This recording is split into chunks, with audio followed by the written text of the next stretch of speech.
Okay now.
Okay.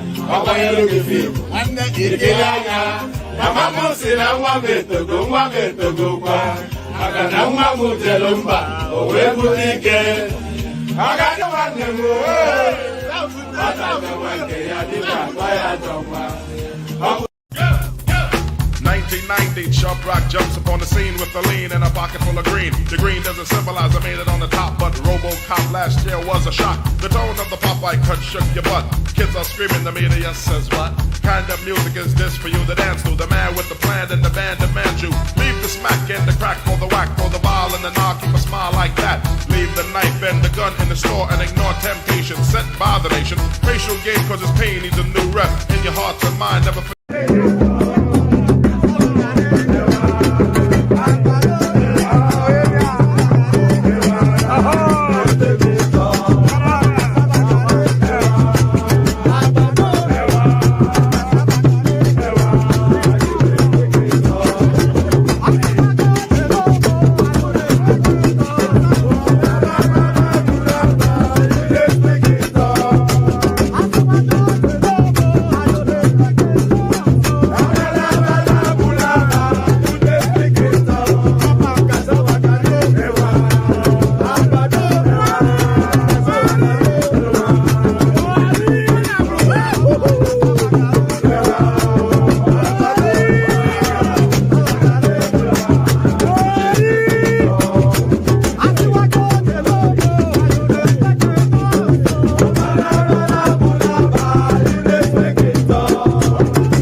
ẹ̀jẹ̀ mi ni ẹ kí n gbọ́ àkọ́bí ewé ayò ewé tún lè jẹ ìtún ló ní ọtún ẹ ṣe ìfà ló ní kan fà ẹ mọ́ra àìbínú gbogbo àtàrẹ gbogbo méjì ọkà bàbà gbogbo mẹ́ta ọkà wáṣẹ́ orí ló túmọ̀ ẹnu gbogbo ọ̀nà ní túmọ̀ ẹsẹ̀.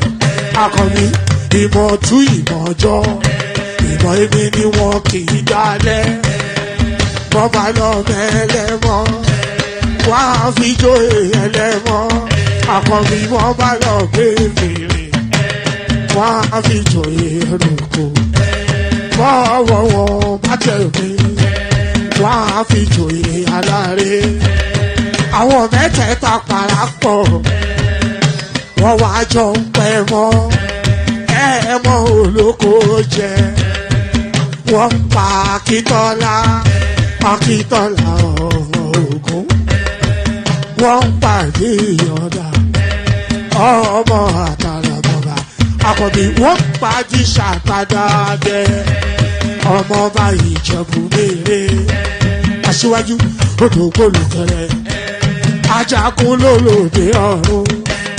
Tó bá ṣe pé tìyẹ tó bá ṣe pé tìyẹ lọ bá ń darí jọ wí àpérò mi kún gbọ́wọ́ ọ̀bọ ti ṣìgìdì máa gbé àgétì ló máa ń gbé àyàn ti ìdàyàn ewúrẹ́ Ọlọ́run dákun má padà lẹ́yìn ẹ kó má gbàgbé ọ̀rọ̀ tẹ́ Aṣíwájú Ọlọ́run dákun má padà lẹ́yìn ẹ. And there it is right there. So there it is right there. So there it is right there. Here I am, right where I am. There you are, wherever you are. And then here we are. So there it is. Here I am. There you are. Here we are.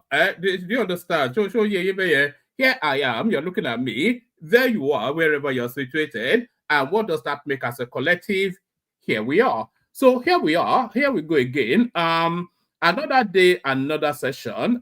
Your favorite or your laughing man. You know that funny guy that lives in Kent. It is I. I am the one on your screen right now. So that peculiar guy that lives in Kent. So we go again, of course. Of course, we go again. When don't we ever go again? So we go again as per the tradition that we always go. So we always go. So first, the protocol, click on the like button. I keep inviting this. We're threatening to cross that threshold of 100 likes, but we just somewhat we just somewhat tease it, but we don't quite hump over that particular hurdle. So we hump that hurdle today. Hopefully, click on the like button is essentially what I'm asking you to do. So it's so important. It's for reasons of the YouTube algorithm. It agitates the algorithm in the direction of the platform to say that there's some activities going on there that might be to the liking of other people. So that's really why you are always being invited to click on like by every other platform that you go to. So click on like. So at no cost to you and at great benefit to the platform. So it's a double win. So click on the like button. Do that now.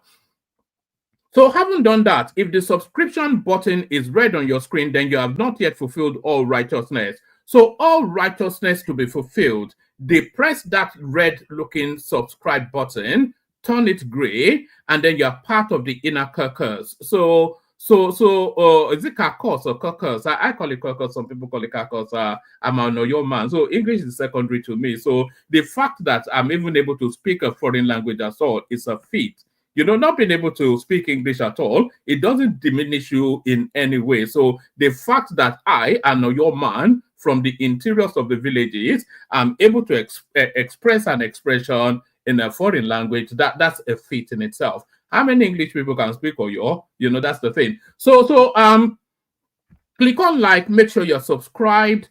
And then if you want to come and join me on the screen, I'm especially calling out to people following us on X, formerly known as Twitter. We're getting increasing followership from that space. Every day it increases. Sometimes it spikes up very high, but it maintains somewhat of a plateau.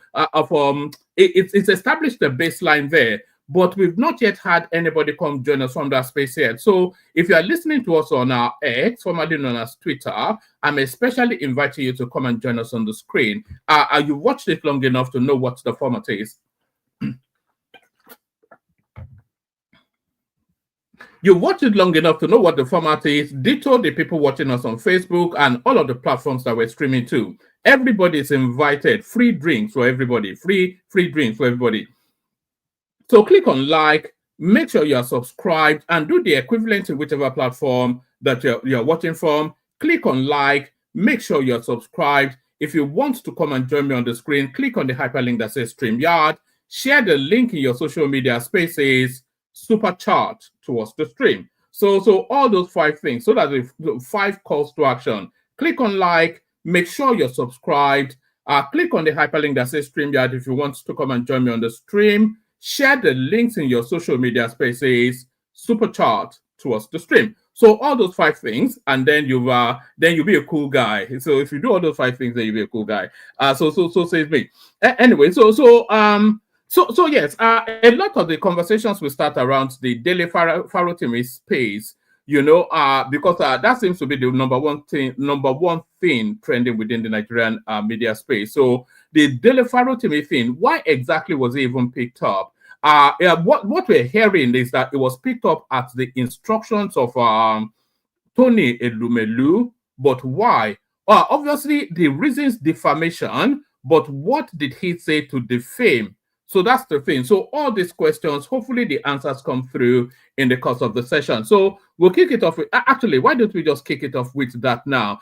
We'll also be, there's also a news that's just come through, actually. Let me just flash the headline. Have I got it? Let me flash the headline here. Let me flash, I'm not going to read it at the moment, but let me flash the headline so you wait in anticipation. That funky preacher that comes out of the UK, that Pastor Toby, it looks as though now they're about to revoke his citizenship and deport him back to Nigeria. The one that is always spraying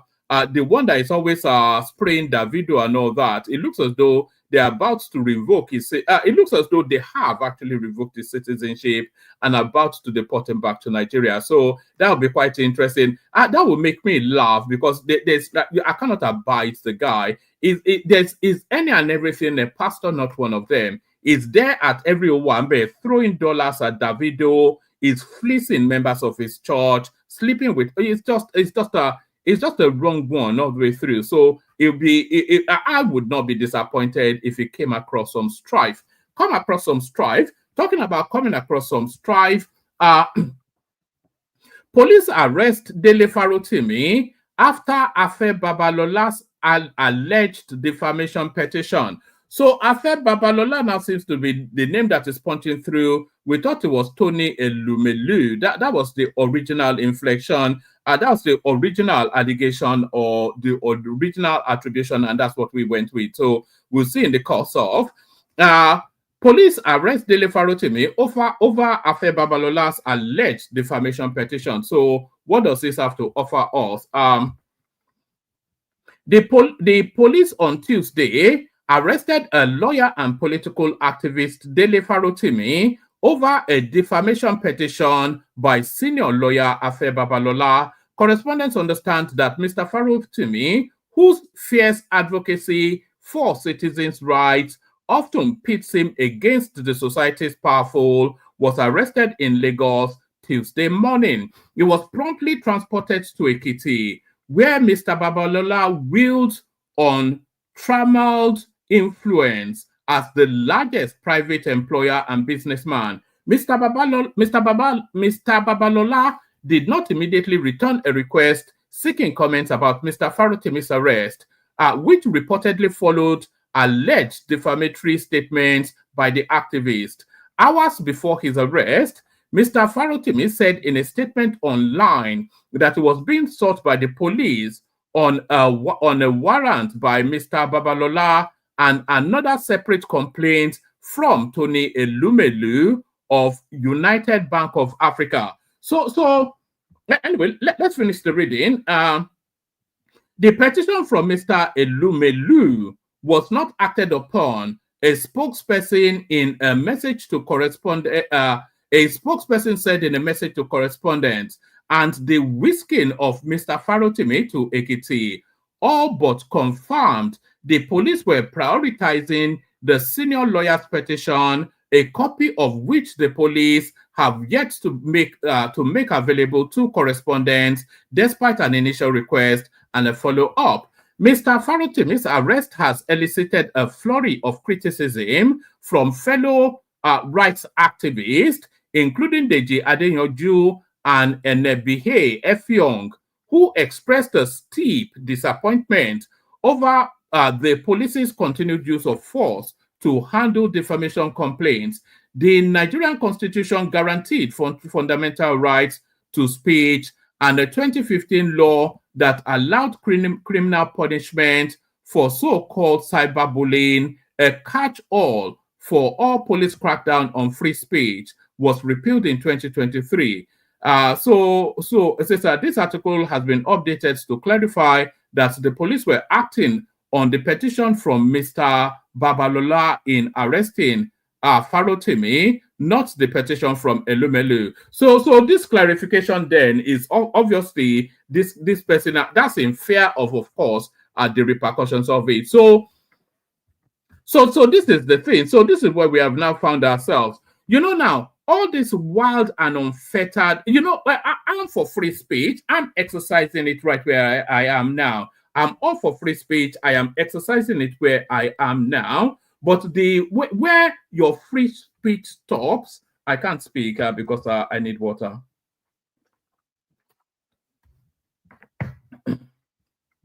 But where your free speech stops is when it starts to infringe on other people's fundamental rights as well.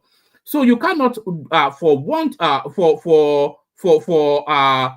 the need to exercise your free speech, you cannot, for the need to exercise your free speech, make unsubstantiated allegations against other people and defame reputations that people have built over years and decades. The law does not permit you to do that. So yes, you exercise those free. We saw it with a very dark man, by the way, and the Bobrisky and the Falanos. We saw that already, that the law is now wanting to really rein in somewhat, pull back somewhat this excessive, just wild speak that we get in Nigeria. So your right to free speech only stops at the port where it starts to infringe on somebody else's fundamental rights, and you do not, from exercising your free speech, have the right to defame somebody else. And this is the area we're going to test now. Very, very good. Afe Babalola is an SAN. Dele Farotimi is a senior lawyer. So let them duke it out. So let them duke it out. So now, what people are talking about is this is a civil matter. So why the police arrest? If Afe Babalola feels that his reputation was impinged on in any way, why doesn't it take to law, institute a legal suit and sue Dele Farotimi for defamation? Why would he use the instrumentalities of state to pursue a civil matter? So that's where the gray area is. So hopefully we'll be having a lawyer join us in the course of this stream to sort of unpick what is going on there. So it's the use of the police that I'm not too sure about, but the testing of the excesses of free speech, we see it all of the time now. And we know the usual suspects. Aisha Yesufu, Dele Farotimi, Showore, this, that, and the other. They will just come online, make all these wild, baseless allegations, besmirch people's reputations, slam and damn anybody, not providing anything, and then they walk on to the next victim. Well, no. I think this is the no now. So we have now crescendoed that space, and it looks as though it's about to be called to order. So that space crescendos, and it's about to be called to order. We go on from there. And by the way, let me send the link in. It's going to be a very short intro section. So if anybody wants to come and join, especially if you have legal expertise, because the law is required with this one. So that's the link in the comment section there. If you want to come and take it on, come take it on. On to the next. EFCC breaks silence over owner of seized 753 duplexes and apartments in Abuja. So and everybody knows that this belongs to Emefiele. So I don't think we can label that too much. I think that's already been outed. So now that's an exercise of free speech that I signed up for. You know, it's been outed that property belongs to Emefiele, and I think there's sufficient enough to indicate that it does. So let's move on from there to another one. Governor Sanwo-Olu signs Lagos electricity bill into law. So these are the perfectings of our legal positioning for the electricity has been unbundled from the federal executive exclusive list anyway. So it looks as though now Lagos is now about to launch a mass electrification project or campaign or whatever it is, and they are perfecting the law for that space, I suspect. Governor Sanwo-Olu signs Lagos electricity bill into law. Governor Babajide Sanwo-Olu of Lagos State has officially signed the Lagos electricity bill into law. The Lagos State Deputy Governor, Kadri Hamzat, members of the State Assembly, as well as the State Executive Council members were at the Lagos House Alausa. People that are now calling Alausa. I'm not quite sure even what that means. We've always called it Alausa, but they're now saying it's Alausa. I don't know what that means. So, Governor Babajide Sanwo-Olu of Lagos State has officially signed the Lagos electricity bill into law. The Lagos State Deputy Governor, Kadri Hamzat, members of the State Assembly, as well as the State Executive Council members, were at the Lagos House Alausa Ikeja for the signing. This was disclosed by Jibril Gawat, the senior special assistant on new media to the Lagos State Governor. Governor Sanwo-Olu commended the State House of Assembly for ensuring the speedy passage of the bill, stressing that the bill will change the socio-economic value, of citizens in Lagos. He stated that the electricity bill has been in the works for some years, and now that it is finally achieved, and now that it is finally achieved, as Lagosians can be sure of a steady power supply. So where would they be getting the power from is the question. Speaking, the State Commissioner for Energy and Mineral Resources, Biodun Ogunleye, said the electricity law signed will provide an additional grid for Lagos State and also put an end to blackout in the state. There will now be regular power supply host community development trust fund, which will provide opportunities for communities to develop power plants. So I'm not quite sure what that means, but the sum total of it is to let you know then that Lagos State, of course, will very quickly start to have regular electricity, because what seems to be happening is that they seem to be wanting to detach Lagos State from the rest of Nigeria and internationalize it.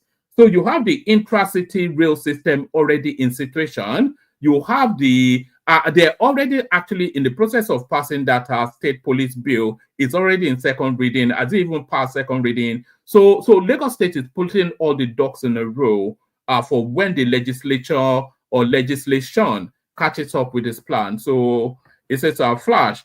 Governor of Lagos State, Mr. Babajide Sanwo-Olu, officially signs the Lagos Electricity Bill 2024 into law.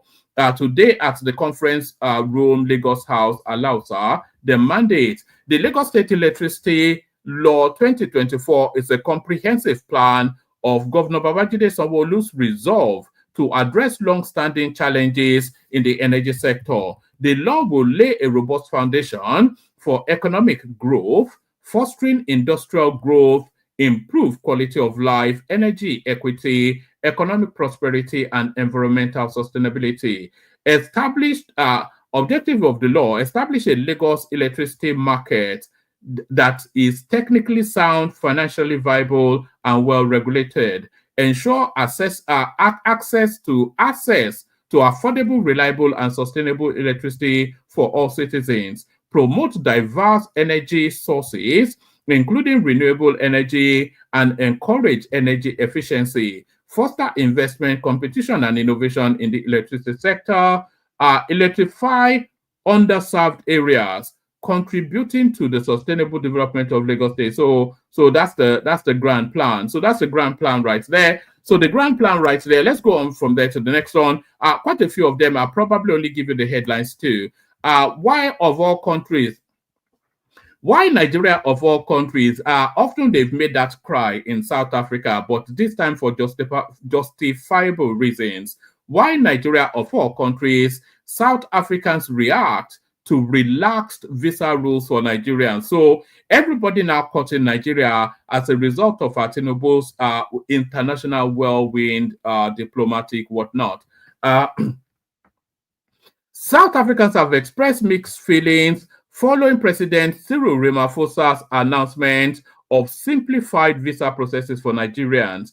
The new measures include 5-year multiple entry visas and the option for Nigerian tourists to apply for visa without submitting their passport. The announcement was made during, actually I have a clip, so let me just play you a clip. I think I've got a clip on this one, so let me just play you the clip rather than have you suffer me reading it. So do I have that clip? Yes. So let me just play you. Yeah, let me play you the clip. Our government continues with its efforts to improve the ease of doing business in South Africa. We want to enable investors to promote and operate their businesses in a manner that will enable them to pursue various opportunities in various sectors of the economy. We look forward to seeing more Nigerian companies investing in South Africa. In fact, we want to see Nigerian products on the shelves of South African shops. Our efforts to create a favorable environment include our simplified visa process for Nigerian business people to travel to South Africa. Qualifying Nigerian business people can be granted a 5-year multiple entry visa. In addition, tourists from Nigeria are now able to apply for a visa without even submitting a passport. We expect that this 11th session of our Binational Commission will enable us to consolidate cooperation in a number of other areas. So there it is right there. Nigeria suddenly becoming the new darling of the international space. Who would have thought with all of our wayward ways and 419s and whatnot? The controversy around the new tax bill, it still continues to rage unabated. It's turning into a North versus South things, and everybody's digging into their trenches. So why several sections of tax reform bills make me uncomfortable? The jihadist that was a member of I call him a jihadist because he is actually a jihadist. It's a self-confessed jihadist, a member of Buhari's administration. Then why several sections of tax reform bills make me uncomfortable are Pantami. Former Minister of Communications and Digital Economy professor, is not a professor, by the way. It was granted that professorship by a university in the East, one of the state universities in the East, in the southeastern parts of Nigeria. And there was a lot of controversy then, and the academic space said that space was not qualified to give him that professorship, and he did not do the groundwork to attain professorship. So why they are quite calling him a professor, I don't know. Former Minister of Communications and Digital Economy, Professor Isa Ali Pantami, has expressed discomfort with several sections of the proposed tax reform bills. On Thursday, November the 28th, the Senate passed the bills for second reading, despite resistance to it. The proposed legislation, and then it goes on, so we already know about the legislation because we've been on this tax matter for over a week now. In a statement on X on Tuesday, December the 3rd, Pantami said that while the bill holds promise for transforming tax collection administration, it requires significant improvement to serve the national interest. He highlighted that certain sections lack clear definition, creating room for regulatory exploitation and implementation challenges. So something written by Taiwo Oyedele is being picked for fault by a Jam Jawid professor. Can you imagine that? The guy used to work for KPMG as a tax expert, or the guy that is overseeing this tax policy. This one here, anyway. In a statement on X on Tuesday, December the 3rd, Pantami said that while the bill holds promise for transforming tax collection administration, it requires significant improvement to serve the national interest. He highlighted certain sections lack clear definition, creating room for regulatory exploitation and implementation challenges. The former minister advised the National Assembly to suspend legislative action on the bill temporarily, advocating for broader consultation involving all relevant stakeholders. So that was done prior to the bill being put forward. He emphasized that resolving the bill's challenges requires contributions from constitutional, tax, and business law experts. All those expertise were sought in the consultations pre the bill. Amongst the sections Pantami identified for review are sections 3.3, and then it goes on to list a series of sections, the latter being a supremacy clause he found particularly concerning. However, he called on the government to rebuild trust with the people, noting that widespread suspicion towards the government policies is amplifying the country's challenges. So there he is right there, Pantami, now the law expert. I thought it was a cybersecurity expert, or what did he tell us it was? Now a tax, constitution, and law expert. That's Pantami right there, acting the yam head. That's Pantami acting the yam head. So now, is this now next headline? Is this symptomatic of confidence in the Nigerian economy? I cannot read it in full, of course, because it's stuck behind the paywall. I have to subscribe to be able to read it. So I can only give you the headline. This is from Bloomberg UK. Nigeria raises $2.2 billion in first Eurobond issue since 2022. And it was 4 times oversubscribed. When I was trying to read it earlier. So there's that. Let's go on from that to another one. Tax reforms. Northern Youth storm National Assembly in solidarity rally for Barrow. So even the North is divided somewhat in its position. The younger spaces understand the necessity of this tax bill, but the traditional spaces that are live fat off the fat of the land, they don't want any change. Thousands of youth from the 19 northern states gathered at the National Assembly in Abuja for a peaceful rally in support of Senator Barrow Jibrin, APC Kano North, the deputy president of the Senate. The rally aimed to express solidarity amidst criticism surrounding the Senate's handling of the tax reform bills. Led by former national students leader comrade Tijani Kabir Mohammed, the youth praised Barrow as the Saldana of our era and displayed banners with messages like Senator Barrow, the pro-masses lawmaker, and stop attacking Senator Barrow. So that bill is going to pass through, come heaven, come high water, because it's a test of TINUBU'S power as a president. So let me take you to this one. So let me take you to this one now. So over the last 2-3 days, we've been covering activities coming out of Finland. A lot of people were there, but notable by its absence was the leader of that group itself, Simon Ekpa. And the reason he's absent, we all know. So him now being absent, he was deputized by a lady called Dr. NGOZI ORABUEZE. So that's the story so far. So she was there, of course. She mounted the rostrum and she led the 5-day activity.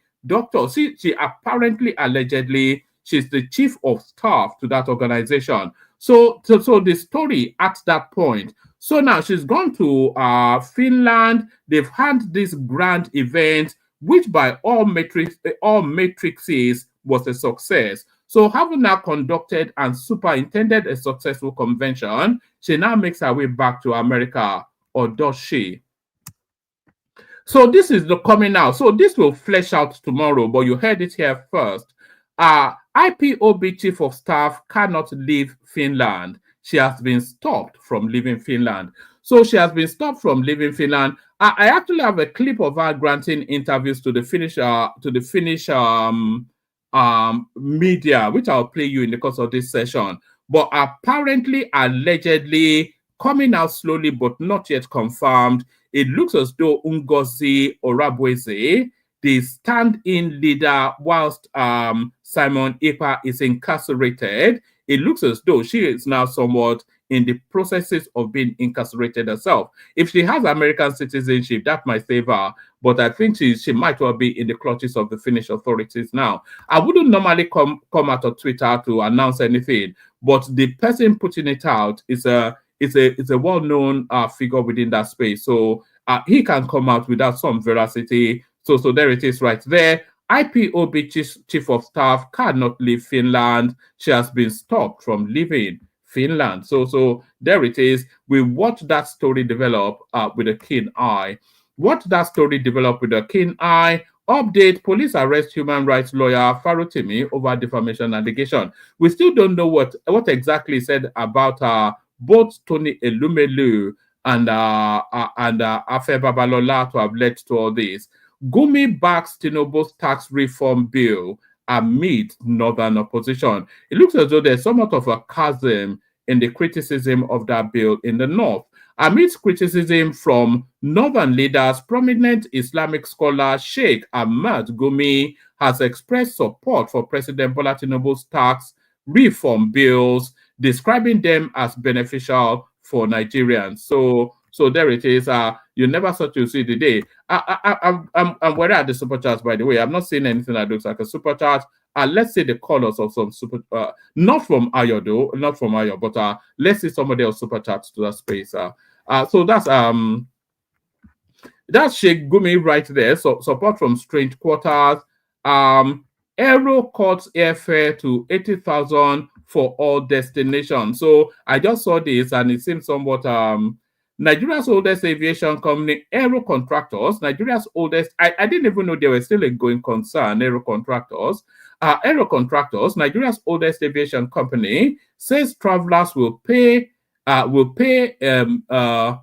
minimum of 80,000 naira for local flights this festive. Okay, I think it's a Christmas special.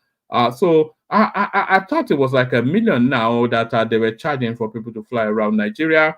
So now let's now go to Pastor Toby, who a lot of people would be delighted to hear this actually.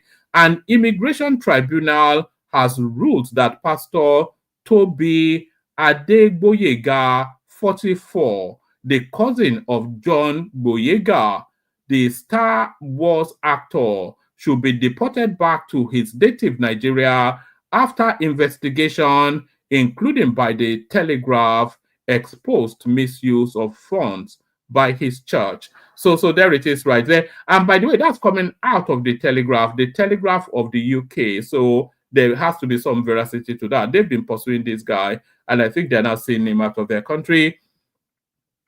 The Nigerian pastor whose church shut down over alleged 1.87 million pounds fraud loses deportation battle. So yes, this is the culmination of a process that was ongoing. So the moment they deport him, he's not entering this country again. An immigration tribunal has ruled that Pastor Toby Adegboyega, 44, the cousin of John Boyega, the Star Wars actor, should be deported back to his native Nigeria after investigations, including by the Telegraph, exposed misuse of funds by his church. Mr. Adegboyega was the head of Spark Nation, a controversial church shut down after failing to properly account for more than 1.8 million pounds of the outstanding of the outgoings and operating with the lack of transparency. He claimed deportation would breach his rights under European Convention of Human Rights to a family life, having married a British woman. He also said the attempt to remove him by the Home Office failed to take account of his community work with Spark Nation. So there are people mocking him. Like, it says, hello, Toby, time to pack your bags, the Bible says, and it came to pass. Happy homecoming. Let's see how you will compete with other pastors in Nigeria, because your own kind of gospel is a whole different. Hey, don't worry about your flashy cars. Nigerian roads are okay. See you at Terminal 1 at the airport. So Daddy Freeze no go see this one. No. So I think that Daddy Freeze, who is not even a Nigerian, by the way, that guy that calls himself Daddy Freeze, he's a Romanian, he's not a Nigerian. So I'm not quite sure why we're letting him learn nice within our country in the manner that we are. So let me bring you that now. This last one. Namibia elects first female president in disputed polls. So we have to. I wonder if the day will ever come when this will be a headline in Nigeria. Namibia elects first. I can't speak, because my mouth is perched. Pardon me.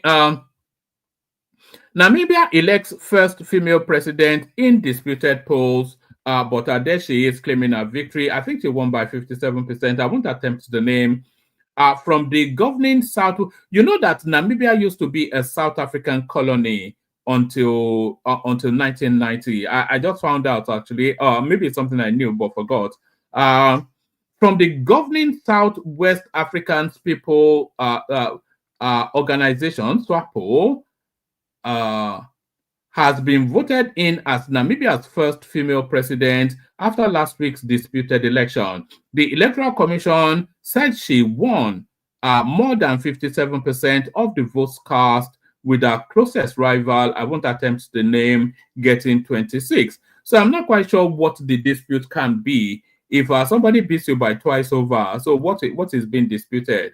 But following logistical problems and a 3-day extension to polling in some parts of the country, Itala said on Saturday that his party would not recognize the results, alleging electoral malpractices. So I wonder if an African election can ever be conducted with the loser just showing grace to say, okay, I lost. Nobody has ever lost an election that wasn't rigged in Africa even. As a consequence, most of the opposition parties boycotted the result announcement on Tuesday evening in the capital, Windhoek.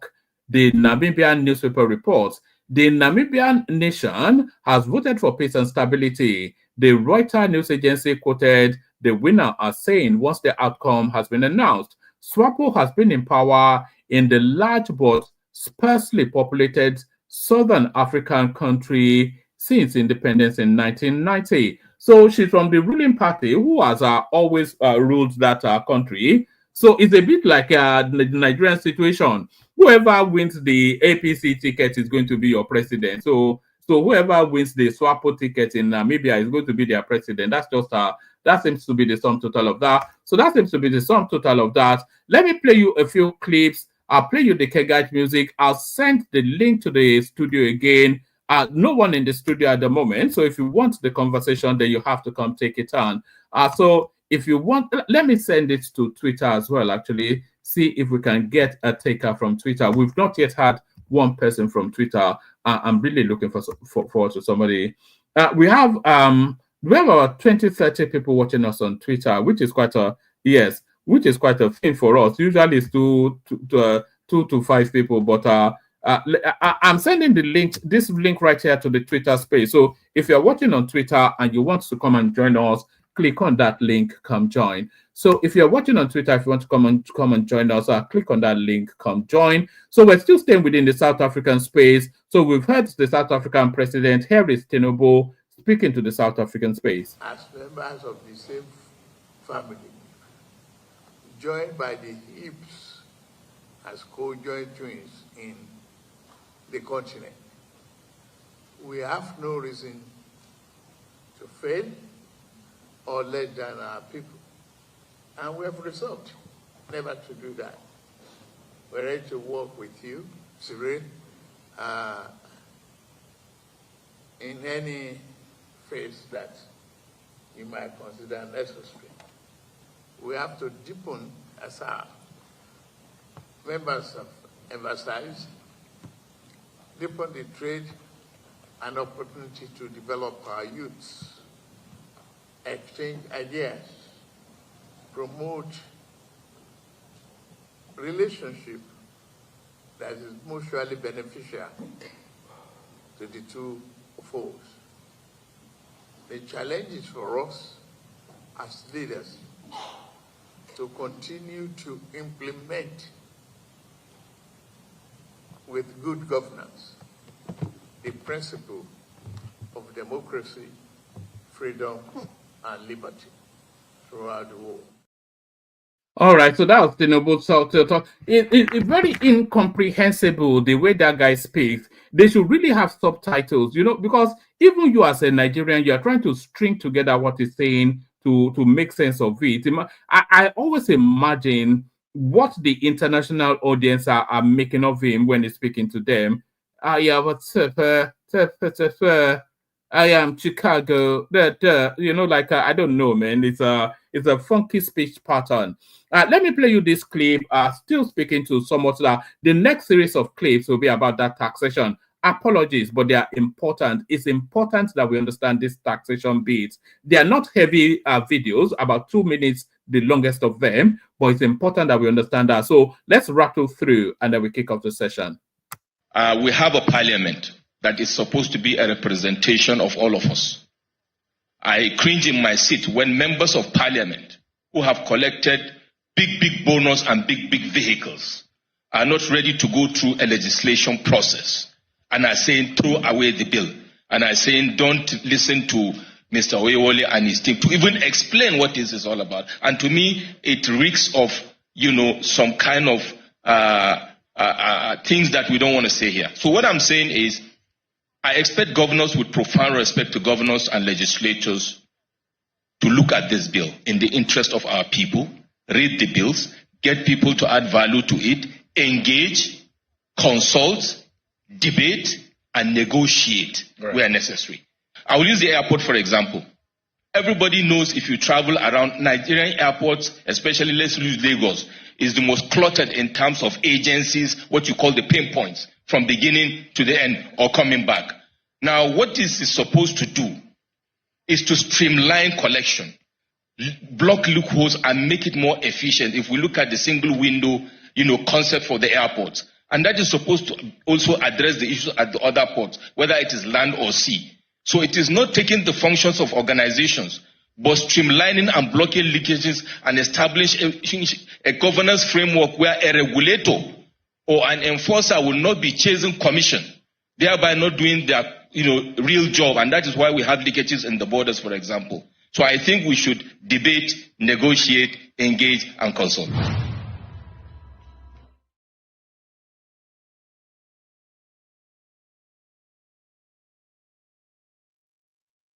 We have so there it is right there. So opinions still sharply divided on that taxation bill, but a lot of the criticisms of that taxation bill is a lack of understanding of it, because a lot of people so vehemently opposed to that taxation bill, they couldn't really articulate what their objections are. They just tell you that it's anti-North. But how is it anti? Because it's actually pro-North in many ways, if you actually understand it. They just tell you it's anti-North, and then they whip up ethnic sentimentality around that statement, and then they launch it as like a grenade. So no, they don't actually understand it. But hopefully, after this next 3 series of clips that I'm about to play you, people will be a little bit wiser on the tax bill. We kick it off with this one. Tax system, harmonizing taxes and addressing impediments to investments. The reforms will boost economic activities and therefore enhance revenue generation for all tiers of government. This will ensure that we can raise tax revenue without raising tax burden through various strategies, including removal of disincentives to business formalization, use of technology and data for intelligence, tax simplification, and enhanced administrative capacity. Beyond raising revenue, curbing tax evasion also ensures that there is a level playing field for all, rather than implicitly penalizing compliant taxpayers and rewarding evaders. Of course, addressing these issues will therefore facilitate economic growth and boost the country's gross domestic product (GDP). Some of the proposals include reduction of corporate income tax rate from 30% to 25% over the next 2 years, and elimination of earmarked taxes on companies to be replaced with a harmonized single levy at a reduced rate. Others include elimination of minimum tax on loss-making companies and those with low margins, grant of input VAT credit to businesses on assets and services to reduce cost of investment, ability to pay taxes on foreign currency transactions in Naira, withholding tax and VAT exemptions for small businesses, and a higher threshold of 50 million annual turnover for corporate income tax exemption. There will be an office of the tax ombudsman to check administrative excesses and protect vulnerable taxpayers. In addition, tax incentives have been rationalized with clear rules to ensure certainty and provide a level playing field for all investors, while a new priority sector incentive regime will replace the current pioneer status scheme, etc.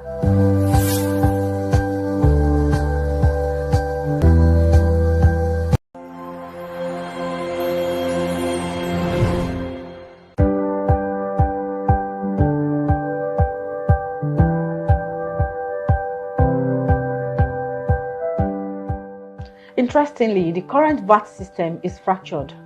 The major issues include: number 1, disputes over VAT administration between some states and the federal government, resulting in some landmark judgments and pending court cases. This is compounded by the fact that VAT is not stated in the 1999 Constitution, thereby creating a lacuna. Our analysis shows that a central collection system is more efficient and benefits all. Once the contentious issues have been resolved, then VAT can be properly included in the Constitution. The current sharing formula of federal government 15%, states 50%, and local government 35% is proposed to become federal government 10%, states 55%, and local government 35%. Number 2, imposition of parallel consumption taxes in some states along with VAT, which increases the tax burden on people and contributes to multiple taxation. The reform seeks the discontinuation of all consumption taxes other than VAT. Number 3, basis of distribution. The current formula for sharing VAT among states is based on 20% derivation, 50% equality, and 30% population. I'll say it again. It's based on 20% derivation, 50% equality, and 30% population. The tax reform proposes a different model of derivation which will attribute VAT to the place of supply and consumption rather than the current model which attributes VAT to the state where it is remitted, thereby favoring states with companies' headquarters. Further, derivation under the new model will account for 60% of VAT distribution for better equity and to discourage any state from seeking to administer VAT as a state tax, which will not only result in much lower revenue for all tiers of government, but with multiplicity of taxes, ambiguous and obsolete provisions, reduce the tax burden on individuals and businesses, while promoting the ease of doing business to facilitate sustainable economic growth and develop shared prosperity for Nigerians. The key targets include single-digit number of taxes, harmonized and effective revenue administration, increase in tax to GDP ratio, economic competitiveness, and removal of tax burden on the poor.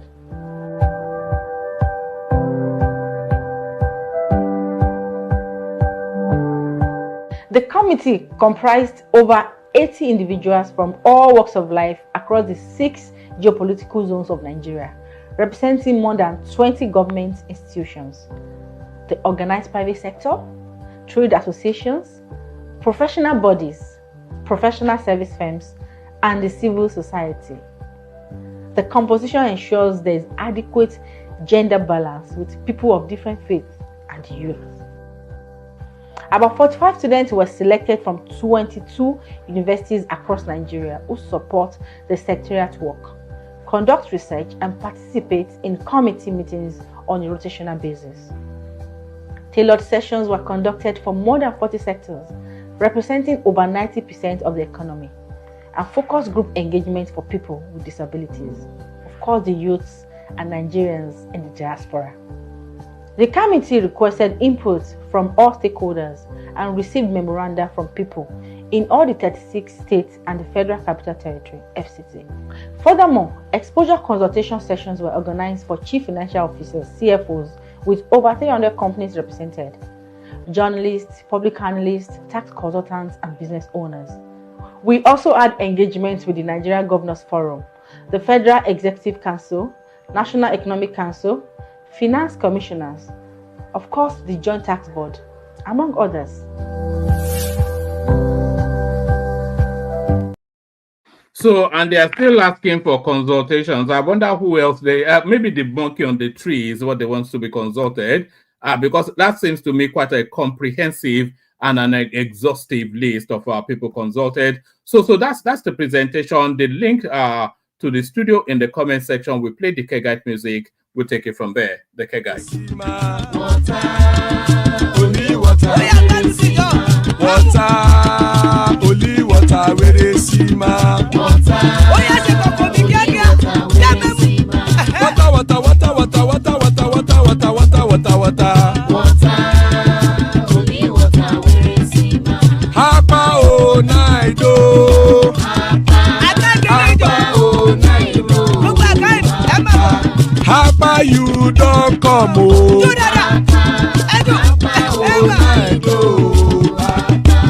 Hapa oh naido.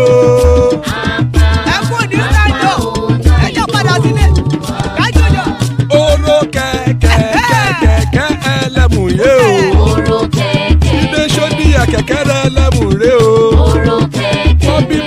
kẹ̀kẹ́ rẹ lẹ́mùrè o. Chifu Latif kẹ̀kẹ́ rẹ lẹ́mùrè o. Eruku lẹ̀lẹ̀ ẹlẹ́mùdé. Eruku lẹ̀lẹ̀ ẹgbẹ́ ẹlẹ́mùdóde ojàre o.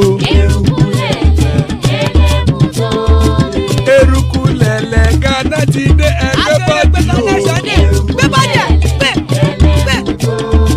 Ọmọ ẹlẹ́yẹ ẹyẹ o ó dilé o. Odúyẹ̀lá ẹyẹ o ó dilé o.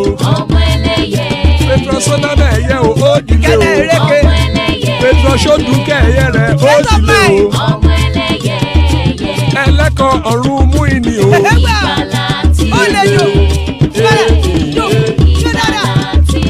Àkùkọ ọ̀run mẹ́kọ̀.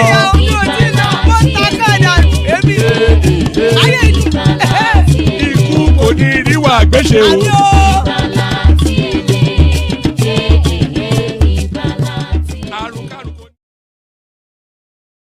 So there it is right there. Ikuko Neru Agbesheme just have nothing to do with us.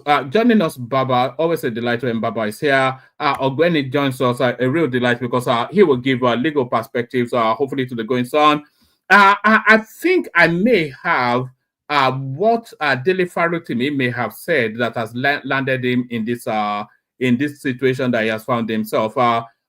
Somebody just sent me a clip, so I've not yet watched it, but they're giving me the assurances that this is what Dele Farotimi may have said. I'm talking slowly. Okay, this apparently is what he may have said that has landed him in this strife. Let's have a listen.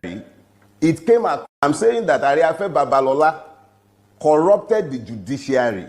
And in corrupting the judiciary, it came across my practice. When I came across it, I challenged it as a lawyer and I fought it to the point where he could not enjoy the fruit of his exertion in the Supreme Court. In writing the letter that he wrote to the then Chief Justice of Lagos State, Ayomide Philip, he libeled me and I sued him for libel. And when I sued for libel, the machines of corruption went into overdrive, and a case that should never have been killed at the preliminary stage was killed. If Ariafe Babalola was the only person who is licensed to enjoy that level of impunity, that's different. It's not about him. It's a system-wide problem. You simply can't get justice from the system. So there it is right there. Baba, with permission, let's go to Ogbeni first. Is it legally acceptable to accuse somebody of corrupting the legal system? And allegations so weighty. Ogbeni, good to see you. Omar, thank you. How are you, sir? I do. Baba, thank you for coming. Yeah, thank you for having me. To all our viewers, with us. Yes, sir. No, I surrender totally. You speak to the topic with your expertise. I'm not a lawyer, so fire on. Okay, that's fine. Thank you. Well, let me start with our viewers and our listeners. Please subscribe, like. That's what keeps us going. Some of us have been absent a bit on this platform for a while. It's not because our spirit is always here. I used to watch after, and I try to catch up with what is happening on the platform. It's a very good platform where you learn every day. So please, Wama, this this my Dele Farotimi, you know, I've been having you. I told you, I think I was one of those, if not the only person who told you that man will not come to this platform. You remember? I said he will not come when you were trying to bring him to this platform. Yes, I'm still trying, by the way. When they release him, I'll contact him again. Try and contact him and let him come, but I still promise you that he will not come. People like them can't thrive in this kind of platform. They can thrive in, okay, you said we should call them other platform now. There are platforms where they can thrive, and those are the platforms that will keep inviting them, and they keep spewing on their things. And by the way, I learned that he said he's now a retired lawyer. What a shame. You see, when you have a person, an individual who could be sorry, is that a loss to the legal profession? The guy, right? Yes, him being Is he retired. Is it a loss to the legal profession? retire? The question I have: he retire from what? Has he ever even have any serious practice? Retire from what? That's the question I asked. Some of my colleagues were discussing this afternoon. I knew very well in Lagos. He was into property thing. They were selling property. Yeah, I'm not sure it's one of those. He's my senior at the bar, but I'm not sure it's one of those I've ever come across in court or I've ever met in court. And I practice very well from every court to the apex court. So lawyers know those ones that are practicing. So if you're saying you're retiring for what? You know, such an individual could be described as someone enveloped in delusions of grandeur. You know, is masking their professional inadequacy with a veneer of voluntary withdrawal, retirement, or whatever he wants to call it.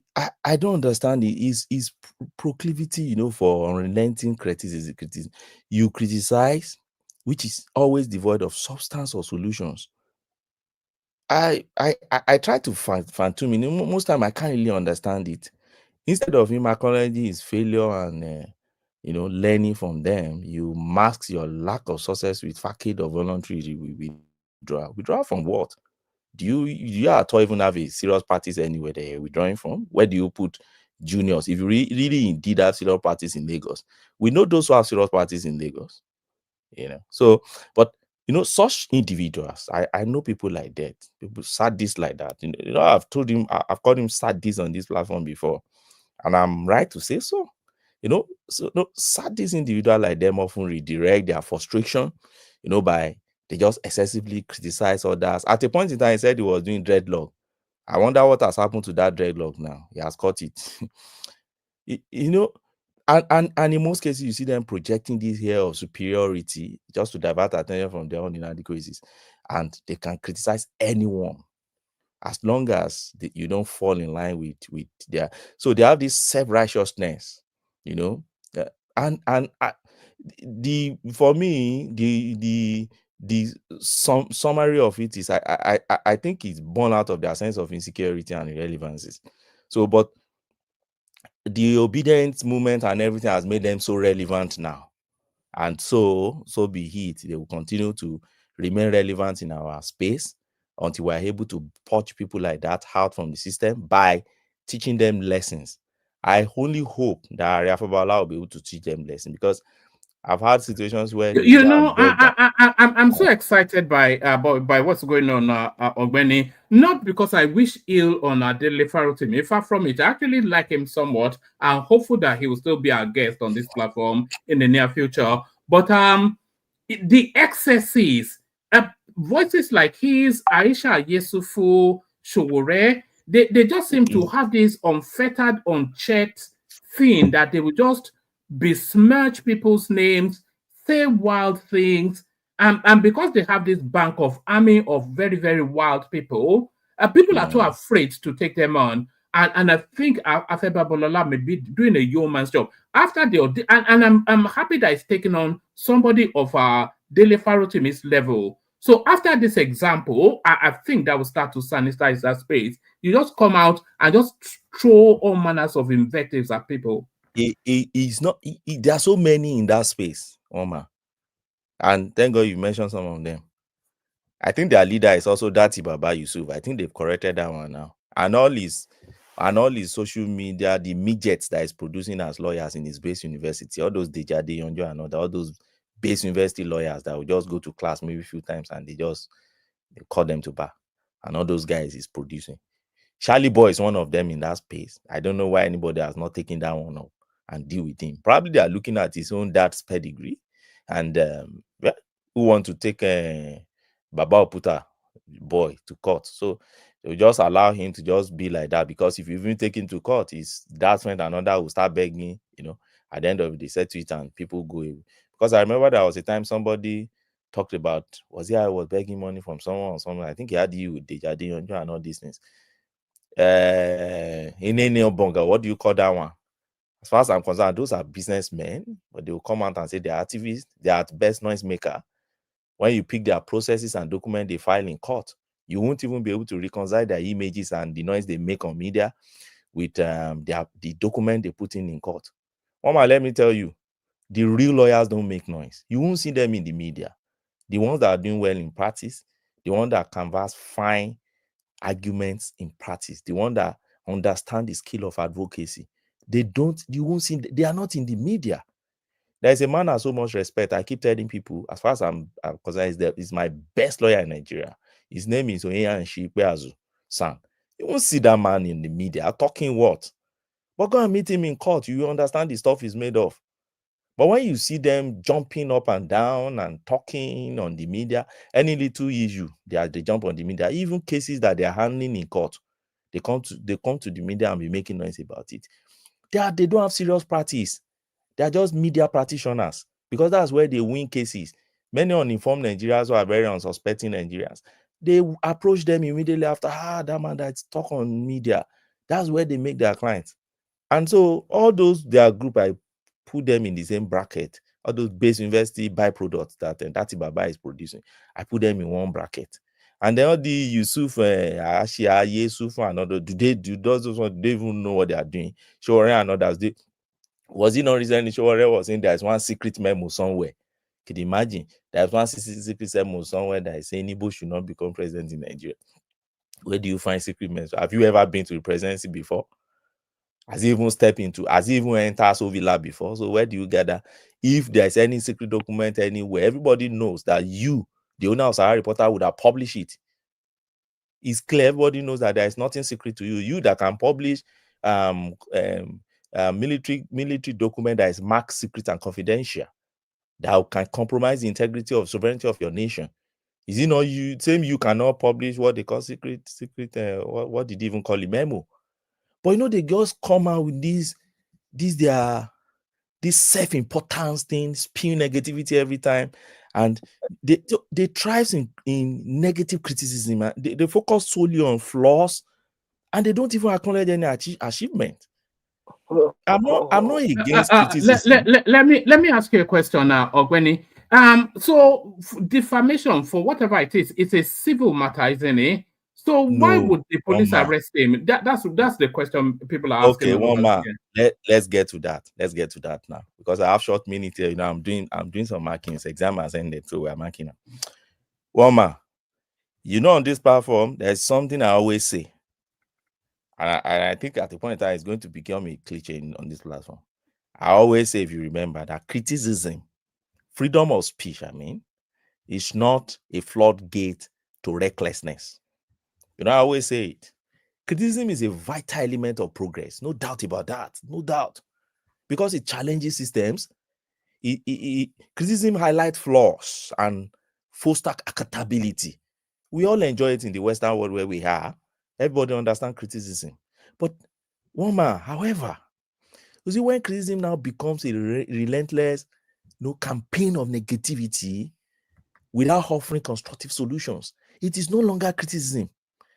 When you now peddle it to the extreme, where you start committing crime, it's no longer criticism. It's no longer, it has gone beyond the realm of freedom of speech that the Constitution guarantees, because it ceases at that point to serve any meaningful or useful purpose. You get what I'm saying? Now, let me bring it down to this issue of defamation, and because I've listened to Dejade, and that's why I call them base university byproducts.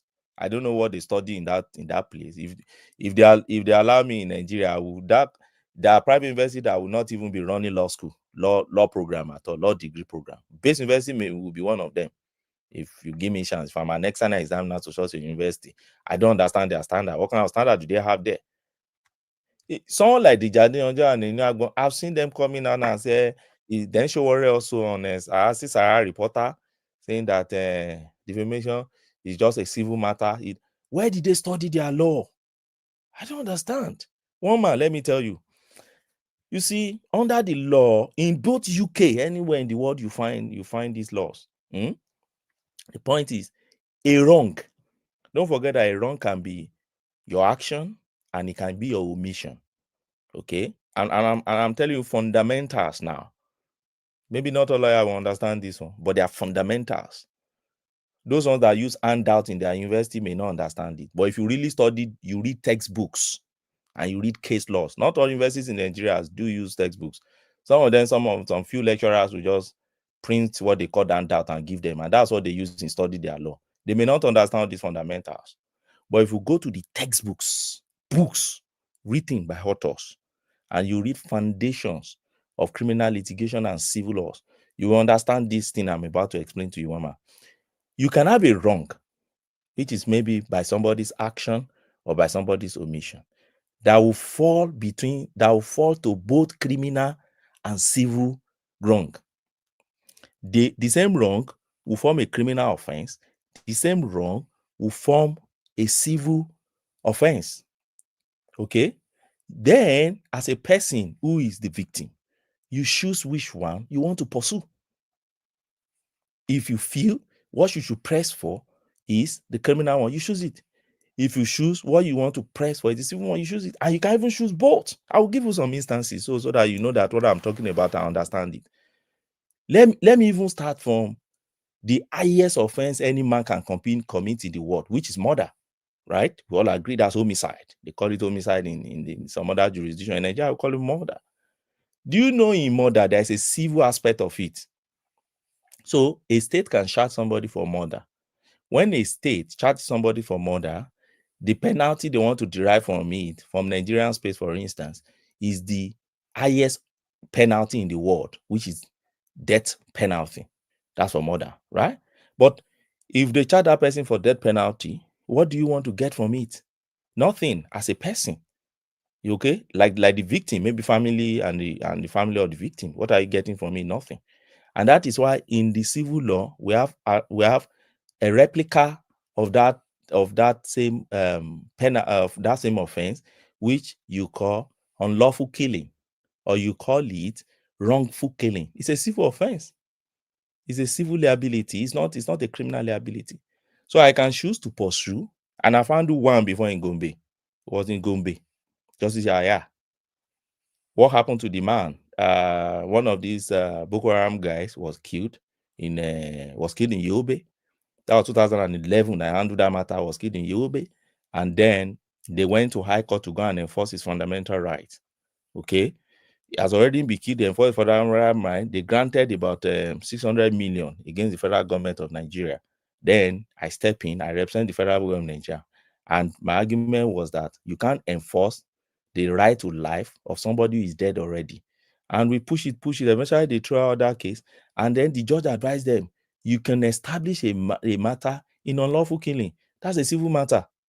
And they went back to Borno State High Court to go and establish it. But then I left. I was in Yola, practicing in Yola, but I left Yola to Jos. From Jos, I went to Abuja.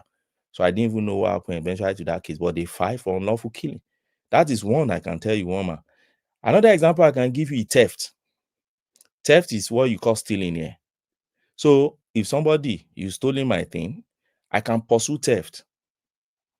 At the same time, I choose not to pursue theft and pursue conversion.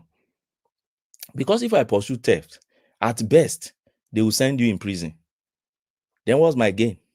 But I can pursue conversion, which is a civil offense, which they will not just punish you, but you will compensate me because I'm seeking damages for all you have done. Probably you've stolen my car, for instance, and you have damaged it. You've done a lot of things to it.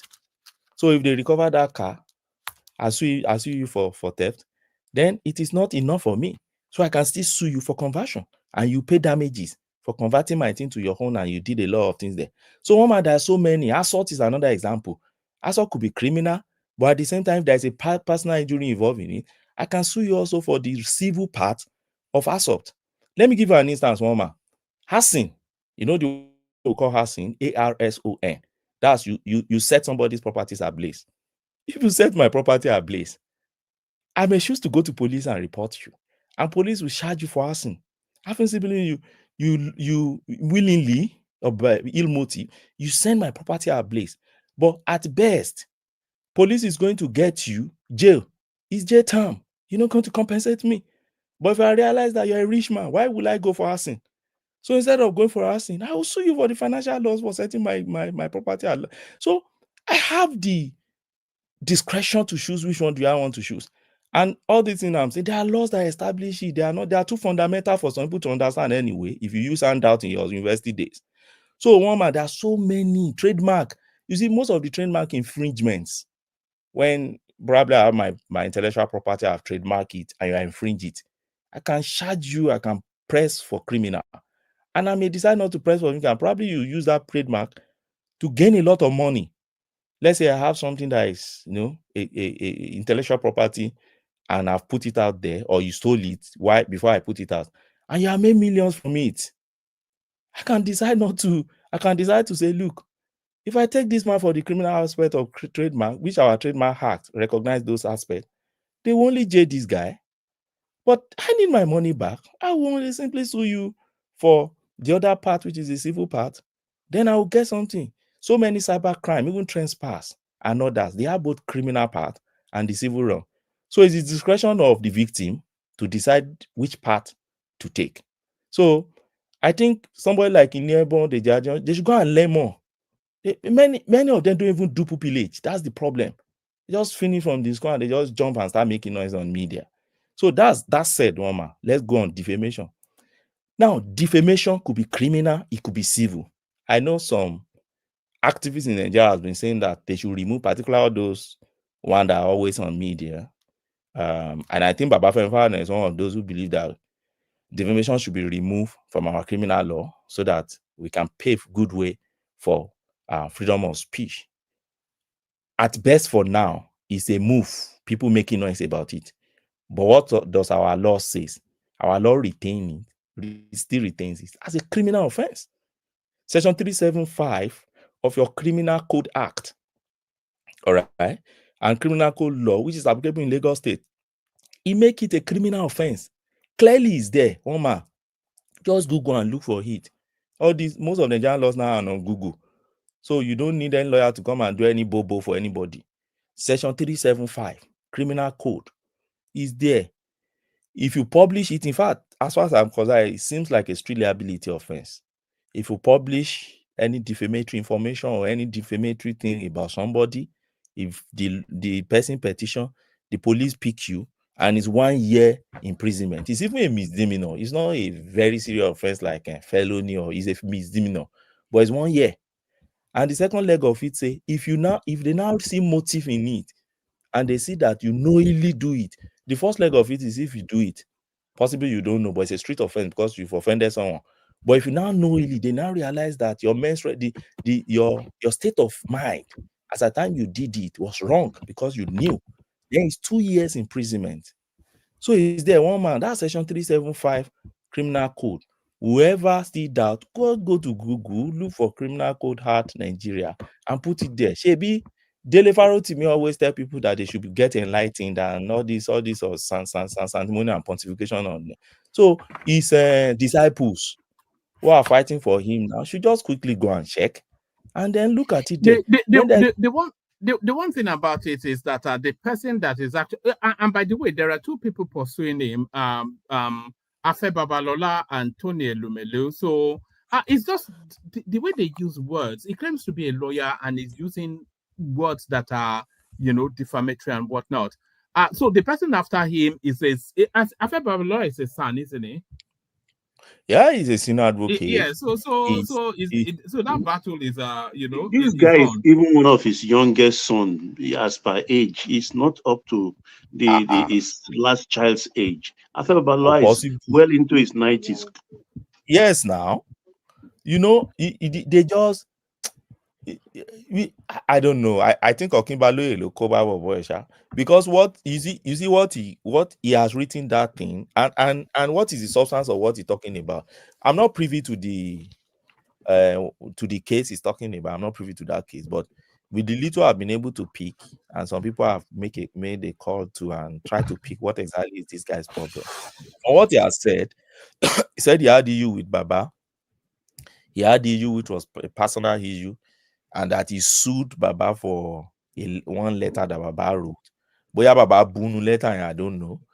He said he now sued Baba, and then that they kill his case at preliminary stage.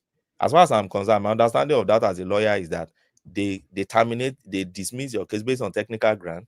Yes, is technicality not part of law? If you file rubbish, because many of them don't have serious practice, I've told one man, probably we are rubbish nìkan tó file. If you put in, I've seen, I won't just like mention names here, and that's why sometimes when I talk about some activists, it triggers some people. They will say, they are lawyer, now why are you criticizing them? Because I've seen their documents in court. They should go and face their professionalism better than going to Shania and arrive every day and be talking. Because when they make noise on media on a case, by the time you now see what they are filing in that case, you realize that law school at all, the kind of grammar they will even be blowing, you will be so wondered. So maybe just file something to badroom, and then maybe the Baba office. Would Baba even have time for people like this?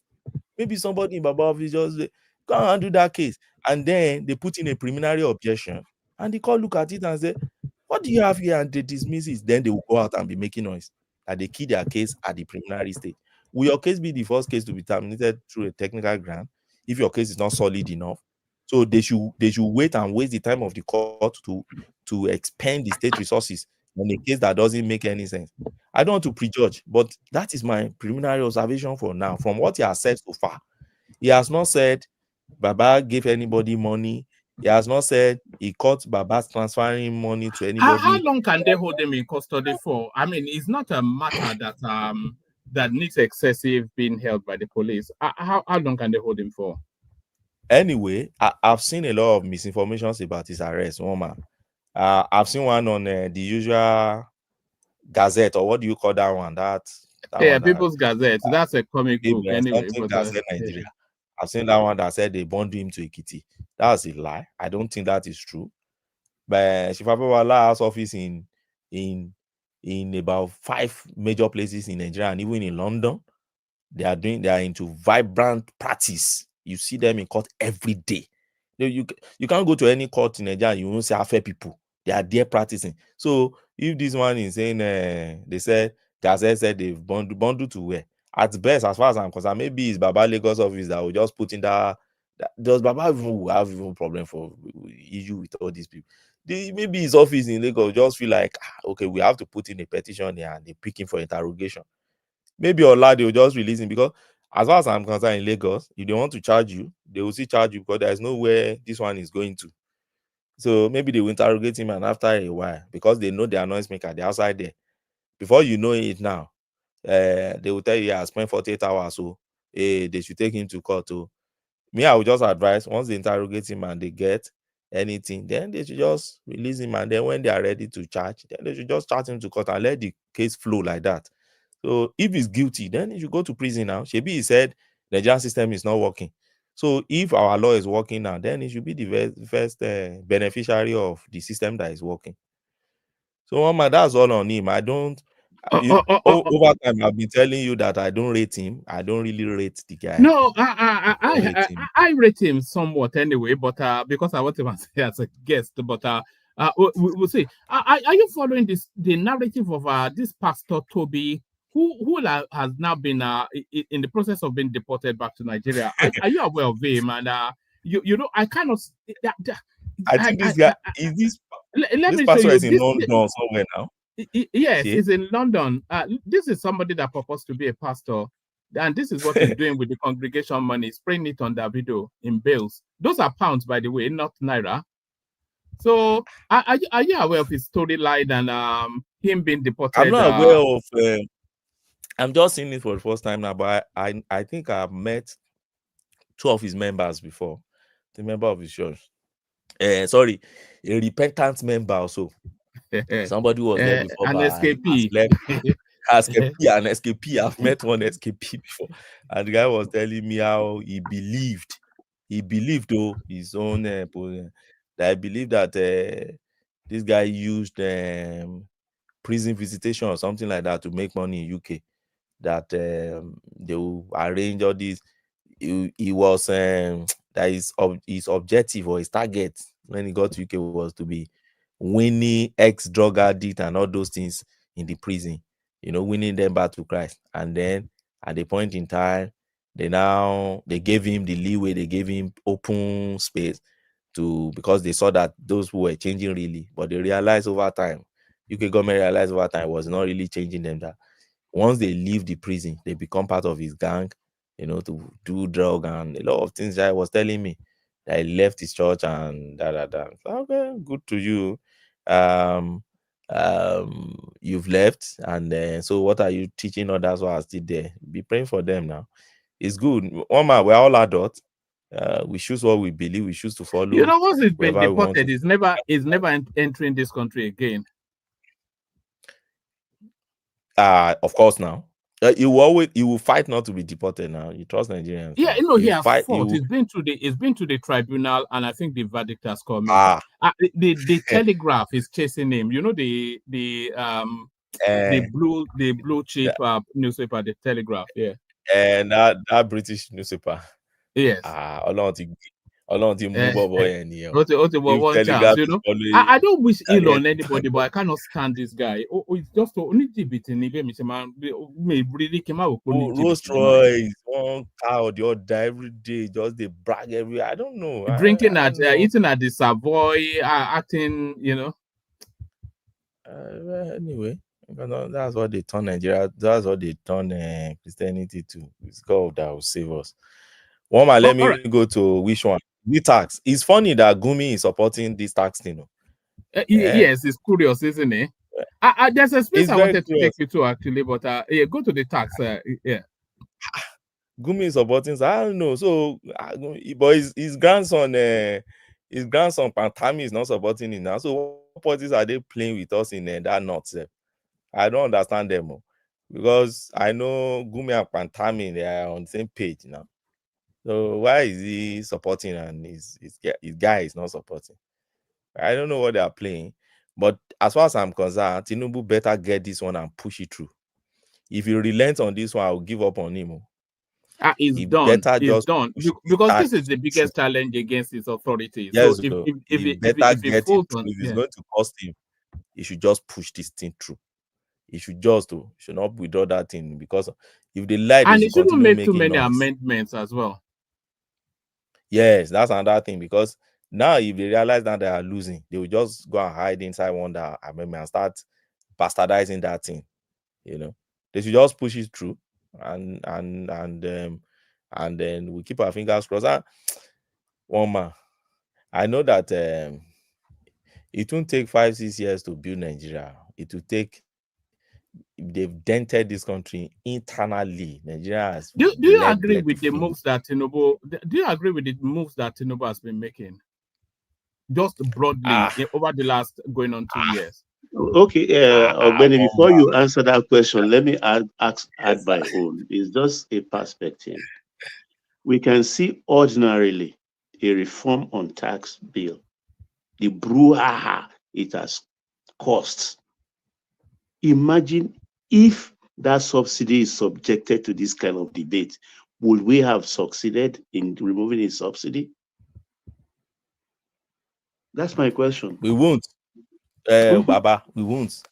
I've told one man here before, and I made that analogy here before. I said, look, one man, when Goodluck Jonathan in 2012, when Goodluck Jonathan removed subsidy, he didn't announce. You remember? He did not. What happened was that January 1st that year, 2012, if I'm correct, I'm not sure. January 1st that year. Sorry, December, everybody traveled home, particularly the Southeasterners. Many people in Nigeria. So you are correct with the January date. Yes, January. And they were supposed to start returning by January. They woke up January and realized that Jonathan has removed. He didn't make any announcement. He didn't do anything. They just realized that Jonathan has removed. They started asking questions. Before you knew it, if you get to garage, drivers started increasing money and everything started skyrocketing. And then everybody started occupying gradually 1 or 2, 1 or 3, 1 or 4. And because Jonathan has had very bad perception in terms of 2011 election. 2011 election was very, very, very, it caused a lot of hostility. They buy many people in the north, bullshit so many coppers. And so because of that bitterness and everything that come particularly in the opposition space, that triggered everything, and then we saw Occupy Nigeria. That was somebody who never announced. when Tinubu came and announced his own, and he started a lot of issues again. I asked people when they said the way he announced is the problem. I said, but there was another one that never announced. We still saw this problem. There's this one now who announced. So what has changed? Nothing. So I agree with you. If Tinubu has not made that announcement, the day he made that announcement, and he said, oh, let's subject this thing to National Assembly or let's subject to national debate, we would have been having this issue, dragging this thing up and down. Oh, it's against the North. Oh, it's against the South. Oh, it's against the Yoruba. Oh, it's against the Bibi. And we wouldn't have had anything, to move ahead. It would just be like the Sovereign National Conference, the charade they did in other Jonathan.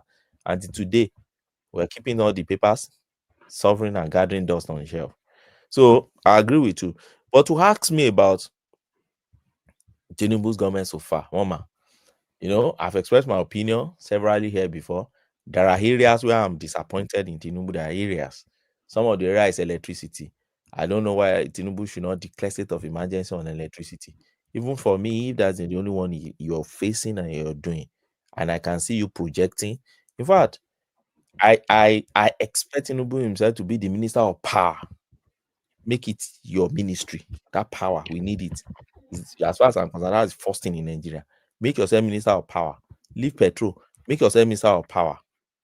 And then make sure there are landmark projects you're doing there.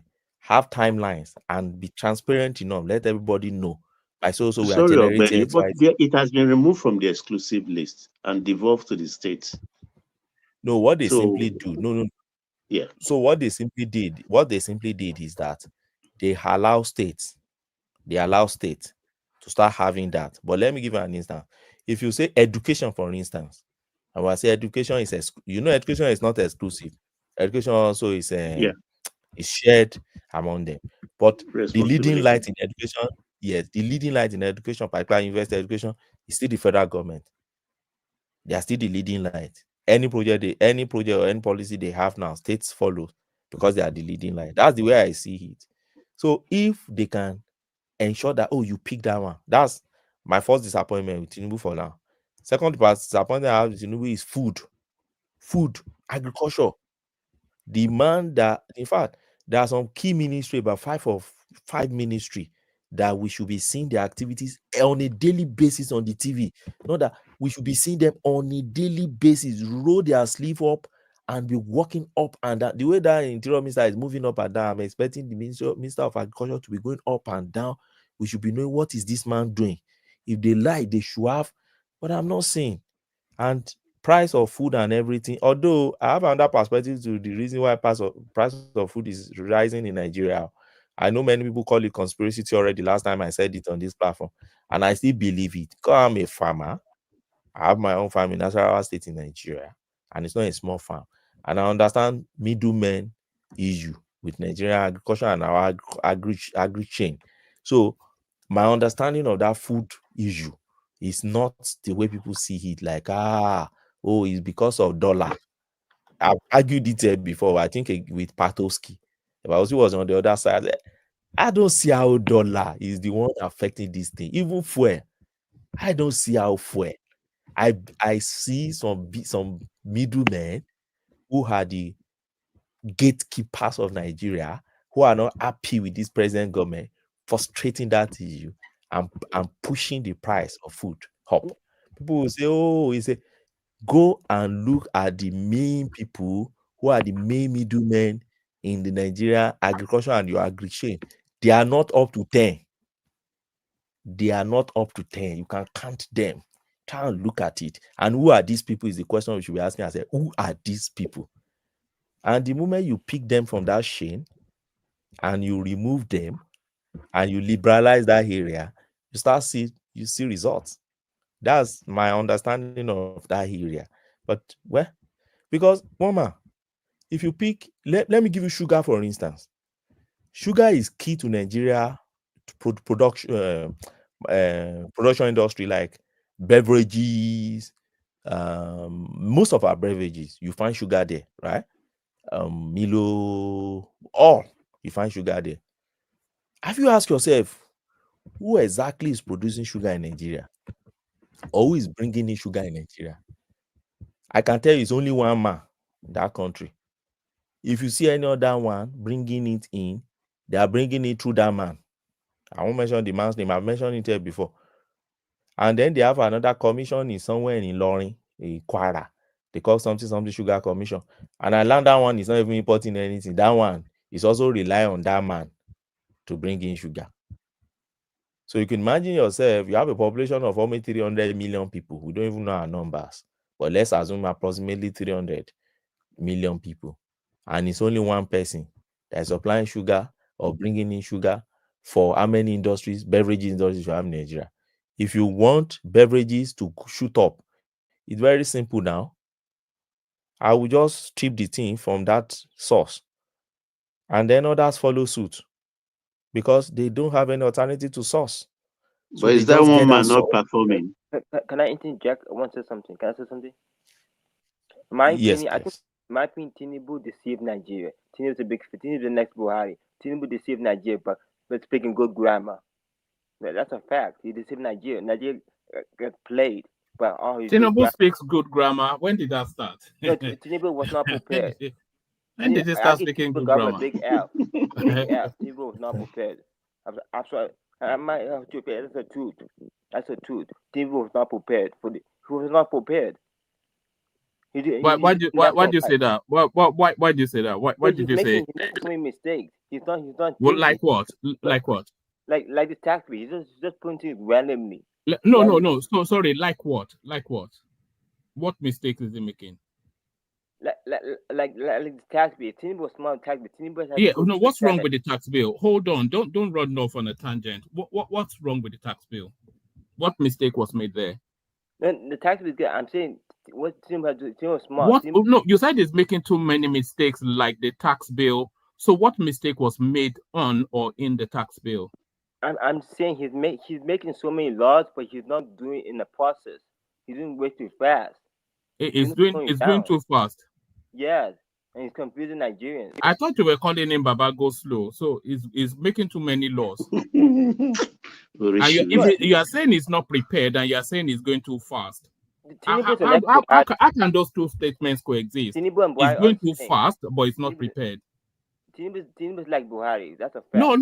No. I justify it now. You're just pontificating. You said it's not prepared. So how is it not prepared? Why not just complain? Okay. Okay. You are complaining. So why is it not prepared? How and why is it? What have you seen that shows he's not prepared? He's putting grammar. He's just talking grammar. We don't need talking grammar. All the educated people are failed us woefully. No, so how is it not? No, you have to answer that question because you've alleged it. How is it not prepared? Because you guys were boasting that he's the best guy. No. Do you want me to repeat the question one more time and then I'll go back to Ogbeni? How is it not prepared? You said it's not prepared. So how? Because he didn't understand Nigeria's situation. He doesn't understand Nigeria's situation. No, he doesn't. That's my opinion. Most new generation Nigeria will agree. Most new generation Nigerians understand Nigeria's situation. You guys were born in 1960. You were born in 1960. Forget when I was born or when whoever was born. What doesn't he understand and what do you understand? Okay, here's a good example. Look at the power issue. Why 7 times the power have been black 7 times in Nigeria 7 times? That's a shameful. Yes. That's shameful. It is shameful. And Tinubu was the president of this country. He can't feel the damn power. Yeah, within a year. And he's being no. Hold on, guy. Do you just want to rant? What's going on? You said he's not fixed the power situation. You are asking him to fix the power situation of a whole country within 1 year, or is this or did the blackout start under him? What are you saying? He should fix it within a year. People say he was a smart guy. Within a year. Within what time period should they fix it? Tinubu went to university. He's smart. He's smart. Oh, okay. That is just nonsense. All right, carry on, Ogbeni. You see, this is the thing. No, I decided to indulge it because if you try to interrogate that space, this is it's like a moving target, isn't it? If you try to narrow it down to one thing and then it shifts, and it's like some ping pong ball or something. I don't know. Yeah. Well, it's freedom of speech now. you see this freedom of speech, where it will lead everyone to. At the end of the day, you realize that the voice of wisdom would eventually be overwhelmed if you give in too much to this freedom of speech. And that's why, for me, I'm an advocate of, you can have your freedom of speech, but as they are lecturing you or they are teaching you what freedom of speech is, they should also try and teach you what limitations are to your freedom of speech, and then what harms can even your freedom of speech cause if you're talking from an uninformed perspective. Because if you're coming from an uninformed perspective, the moment you are getting many on that track, then you're leading everybody to a dangerous space. That's the way I see it. So if somebody just come and say Tinubu is not ready, Tinubu is speaking grammar, Tinubu has not fixed this problem. If you don't have people that can engage you're able to engage him now because you're the moderator, and you're able to engage him because the nature of platform where we are, everybody keep quiet and let you express your opinion. If it is in all this garage like they will overrun you. They will overrun you. Balloting. By the time you are bringing your contrary view to engage, they will say, don't you know? And when people start saying don't you know, sometimes I just feel funny. How do you assume that? Another go-to because he's your brother. My mother never introduced Tinubu to me as a member of the family, but because he's your brother, I don't know. They just overrun you. You're a bigot. You've forgotten about that. They will call you a bigot. They call you a bigot straight. So you can't just express. So thank God for this kind of for those who believe in God anyway. Thank God for this kind of platform where people you can mute, and then you listen to people, that you try to engage them and all. Now, so woman, I've been able to tell you the aspect I think I don't like Tinubu. I want Tinubu to change the food and electricity. I think there are key ministry where I need. When he wanted to change ministers, I thought he's going to change those two guys, but retaining them, I don't see.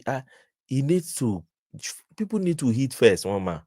All these tax we're talking about, you come and people need to eat.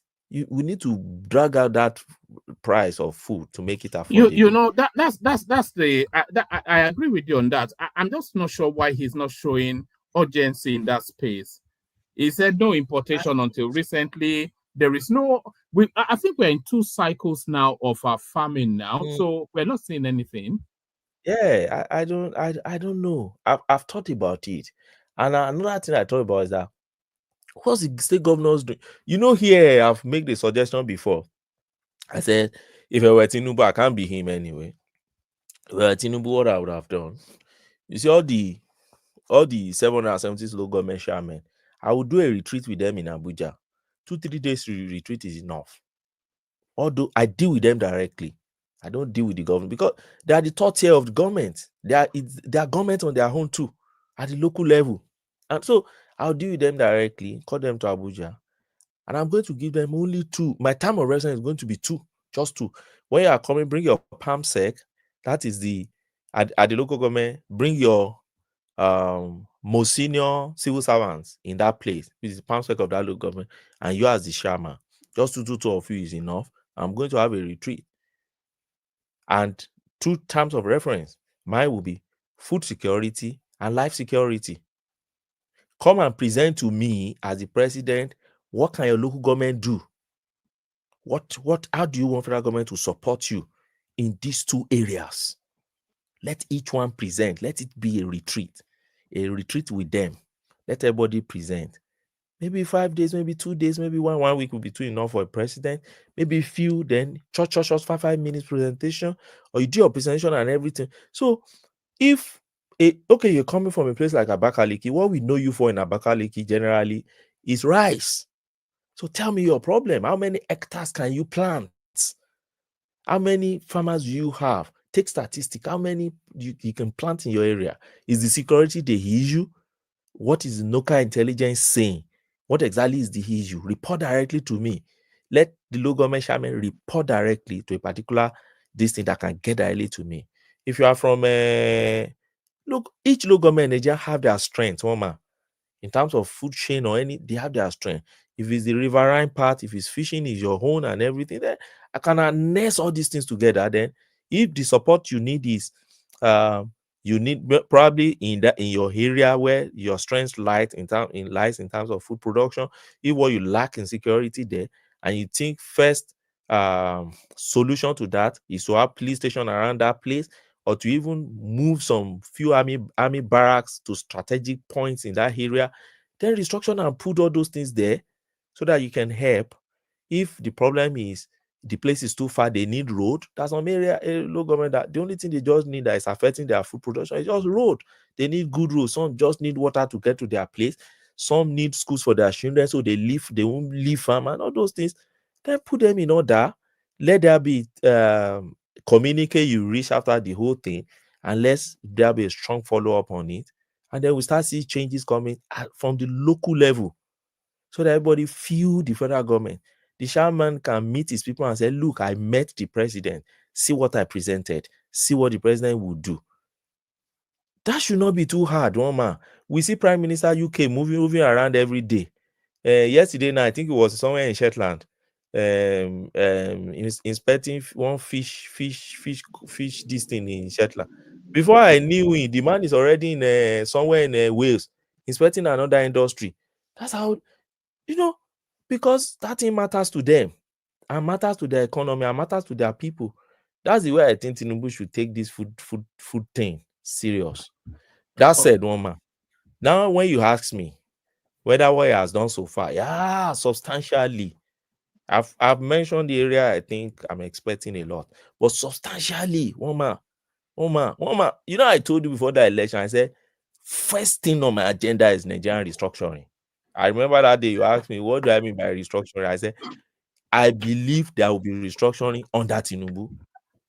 But the restructuring is not the way Nigeria or some Nigerians that maybe, let me say, some uninformed think when they mention restructuring, they think that is restructuring. Restructuring is that nobody is going to give you regional system.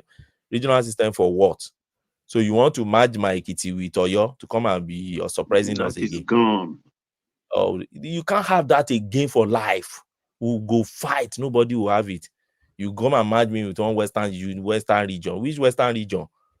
So that they'll be sending my people to go and be study classical study University of Ibadan. Or Ekiti will become the 41st state of Biafra.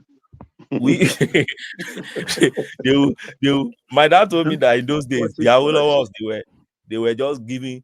They said, my dad said Awolowos that I should see how Awolowos marginalize them in Ekiti and Ondo State. You will not, when they are giving scholarship to go to UI and all those places, they'll be giving the Oguns, the Lagos and the Oyos, they'll be giving them professional courses like medicine, law. When it comes to Ekiti, I'll give you classical study, Latin and Spanish. Those are the things you go and study. History. At the end of the day, now say, they have so many professors in that place. Go and look at those professors. They are professors in history, professors in classical study. So that's the kind of life you want us to go on that Western region. It won't happen again. So for me, that's not my understanding of restructuring. When I say restructuring, one of the things which Tinubu has done is the 3 tiers of government should be independent, at least relatively. And that is what that Supreme Court judgment on local government autonomy states. They pulled that through, and we're going to start see the effect when it materializes. You see all the governors now, they are jumping up and down now, conducting election here and there. Maybe before they know how to put solo administrator there, why are they conducting election? Because that is the effect of that judgment, just one simple judgment of Supreme Court. Another one is the one we are seeing presently now, which is the restructuring, the fiscal federalism. Let us see, where are we making money from? What are the states doing? What are the local government doing? What is the tax they can collect? Should we redistribute this thing so that our economy can be tax driven too? In this country where we live, that's what they do, woman. Local government do a lot for us here. They are the one collecting council tax, they are the one doing sewage, they are the one doing water supply, they are the one doing so many things, utilities and everything. Or when they start to bring it home, so we can move around. So to me, if you ask me, Tinubu should continue that restructuring thing. He should continue doing it. He has started where power redistribution in terms of power which is come to electricity and others. They've deregulated that place. They've ensured that it's no longer an exclusive list. They brought it on concurrent list. Some states are keen into it. Some private individuals are keen into that. Later, we'll see those trickle down. Tiers of government, they brought it down more. Fiscal restructuring, that's what we are battling with now. I pray we're able to get fiscal restructuring. Our police system, I pray we will be able to get police system restructured too. We're not going to restructure our armed forces. Those ones are very important to keep us together. If we restructure that one, tomorrow Biafra go just go get the armed forces. Everybody don't scatter be that. Yoruba go say they won't go. But our armed forces will be okay. But if they can restructure our police system, I pray that happens a lot. And also, so I have a lot on my list, which I think the restructuring, but the few he has done for now is what we've been expecting since 1999, and we couldn't find it. And one man sat from 1999 to 2007 and told us we can never have it. But now we are seeing it. So we know they won't be happy, and we know it will have consequences. We Nigerians should be ready to face those consequences and eventually see how it's going to all go with Nigeria. Thank you, Woma. Thank you for having me, Baba, and everyone. Hey, thank you. All right, brilliant. That's excellent. We are enriched for your free legal services. Yes, all right. Thank you, Ogweni. So thank you, Ogweni. So Baba, you're up next. So a whole raft of stuff. Dele Farotimi, of course, in the clutches of the authorities. Now, I wonder if it's in a room next to Nnamdi Kanu. I would love to imagine that. Can you imagine that? What would the conversation be like? So still this ongoing 753 duplexes and apartments are seized by the EFCC in Abuja. Attribution to Emefiele, but the EFCC being a bit coy about who it belongs to. Lagos State signs electricity bill into law, and they move to now light up Lagos permanently. It's a fruit. South Africa relaxing visa rules for Nigeria. It looks as though this whirlwind international canvassing that Tinubu has been doing is yielding some sort of a result. And then this Pastor Stoby that has been is in the process of being deported from the UK. A lot of people say it's comeuppance due. You flashed this up yesterday, Baba, and it looks as though the news cycle has picked it up. Reps investigate planned retirement of 1,000 CBN staff. So those or whatever interest you, Baba, floor is yours. Yes, thank you, woman. Thank you, Ogbeni, and other panelists. I salute you. Welcome you from Mali. People of the comment section, I salute you too. As usual, I can see the regulars. So don't wait for the criticism to come. But please, no abuses. And our viewers, have you clicked the like button? You know, I always talk about that. Don't be a drag. Please click the right like button if you've not done so. I welcome you formally. Woman, let me first start with the Dele Farotimi. Baba, we need 10 new subscribers today to great us over. In fact, we need 50 really, but we'll take it in tranches of 10. So there's a particular milestone that we're in the throes, we're just on the cusp of jumping over it. So 10 new subscribers in the course of this stream, if it's possible. Back to you, Baba. Okay. Yes, woman. Let me start with the Dele Farotimi saga so far. I just want everybody to realize that, look, there's a big difference between talking and flippancy. You don't have to be flippant, more so when you're a professional. The legal professionals, I know it, and I'm glad Ogbeni is here. They are very, very careful and protective of that profession worldwide, not even Nigeria. That is why 2 lawyers that qualify the same day, when they are pending in a case in court, one is senior to the other. I've seen it happen when they say, okay, I will start first. Say, well, then he say A before P. So the A is a senior because of his name. P has to wait to rise up and take his position. Even the same year of qualification, that's how regulated that profession is. Then for you to look, when a son enters a court, the judge acknowledges him. All other cases will be stood down. They will attend to that son first. The son wears a silk just like the judge on the bench. The same wig they wear. Ogbeni can dispute it if I'm not correct. You understand? So that's how regulated and respectful that profession is. So having said that, Afe Babalola is 95 years old. 95 years old.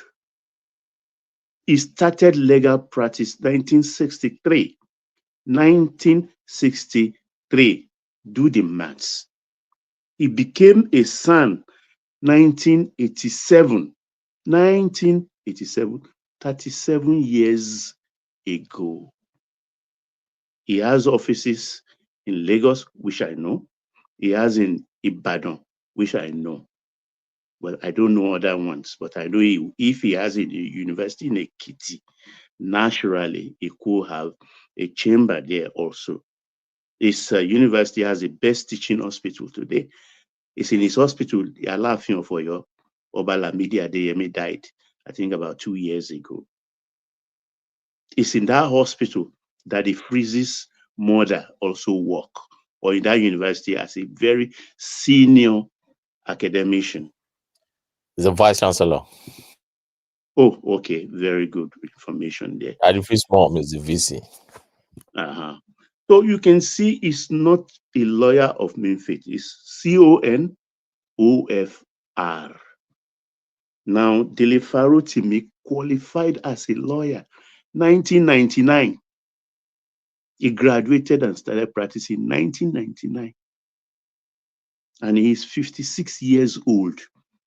So if Baba Felola started early, Dele Farotimi is not even a child of his.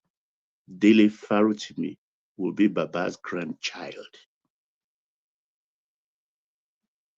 Well, if we talk about not how far, but how well, Yoruba say, Ewenuile, Ewenoko. Ewenoko. Even if you want to say not how far, but how well, how do you want to compare?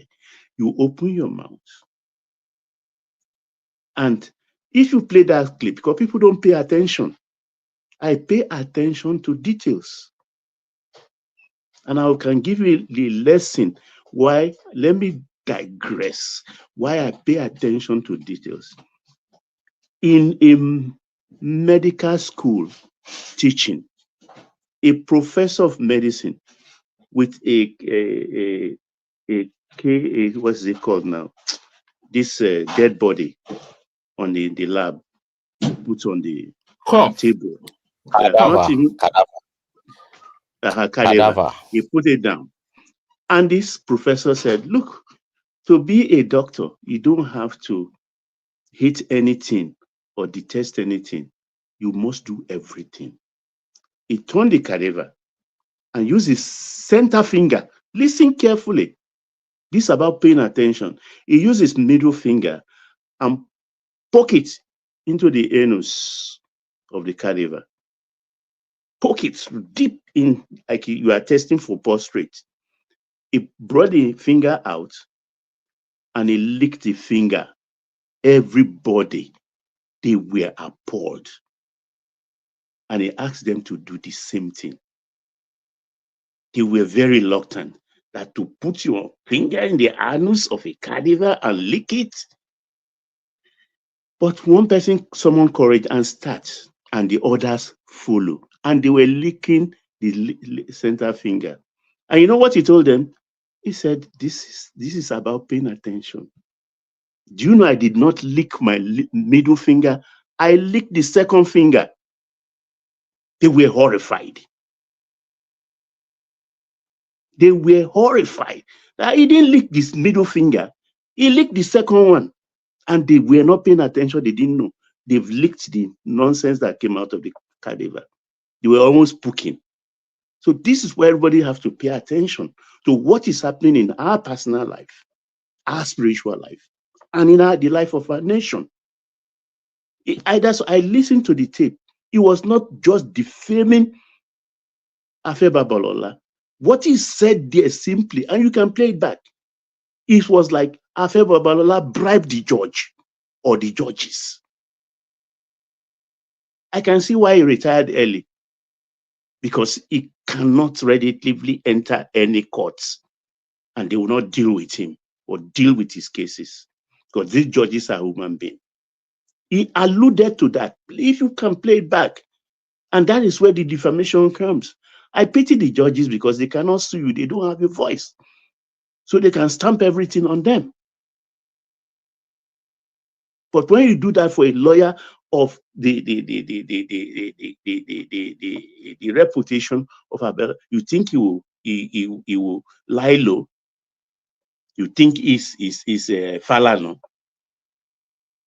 You think his Falano is maybe for who is forgiven. He's an Ekiti man. Ekiti different from Ijebu man or this thing. Falano is on Dodo. But everybody differs in character. Because these people, like if you remember 2 weeks ago when I was going to open for you, I talk about this free speech. And I told our listeners, our viewers, that this is purely an American thing. I said it's not a European thing, neither an African thing. There are criminal aspects of libel and defamation. And more so, a couple of months back, was the PR of police headquarters in Abuja now, or Mr. D something, that man who at times does some comedy or things like that. They tweaked the law of cybercrime to include defamation. Yes. They tweaked the law of cybercrime to include defamation because they found out all those that are defaming people are on the internet. So what they are dragging Farotimi for is cybercrime.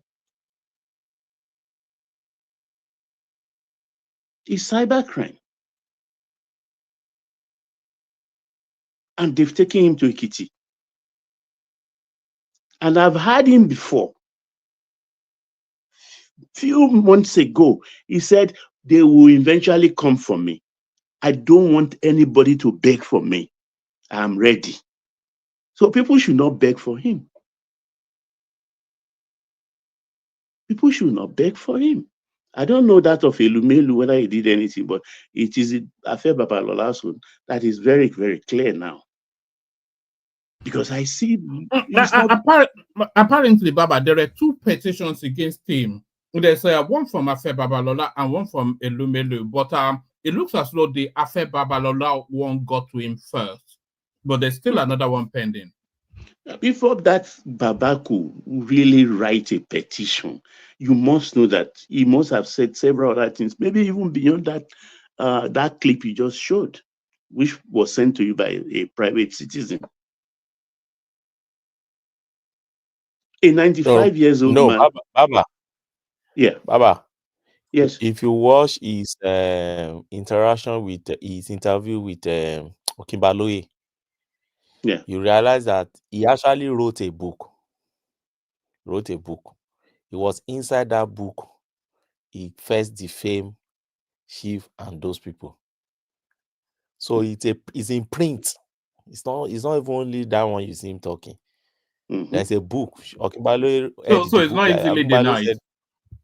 Yes, Okimbaloye has read the book. So Okimbaloye now That's why I said, well, Okunbalo now brought that book to come and confront him that these are heavy allegations against judiciary and some personalities, that are you standing by it? And he started confirming the book and everything he puts in the book. So it's actually in a print, you know. You look, it's because it's not happened to you. You may continue to pander to that circle and say, oh, it is their right, it is their right. Your right to defame me or talk to me anyhow. Stop at your right to bunch your fist. Stop at the tip of my nose. The moment that bunch fist touch my nose, then that's another level entirely. That's entirely another level. So where your right stops, mine starts. What we need is respect. Respect yourself and respect others. Respect boundaries.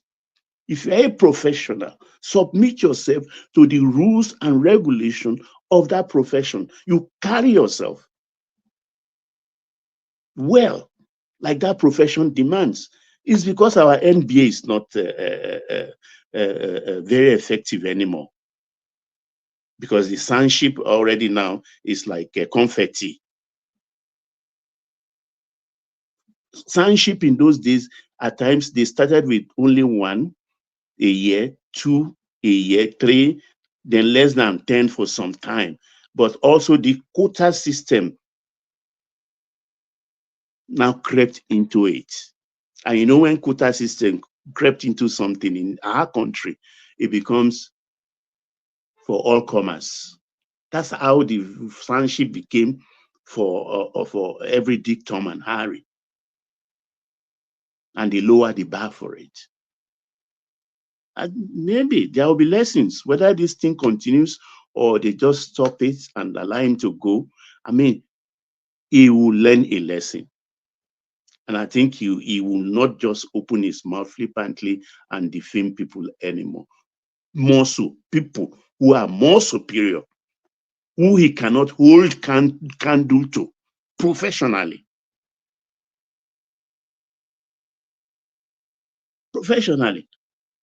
So that's it for that one. And you know, that Baba Yusuf, that guy in the Hausa cap you showed the other time, that was the guy who said that the contract collected from VAT from the northern governors and their MDAs, that they never for once take it to the federal sector. They've been chopping it.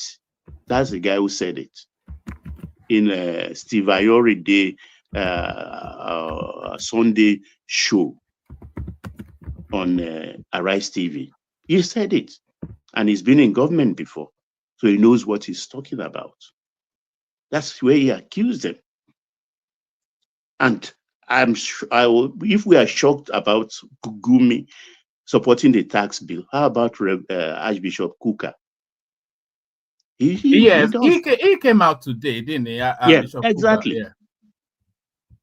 He came out today, and I was surprised. And some of the governors also are now withdrawing their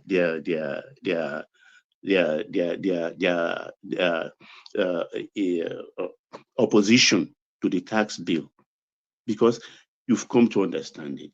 You allow Ndume to gaslight you. Ndume, who has his own grudges with the Senate president and the presidency. He doesn't even hide it. And for his own personal reason, all of you just toe in line. Who are the governors? The governors are not supposed to legislate. It is National Assembly that legislates. And you are asking the National Assembly to submit to the governors, to the whims and caprices of the governors, to look into the bill first. Let them, don't let us even talk about the traditional rulers, but the governors. The governors are executive in their states. We are talking about law.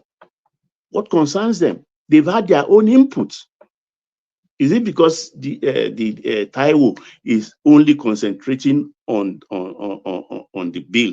It's not. They all had, the governors had input. They all had. He talked about it. If you listen to that clip fully, they consulted with them. They said those some is not man-to-man thing, but they did it virtually, including the attorney generals of states and finance commissioners. They did most of this thing virtually, and they are denying everything because one man stood up and was pointing his finger at the Senate president and howling. But it's good as far as I'm concerned because it has showed these people in real light.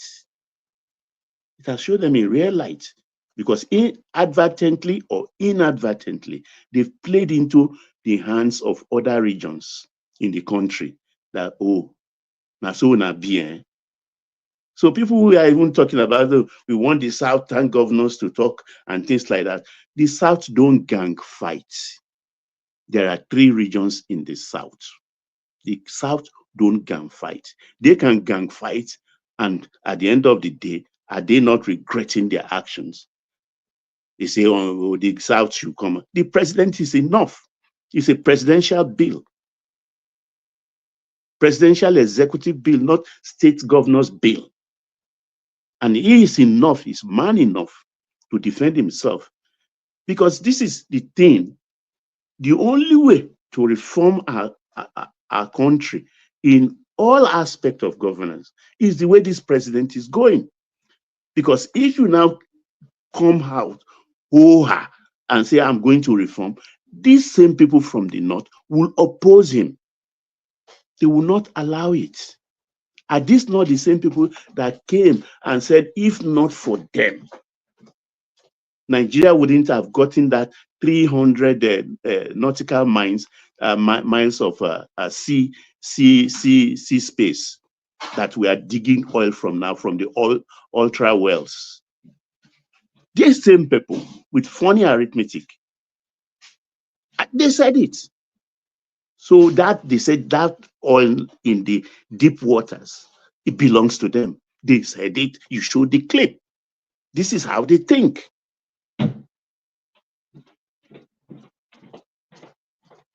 So why people, so it is even good that this thing is unraveling. And that's why I asked Ogbeni that, look, people are blaming the president for coming up on day one to say oil subsidy is gone. We are litigious people. I know us. If he had not said it that day, that subsidy wouldn't have been removed till today. The government will still be spending so much money, billions of dollars, and giving to the oil mafias till today. Because we will just be talking about it and talking about it. We like to talk. Typical, we like to talk. That's why the whole of the cyberspace, we've filled it up. We like everything is fun for Nigerians. Everything is fun, particularly when there is pecuniary gain in it. The more the merrier. So if he had not done that, subsidy, and this, he knows how to get them. Same thing, if he had not gone to Supreme Court for the 774 local government to gain autonomy and took it to National Assembly, maybe we'll still be debating about that today. Not making any progress, but he was clever enough. He knows the terrain. He went straight to Supreme Court. And within, I think it was concluded within 2 months. 2 months. Something that would take us years. So this bill will be passed, whether they like it or not. Because what they are doing right now, I will tell you, now why you? Because while they are dragging it, the man earning 840 per annum, they will still be collecting their payee, the pay as you earn tax. shortchanging the workers from the 70,000, maybe they will end up be paying them only 50,000 every month. In the meantime, maybe for under 1 year or the 20 years it took the PIB to PIA. That's what most of them are gunning for. Because Professor Ndume, Zulum said, a professor, yeah, Professor Zulum said, we can't, if this thing comes, we can't pay salary. So you can't pay salary. Is that all? Have you even been paying the 30,000? We heard you are paying 12. Now it's 70. You are kicking, but you are getting more FAC allocation. Your security vote alone is 800 million a month. Nobody is going to ask you how you spend it for a security vote. So I don't know where these people are coming from, but I'm very happy. Those who are discerning are seeing their colors. Because how can a 4-time or 3-time senator, 1-time House of Representatives, Ndumi has been there from the beginning, telling me I've not read the bill, but it's dead on arrival. It's a DOA, dead on arrival. Arrogance of the highest order. How can you condemn something you've not read?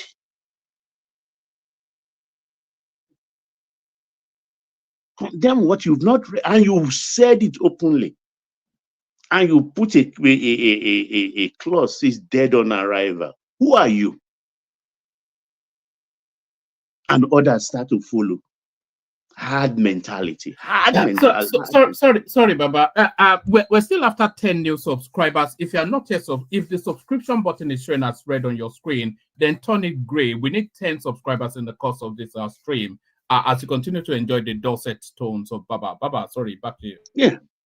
And this is a bill that I read to Ogbeni yesterday upon the question. A lot of things have been removed from that VAT structure. That, look, they don't even read it. Sanitary items and all the, even rent, no more VAT on rent. No more VAT on rent. Utilities and fuel you use in manufacturing, no more VAT on it. Because at times we don't even know our rights. We lose out on things. But I read all that gamut yesterday so that they can realize, the SMEs can say, okay, if they say I'm not going to pay VAT on utility and fuel I use for my generator, where can I buy the one that there is no VAT? Ask questions. And they will tell you, oh, to buy that one without VAT for your manufacturing plant, you go to the so and so place and do that. They don't even know what government is doing. Is this not here we are? People are telling us that the scholarship thing is bunkum, something that is already taking roots and going almost the second semester. You tell me it's nonsense, it's lies. We are strange people, honestly. And that's why the CBN thing, as if I knew, I just told our viewers yesterday that, look, this CBN thing is the next fight after this tax thing is over. Very prophetic. Today, they're saying, no, it's not going to happen. 50 billion you are going to pay to people. Do you want to twist them? Why do you want to sack them? This. And they will start expanding it. You will start expanding it. Meanwhile, why are you troubling CBN? It is their staff. What is your business? They say they are overstaffed. And some people are already volunteering to leave. That building as in its majesty, I think they said it will only take about 6,000 or so. I can't remember then when Cardozo came. But it's taking about 2 times the normal staff population. They require in that one building that it is even suffocating. That was how they removed some department back to Lagos so they can have breathing space in the head office. This Ndume opposed it. But I'm glad we have a strong president. Whether they vote him out in 2027 or he continues in 2027, he's made his mark. He's made his mark. Subsidy is gone. The next president will have perfect excuse. Oh, not be me remove him. I can't go back again. The man has dabaru everything. So let's be managing what he left behind. Perfect excuse. And the worshipful parties will of course fall in line because it is their own person. Because the next government, they have no reason to reverse any of these things. The only thing it has not done is put food on our table or reflect on the prices of the food we eat on our table. But that time will come.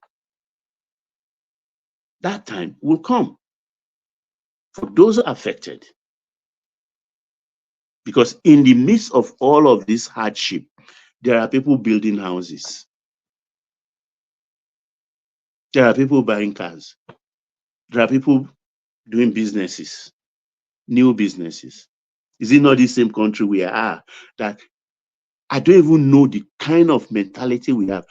753 duplexes in a 1,500 square meters of land. Nobody has intelligence to ask that, who is making this massive building?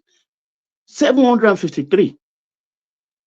I've only seen somebody with 103 houses. That's not even an estate. That's a town. It's a town. Thank you. That's a word. That's a town. He created a town for himself. So in a country of so-called 200 million people, nobody has a gumption to ask in the last 4 years to say, out of curiosity, that who is this person that owns this place, these buildings? When God is not government owned or anything. And Emefiele got away with 750. Look, can you imagine? 753 houses. Where I'm still bowing to somebody I know owns 103. I never knew that is a village record. There is national record of 753 duplexes. That man get how to. Because if in which country can this happen? No, let's face it. In which country can this happen? 753 houses, one man developing it, and nobody's asking questions. Only in Nigeria. Only in Nigeria it can happen. And it is sad. I can wonder what other citizens of other countries will be thinking of us. I'm waiting. I know people will ask me that question. That what were you all doing? And one man is owning a town or building a town. And we'll come here, we'll be talking anyhow. That is a shame to all of us. It's an indictment on the intelligence of Nigerians. I yield, one man. All right, brilliant, excellent. So brilliant, excellent. So thank you, Baba. So we go from Baba, we go to the star if it's ready. If not, we go to the prime dot. Either one would do. The prime. Oh, the star. You're ready. Hello. Yeah. Let's hear from. Good evening to you. Let's hear from you. Yeah. The only area where I want to talk to is this tax reform, the reaction of Professor Sulu. I am very, very surprised with his negative attack, remarks, hard words, and the strong postures. I have never, since I've been following his trajectory, I've never seen him reacting negatively like this, especially against anything that has to do with the presidency. Bola Tinubu in particular, right from when he was even contesting even for primaries and campaign. So I want to believe that there is more to this. probably he could be speaking the mind of Shetima, because number one is somebody that was a godson, that is a godson to vice president. I cannot imagine Lagos State Governor Sanwo-Olu we take a positions on anything, speaking not only once, but on more than occasions, without defining to president, even when Tinubu is not even is not in the government. So I want to believe maybe there could be crack, or two of them are not in the same page. I mean, a vice president and a president. And mark my word, if that should be the case, this tax stuff, it might later fire back, because Tinubu is somebody that he doesn't how do I put it? Should I say he doesn't forgive? Once you do anything against him, he might like in the Yoruba proverbs, ọmọdé burúkú ohun wojú wẹ̀yìn, like you insult an elder, and he kept quiet. He doesn't Iroko doesn't fight back. It doesn't it doesn't punish immediately, but it takes long time. But we just be sure, just be rest assured that Iroko will deal with the whoever that is offend, whichever side they offended. So I should believe that Tinubu may be looking other way, while he will get himself through on this matter. And then when it comes to after second time of Tinubu, then that is the area where he might get back to Shetima. So I don't know if you people are equally reasoning the way I'm reasoning with this Professor Sulum, because I believe it is not natural for a vice, because vice president, I would say, Bonu, I mean, Professor Sulum is an extension of a vice presidency. So for him to do like that, I think he's speaking the mind of Shetima. And Ndume is from Borno too. No. Udumel is right from time, because if you see the way this guy emerged, Akpabio, he was not in support of Akpabio. It was a Tinubu that uses political maverick, to bring him into the it's like when you hang the bone that you hang on the neck of a dog, he doesn't eat it. That was why he made him to be the campaign of Akpabio. So, and you could see he was not comfortable, because Tinubu put him he put him in arm's length. All those influences he thought he would be getting, like having a direct access to the presidency. Once Tinubu achieved his aim, of course, every one of them knew Tinubu knows who this guy is. So they caught him indirectly. They caught him to sizes, and when he moved against CBN, that was where he started this is problem with the presidency, Actually where he tested the deep water of Tinubu, and Tinubu didn't. That is where he drew a battle, and Tinubu did not cowed. So he did not allow himself to be cowed. The same thing with the NCA too. This aviation headquarters, part of the department that was transferred back to Lagos. That was FAAN.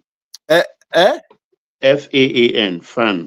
Yes, is it a FAN or okay, maybe for a FAN or NCA, the regulatory body, because all the headquarters of the NCAs, of the aviations, all their head office, they are in Lagos.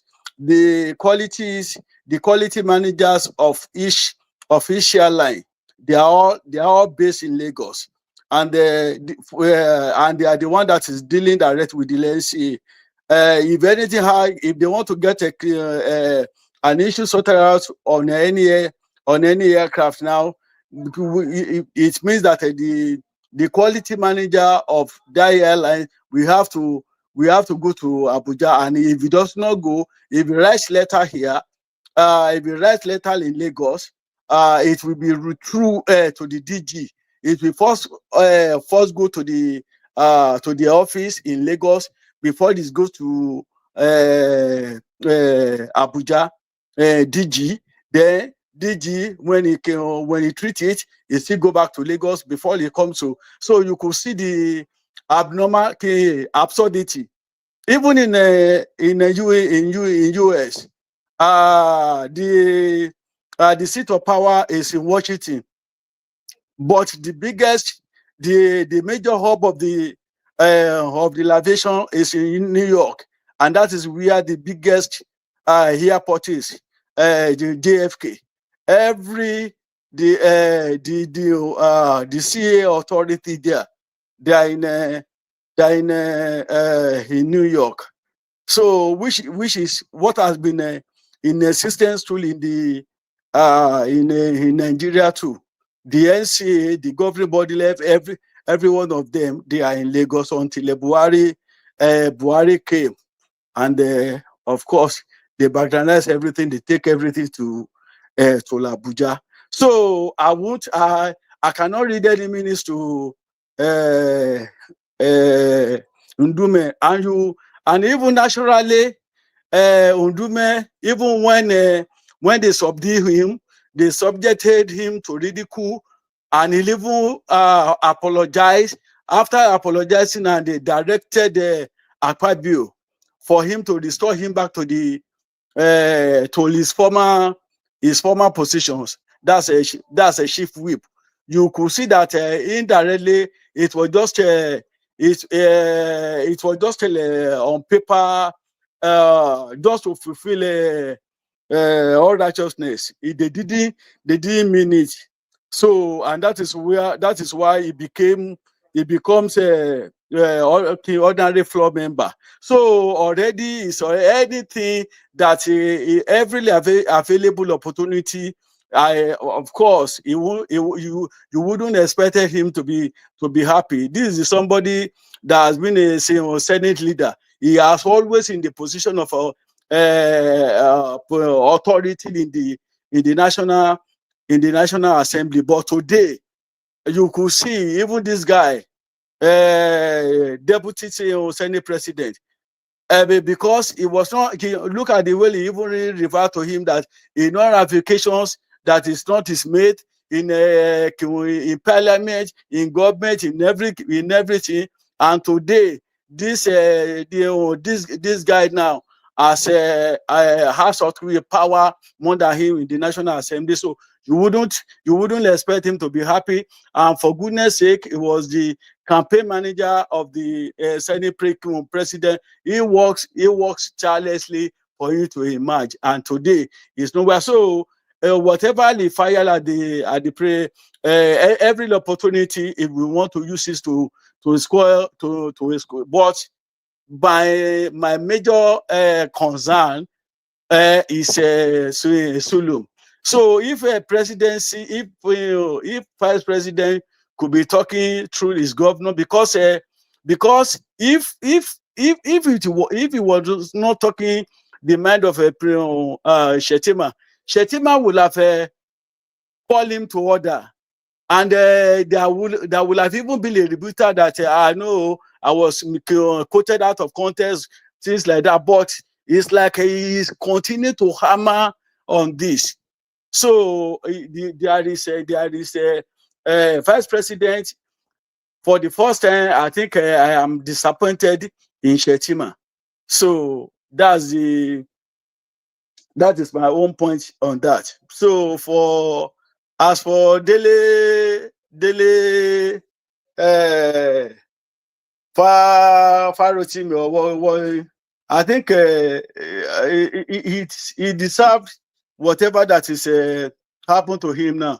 Another person that I will be looking out for is this guy, Rufai Hosseini. So he himself should also watch it the way he made unsubstantiated allegations against anybody. So I think this one will even be a warning to him. And for 750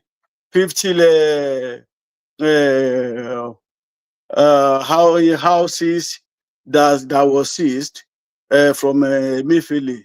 Anyway, it could that shows Emefiele era as the CBN governor is disastrous. Or maybe let us even say Buhari and Jonathan, because it was an extension of Jonathan, because he was appointed by Jonathan, and all this looting has been happening from the Jonathan era, and of course, I don't think anybody should be surprised with this, because the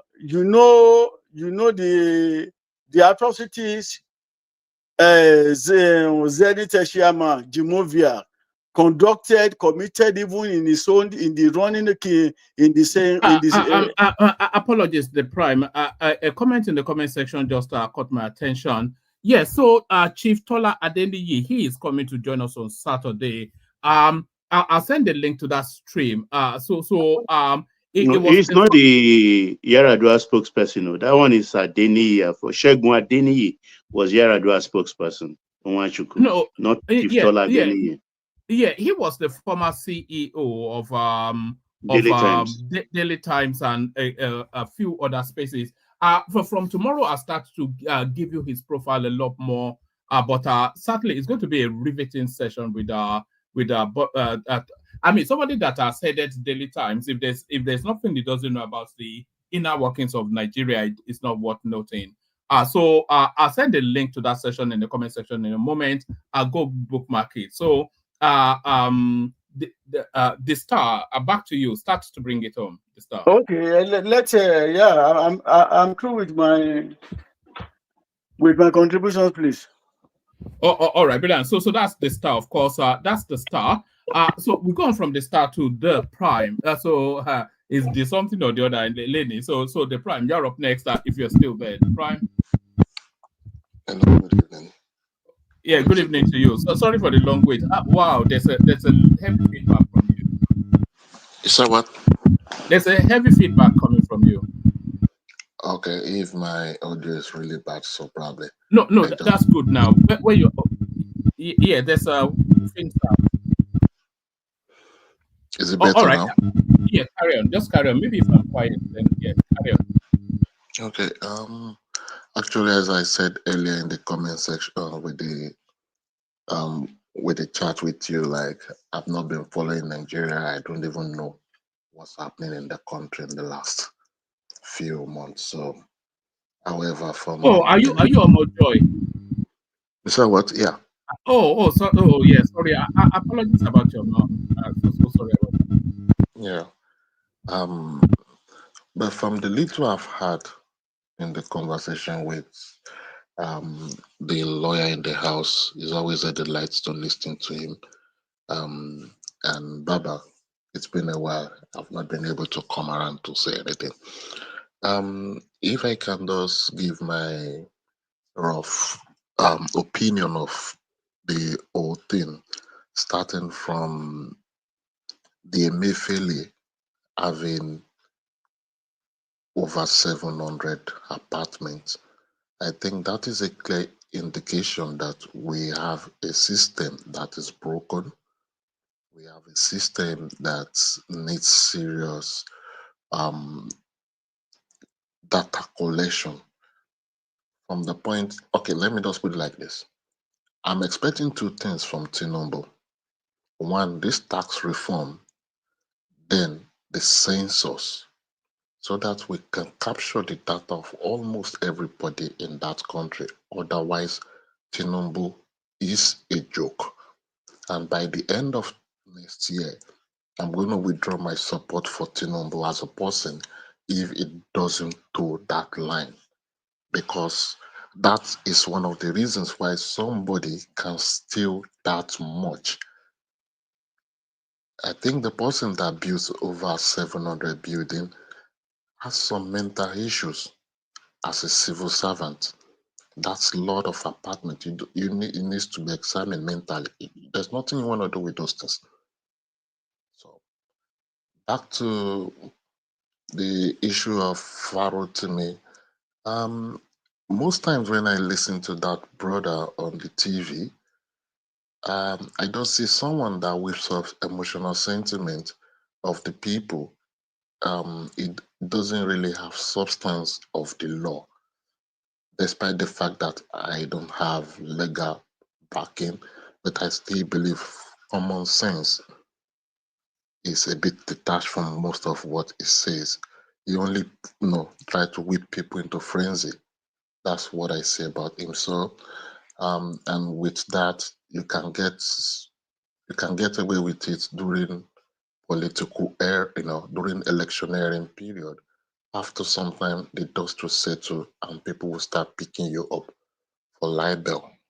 I hope he learns his lessons and others that find joy in running their mouth on air will learn the lesson that there is still law in Nigeria and there are people that Emma Binu doesn't really work with. Because I think we have that funny idea like, oh, Emma Binu, who did bear emotional blackmail when people willingly wrong you. So I hope he learns his lessons, and that's my cut short for that. And for the issue of the tax reform, Tinubu and the northern part of the country, I think the North should be a bit ashamed, not in a kind of derogatory way, like they are leaving too much money on the table. It is quite regrettable that they do the hard work and they leave the bulk of the money on the table. From their vegetables that they bring down to the south, the VAT they can get from it by simply washing it and putting it inside a plastic bag, it's enormous, not to talk of the beans, not to talk of the meat and the dairy products. So if they are leaving so much money on the table and they are complaining, is either they are too, I don't know, I don't know what they're thinking. They're not doing well by themselves.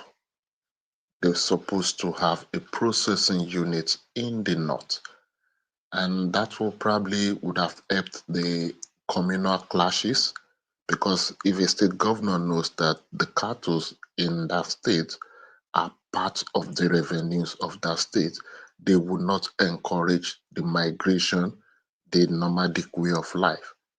They would have thought about how do we process these things and add value to it and make more money. So I think if they're not doing that and they're complaining, I think Dugara was absolutely right. He spoke to them at length and told them, hey, this is a challenge to us, not a kind of haunting us or like a kind of wish haunting of the North. They have more to gain. As a matter of fact, except for financial services, I think Lagos is even having more to lose from the VAT issue, because from the trajectory I could understand simply in which it has to be the point of consumption that gets the VAT. Big companies like Guinness, like Coca-Cola, that is nationwide but is domiciled in Lagos, will have to start having probably branch office, state offices where they can pay their VAT taxes, or they have to make a kind of sharing arrangement to that. So technically, Lagos might even be losing money. And if other part of the country wakes up for once, that is going to bring unprecedented development to the country, it might be a win-win case. Lagos might get decongested. People might start thinking of, okay, why am I coming down to Lagos if I can add value and make money?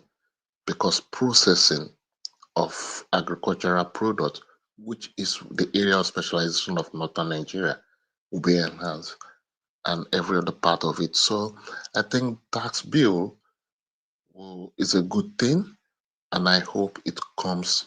I hope the next thing for Tinubu is census. We need to put our hands on the machine. We need our data to be known, so that when our data are known, it helps in curbing corruption, so that properties can be taxed properly.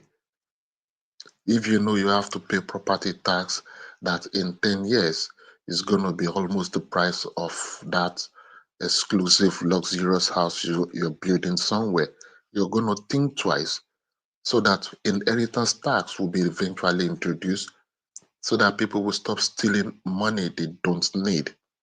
So those are the things I think should be the line of duty for the president. I'm just a common man, just saying my own.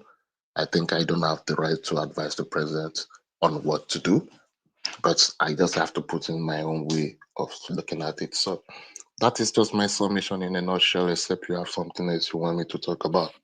All right, brilliant. Thank you, the Prime. Stay there.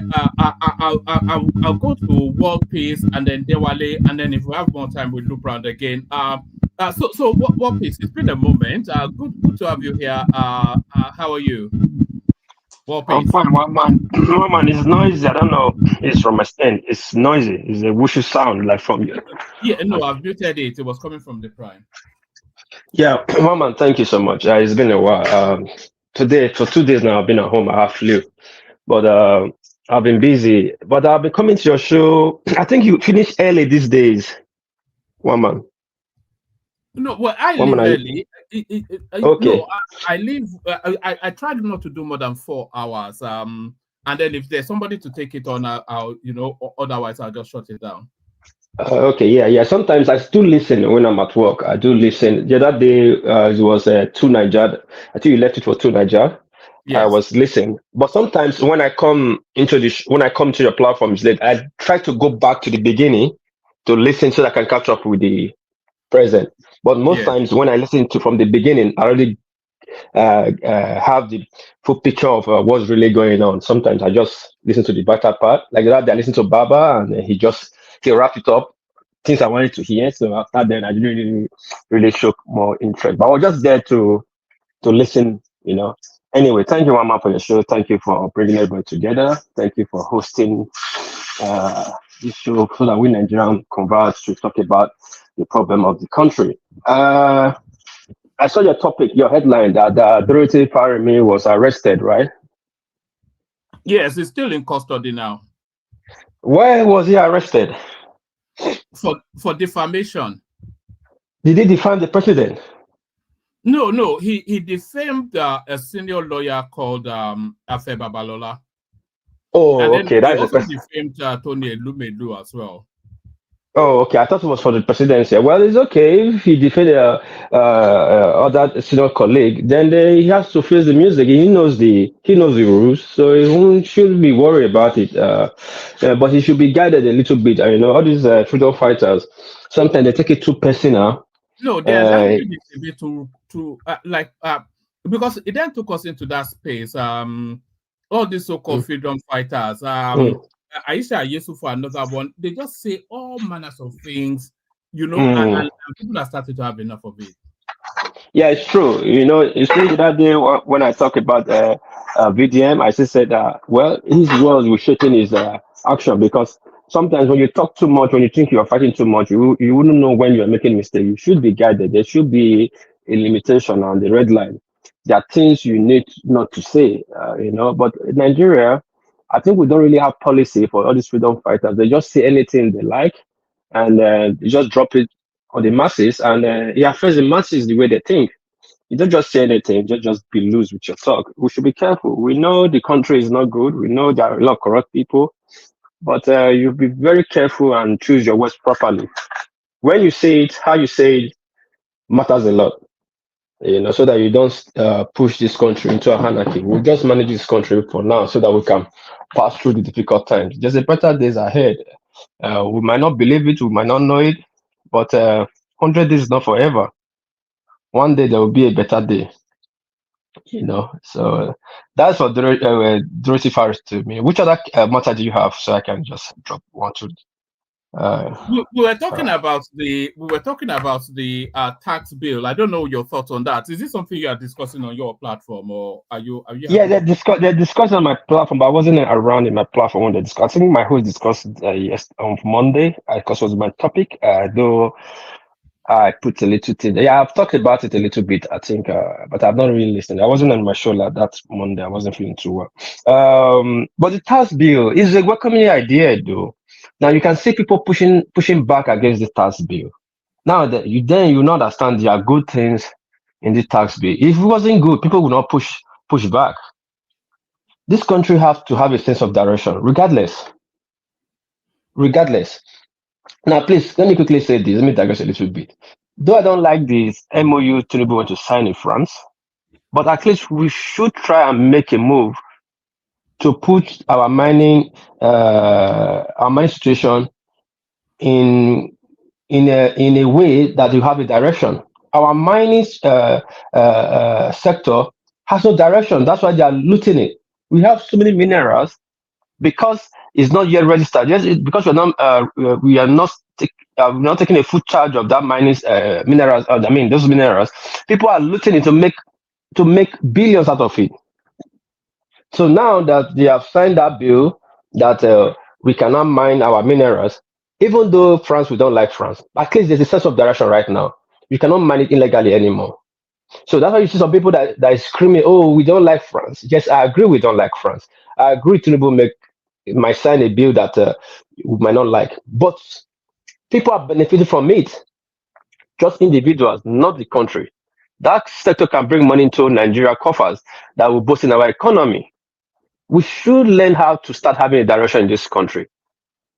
We want to criticize Tinubu later. Yes, that will do that. Like for me, when I read some of the agreement that they will train our francophone Nigeria educational system, that's all bullshit. What we need is, what we're supposed to know is that those mining this thing that we signed with France will open a process plant here. At least 60 to 70% of that minerals will be processed in Nigeria before taken away.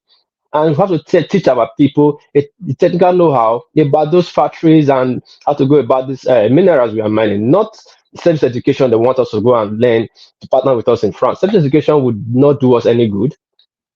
For us, it's like about a salesman. That's what we are learning. But though I know they're going to show us a little bit of technicality, but that's the service education. But that's a part. But we should at least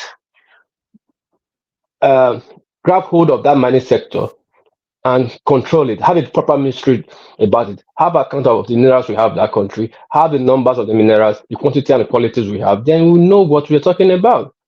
Anyway, that's for the mining sector. The tax bill is a welcoming bill. The tax reform is a welcoming reform. I think I read in one place that the state will be getting 50% of the whatever they generate. Mama, please correct me if I'm wrong. Is it 50%? I think it's a mix of so many factors. I couldn't give you the. I think it's about 45%, if I'm not mistaken. Okay, yeah, something like 45 to 50, yeah. And some people were saying, oh, yeah, I think this guy, this Zulum, was really against it that his state will collapse and all that. These are not true. These are just people which are be benefit from this country. They don't want to contribute their fair share. And with this tax reform, everybody will wake up. All these governors will wake up. So many governors are docile. They just don't do anything. They are not creative. Nigeria is being known for their creativities, but now we are too lazy now. Not because we choose to be lazy, but because of the handouts we'll be getting that have made us lazy. Because we just saw now we have crude oil, it doesn't make us lazy. We cannot think for ourselves anymore. I think we're supposed to have this draconian law that we see as a trend that's going to take that the bottle that is feeding us from our mouth, that will make our people to wake up and try to try to create a different initiative to sustain themselves. We should understand that every state governor can actually take off their states. And from the record I've got, I think the northern states can take off themselves more than the south to remove the oil from the south. Do not have more minerals than the south. This tax bill for me, one man, is a welcoming idea. We should support Tinubu for sorry, this. Somebody just corrected me. The states get 55%. So you were okay, right. Yeah.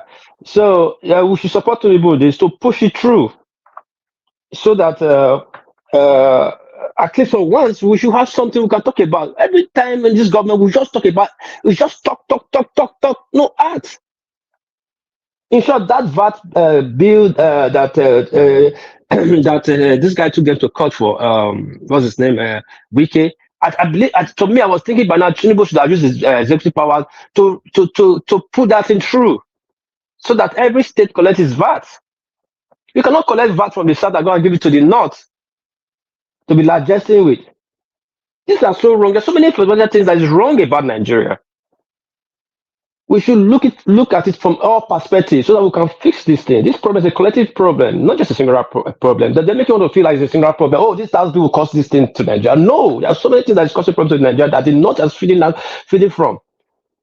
I'm not trying to downgrade the north, but they have design structure that some people are feeding from other people like leech. Or leech is a hard we call it. Yeah, you put the English. I don't know how to say it, and it's dragging the country backward. We should at least position this country well. Tinubu might not be able to solve this country, the problem of this country, but at least let him try and put a blueprint down, a structure down, the foundation down, so somebody else will build on it. Nigeria will not be fixed in 8 years, but Nigeria can achieve a lot in 8 years.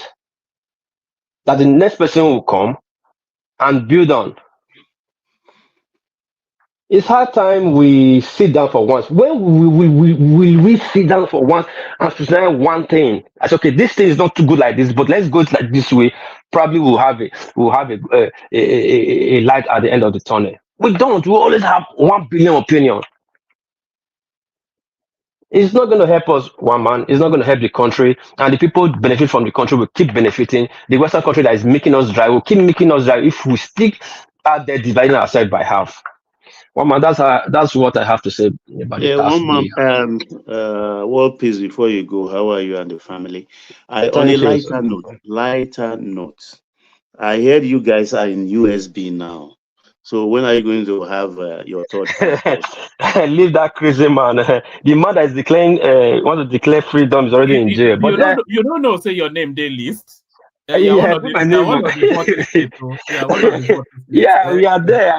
I saw it. Let me quickly touch on that.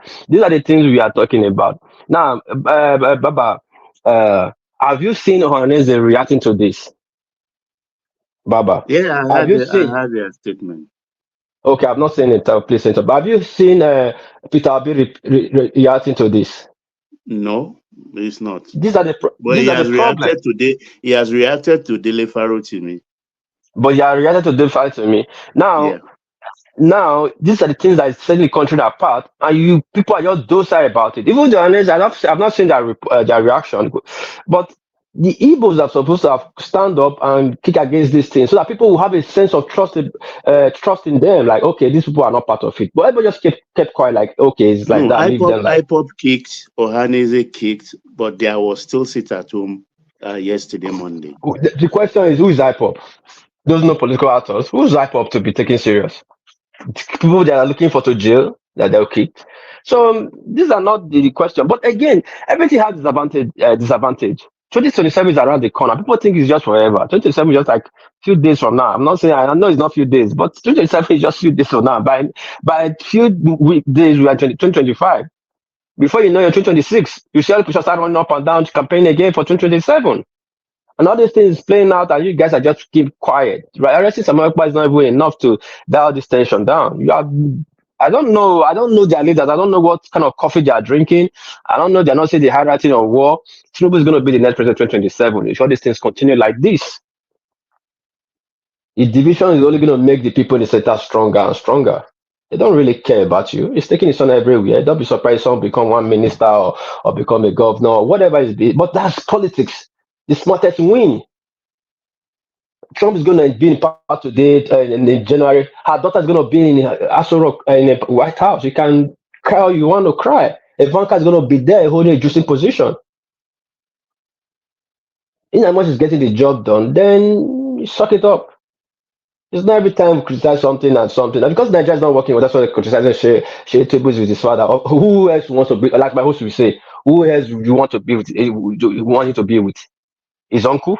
If my father is the president, I will fly the private jet to go see my girlfriend.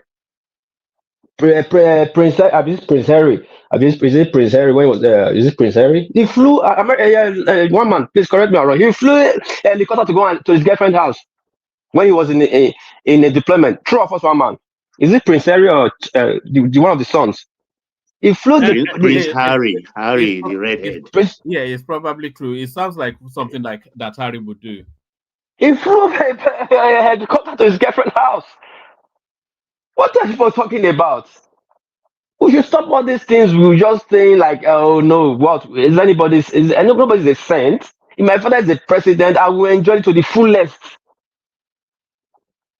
We should just stop all these things. Just that we just have to do it under the table so that we don't rub on people's face or people's faces. We will not enjoy.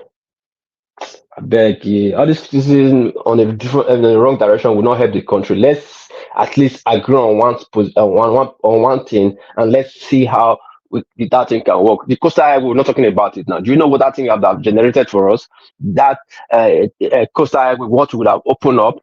You think it's only we that's against Tinubu for Nigeria to succeed? Tinubu just like to make Nigeria just being dull or not to progress. That guy wants to leave his mark there too. We have international forces as oppressing us through. Not like just America just say to oppress us. We're talking about corporations that we are buying things from. By the time we have those things on our own, we will not buy from them. Everybody wants their own interest.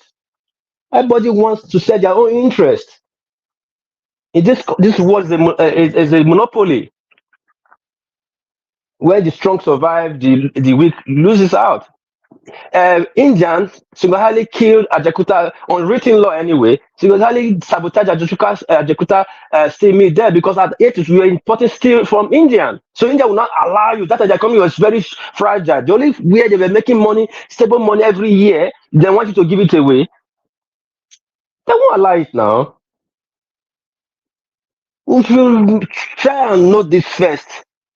We should first of our own inner problems. All this will not help us for crying out loud. We can keep shouting, Tinubu is Agbado, this is that. What did Buhari do? What did Ambassador do? What did Jonathan did? What did let's count the president back. What have they done? It would not, nothing will change. Not until we sit down and say we are the problem and let's fix this. When you know your problem, you don't got a problem again. But then you try to allocate your problem to somebody else, then your problem will keep persisting. And that's what they just want. Let's agree. Okay, we have a problem. We don't have lights. Let's take it one by one. Okay, President, you feel chop anything you want chop. Okay, let's fix on this light. Let's try and see how this light will work. If we have like the let's have a policy that will protect this light, that this problem will not come again. Then let's fix the other one. It's one by one. But Agbadamila is there still doing his own stupid thing. But we all have it. It's the same problem for the same finger. You point finger at 4 point at you. We are shouting at the president. What about our governors that are looting billions? Okowa is in prison for 1 trillion, 1 something trillion naira for one of the set up money that was donated, that was allocated to him, or not. That's not the fact. I heard that they retrieved about 700 something buildings from. Yes, we were showing it. About 700 something buildings from one person in Abuja recently. One person holds 700 something building. Do you know how much is that in Abuja? And the person just gave it away back to FCC with no string attached. We have a social problem in that country. It's not a matter who is smarter or who is not smart. It's a matter of we should stand up for our problem, identify it, and say, yeah, this is our problem, and let's move forward. We must agree that country is our country, not to people that take it and want to divide, want to succeed. When you succeed, you want to dig your land and take it to sea and sit on that place. One man, I yield the floor. Thank you. All right, brilliant. That's the excellent World Peace. Of course, World Peace. There might be a debate taking place between two Niger and Kulata about the Benin Yoruba Ife thing. If it's taking place, then I'll notify you, because we want the bench of both sides start so that we can. So that's in the offense. I'll notify you. I was going to go to Dewale next, but he dropped. So we go to Pansat, and then after Pansat, we may just cap it. After Pansat, Baba has the final word, then we cap it. Pansat, you're up next. Yeah, thank you very much, one man, panelists, and those who are listening to us both in the comment section and over the airwaves. I had mercy on you, one man. I decided to give you one more chance to come by here and see. We're gonna get this thing serious discussion. I'm very saddened that somebody as prominent as Dele Farotimi is being disrespected in our country today. They don't see us finish now.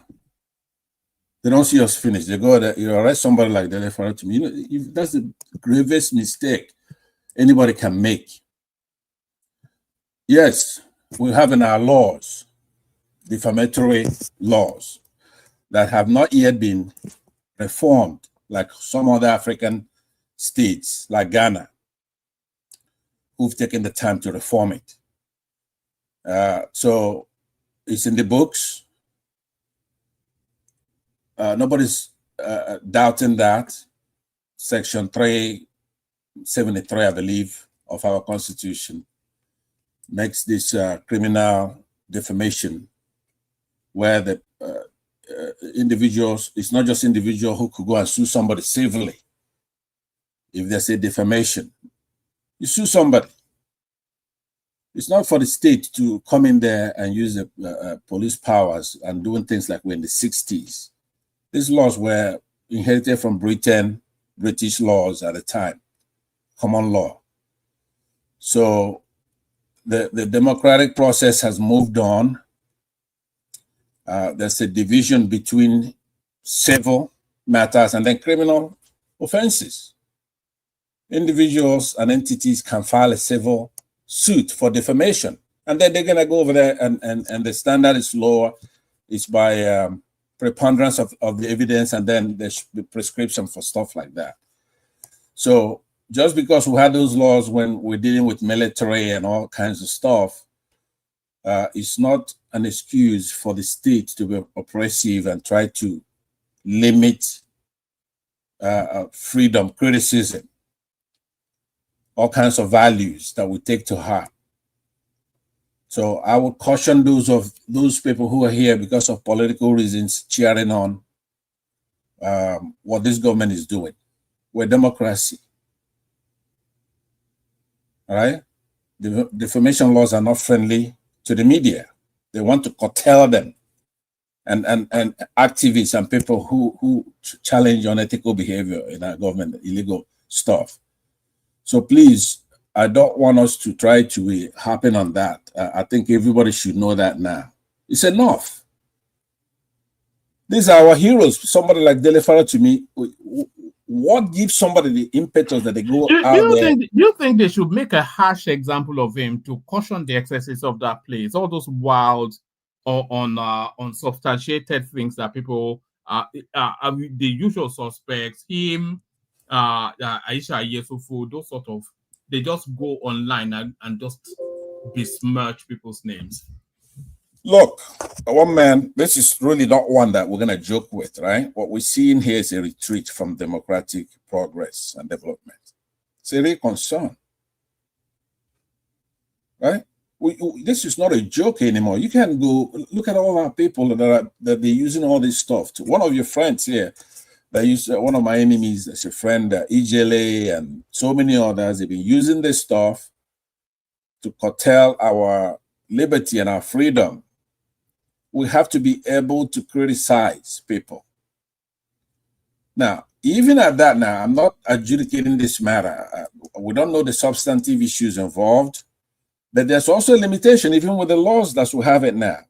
Aside from the 373, section 373, you have the section 377 of that criminal. I mean, Ogben is here, but I'm not sure if he's still conscious. It may well be asleep, even though he's here.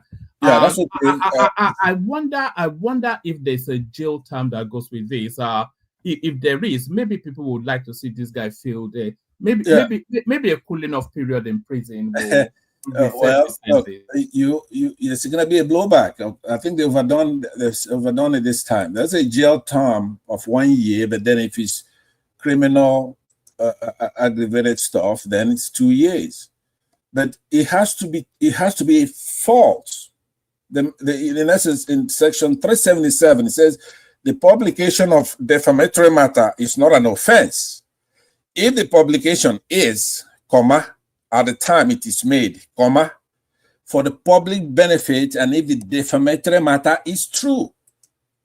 So even before we start going into progressiveness and all that, what did he publish? Is it false?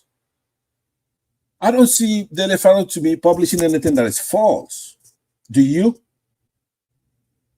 This is somebody who speaks truth to no matter who it is he's talking to. He has no religious animals. Have a listen to this. It came out. I'm saying that Ariafe Babalola corrupted the judiciary. And in corrupting the judiciary, it came across my practice. When I came across it, I challenged it as a lawyer, and I fought it to the point where he could not enjoy the fruit of his exertion in the Supreme Court. In writing the letter that he... Would you say that's a wild and an unguarded comment to make by somebody that purports to be a lawyer? Wild. I wouldn't say that at all. He said that somebody corrupted something. What does that mean? He bribed judges to get his way. Well, is that far-fetched? Do you think that's far-fetched? The thing is that even not proof of that. No. Look, you could pick on everybody. You pick on Obi. You pick on Showore. No, you don't pick on Dele Farotimi. That is a good man. He's a lawyer. He's fair. Like I was beginning to say, he has no religious animus, has no regional animus or jingoism of any kind. This is one of our heroes. And I've come here today in a civil demeanor. I'm not going to leave here like that. I don't think that this is one of those things that, let's say, P2B is condemning it, somebody else is condemning it. We have to do something about this one. We have to do something about this one. Now, you know very well, and a lot of you are smirking, you're laughing, you fight because you probably didn't grow up in the military era. It's nothing for a government to do those things they're doing to individuals. You're a bunch of kids. We were there when the military was there, and they could do a lot of things, but does it make it right? The government... The government is not involved, by the way. It's a private individual versus a private... No, that's not. This is a criminal thing where they have the government arresting somebody. You should know the difference between a civil case and a criminal matter, right? civil case. What's been alleged is by a private individual who has reported to the authorities. Well, you can see it on the screen. But one man, the elementary thing to know, if it's a civil matter, nobody gets arrested, right?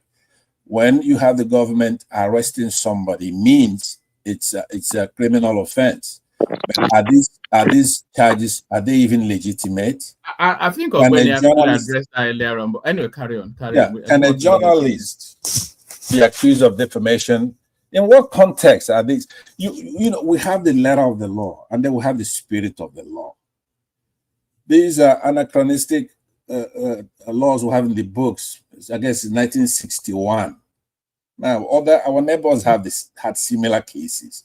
In the case of Ghana, for example, I know they had one, and they repealed it, right? And bring their state up to date. It's not only in jollof rice we have to compete with Ghana. Ghana had provisions they call Act 29, draconian provision, and it was criminal liable. So they changed all those things, repealed it. Even people like Sierra Leone, the Gambia. Now, some of these, like the Gambia, they take one step forward and they take two back with their terrorism stuff. It's, you know, when we are here talking and we want to make the country better, you guys have to take this stuff seriously. Someone like me, I'm done. I don't need anything. I've got money coming off my ears. I got babes here and there. All my people are trained and they're gone. We're not doing this for me. We have to take this thing seriously because we have to start from there. When you arrest somebody such as Dele Farotimi, there should be war in that country right now for that. Because they don't see us finish now. If all you're gonna do, Peter Obi, is to come and condemn this and this person come, is that it? Who's laughing here? I'm the one laughing. Oh, okay. The star. Let me say, the star. You know that it's true. This is not personality stuff. You cannot go there and abduct Dele Farotimi with impunity, even if you release him now. So, what are we going to do? That is the question. Because if they do this, should he face charges though? If he makes defamatory comments, should he face charges? Nobody's above the law, right? Somebody who's a trained lawyer, one of our heroes in that country. If Nigeria is ever going to be a country, so Dele Farotimi now has become an hero.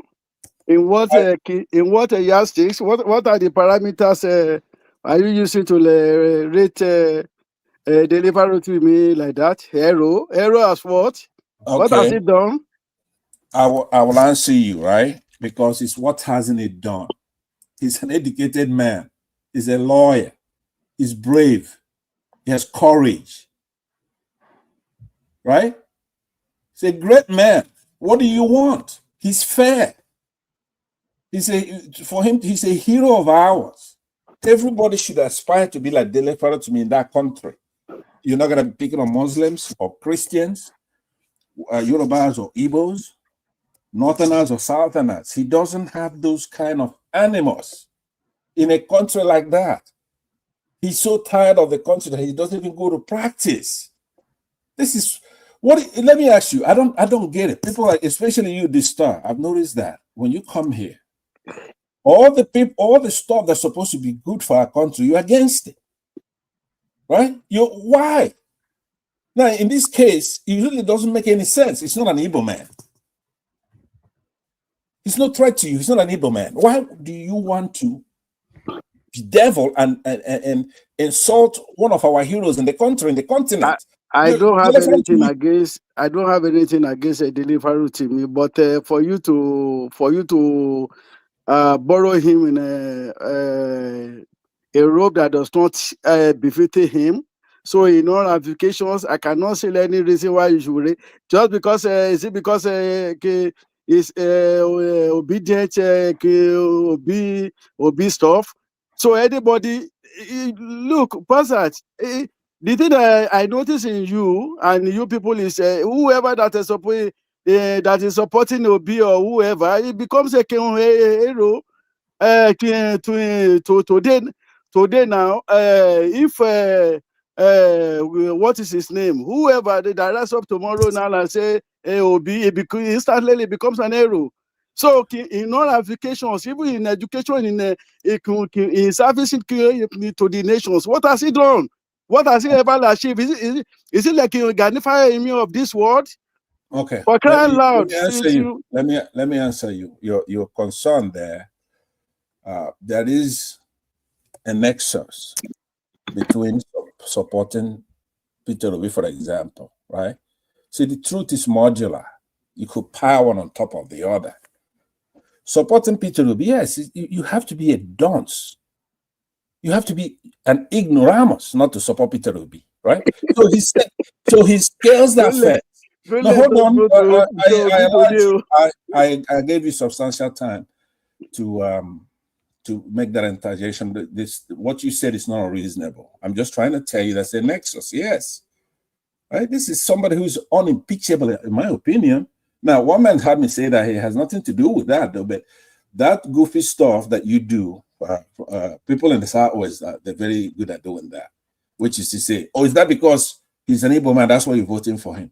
Even though you point out to them, I say, look at the voting pattern. Go and look at, for example, what's his name? Jonathan. Go and look at how the Igbos voted for Jonathan. It depends on who Jonathan is running against. If Yar'Adua is running against some other devil from the north, you go and look at the voting pattern, they will vote for that person the same way. It has nothing to do with Peter Obi. Even if it doesn't, hold on, let's be in order. Let's try to be in order here. I don't have all day. I'm trying to say somebody, I don't get it. You produce somebody who's not, Dele Farotimi is not just a Nigerian. First of all, you have to understand that. He's not a Yoruba man. This is somebody who's invaluable, a respected person, and untouchable. Right? You could laugh all you want. I just told you. Those particular virtue that I'm naming off for you, it's very scarce in our country. It's something that shouldn't be a big deal, but in Nigeria, one-eyed man is king. Where you get a bunch of blind people. You have somebody who has no regional animals, no tribal animals. It's not jingoistic.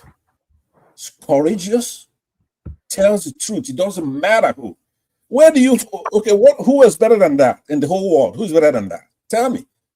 Maybe I'm getting it wrong. Okay, could you name me somebody who's better than Dele Farotimi? Just give me one name. This start. Don't take all day. Give me one name. Daniel Buala is better than Dele Let's just laugh, okay? Let's just sit here and laugh all day. Why don't we just play? For 6 hours, you come online and you play all day. Let's do that. What value does Dele Farotimi present? What it does is it sings hit songs to fan followings. It's just like it's like Michael Jackson or Prince. It's like Davido. He sings hit songs to fan followings. It will go on his pedestal, and then they will do and they will say, "One man, you are even overrating him, comparing him to Reno of this world. Come on, it's just like Rufai Oseni of right." Yeah, Dele Farotimi was hold on.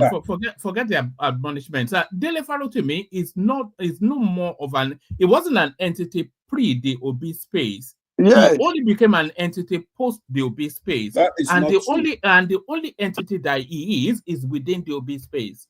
It's nothing outside of that. Let me compare him to Rufai. He already spoke, and we listened to him, and all right. He was saying, the whole time when you can't do that now. So now let me say something to you, right? All right. In this world, there are 52 virtues, but we're not going to go through all of them, right? When we in Nigeria produce somebody, and it could come from anywhere, could come from the north, could come from the West, come from the East. And of course, these minorities we have all over the place. Each one of them can produce somebody with the virtues that we're looking for. Courage, compassion, charity, cleanliness, patience, temperance, justice, assertiveness, responsibility, and so many, wisdom, right? Modesty. There is not a single virtue you're going to find lacking in Dele Farotimi. And you have to, you need your head examined. In that country, when we produce somebody who's probably a local champion, but a champion, nevertheless, Obafemi Awolowo, it doesn't belong to you. It belongs to all of us. When we produce somebody as great as Zeke of Africa there, it doesn't just belong to the Igbos. You're going to have to open your aperture, especially when you come on a platform like this, where we are here in the diaspora. I'm here in the United States, the greatest country in the world. So diaspora is not diaspora. I don't know where the hell you are, the star. Maybe you're in Nigeria. I don't know where it is. Before people come from Nigeria to come on this platform, I say they need a visa. They need to be trained. If you come here and you're berating somebody as blessed as Dele Farotimi, then what do you want? And the worst part of it comes from your region. Your regional jingo is here. You produce one that is not just a Nigerian patriot. This is a black man that people want our people to emulate. And that's who you always want to disrespect. I'm not here to talk to you, to be honest with you. What we need is to punish Nigerians for this act, because they've seen us finish. If they can arrest Dele Farotimi with impunity, then we're done. Dele Farotimi is not Showere. Dele Farotimi is not Peter Obi. This man has all the virtue. I've said it here countless times. But to go up top of our head, now, who are we afraid of now? I could see Buhari, okay, such a stranger, such a thug, military thug, jackbooted thug, okay. But now those people are gone. Look at the chief of police, Aboteku, or whatever the fuck his name is. If he's he should be sleeping with one eye open. This guy, I could bag myself, put him in the bag. He's not imposing. Tinubu is not from the military-industrial complex. What are we afraid of? You go and you arrest Dele Farotimi, then we're done.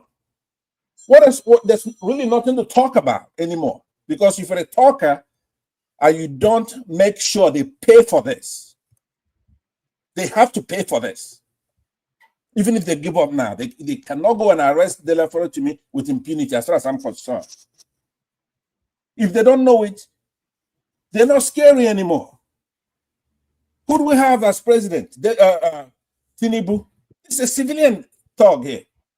He's not in the military. The chief of police, he's a small guy. So what the youth of Nigeria, what are you afraid of? Go and get them.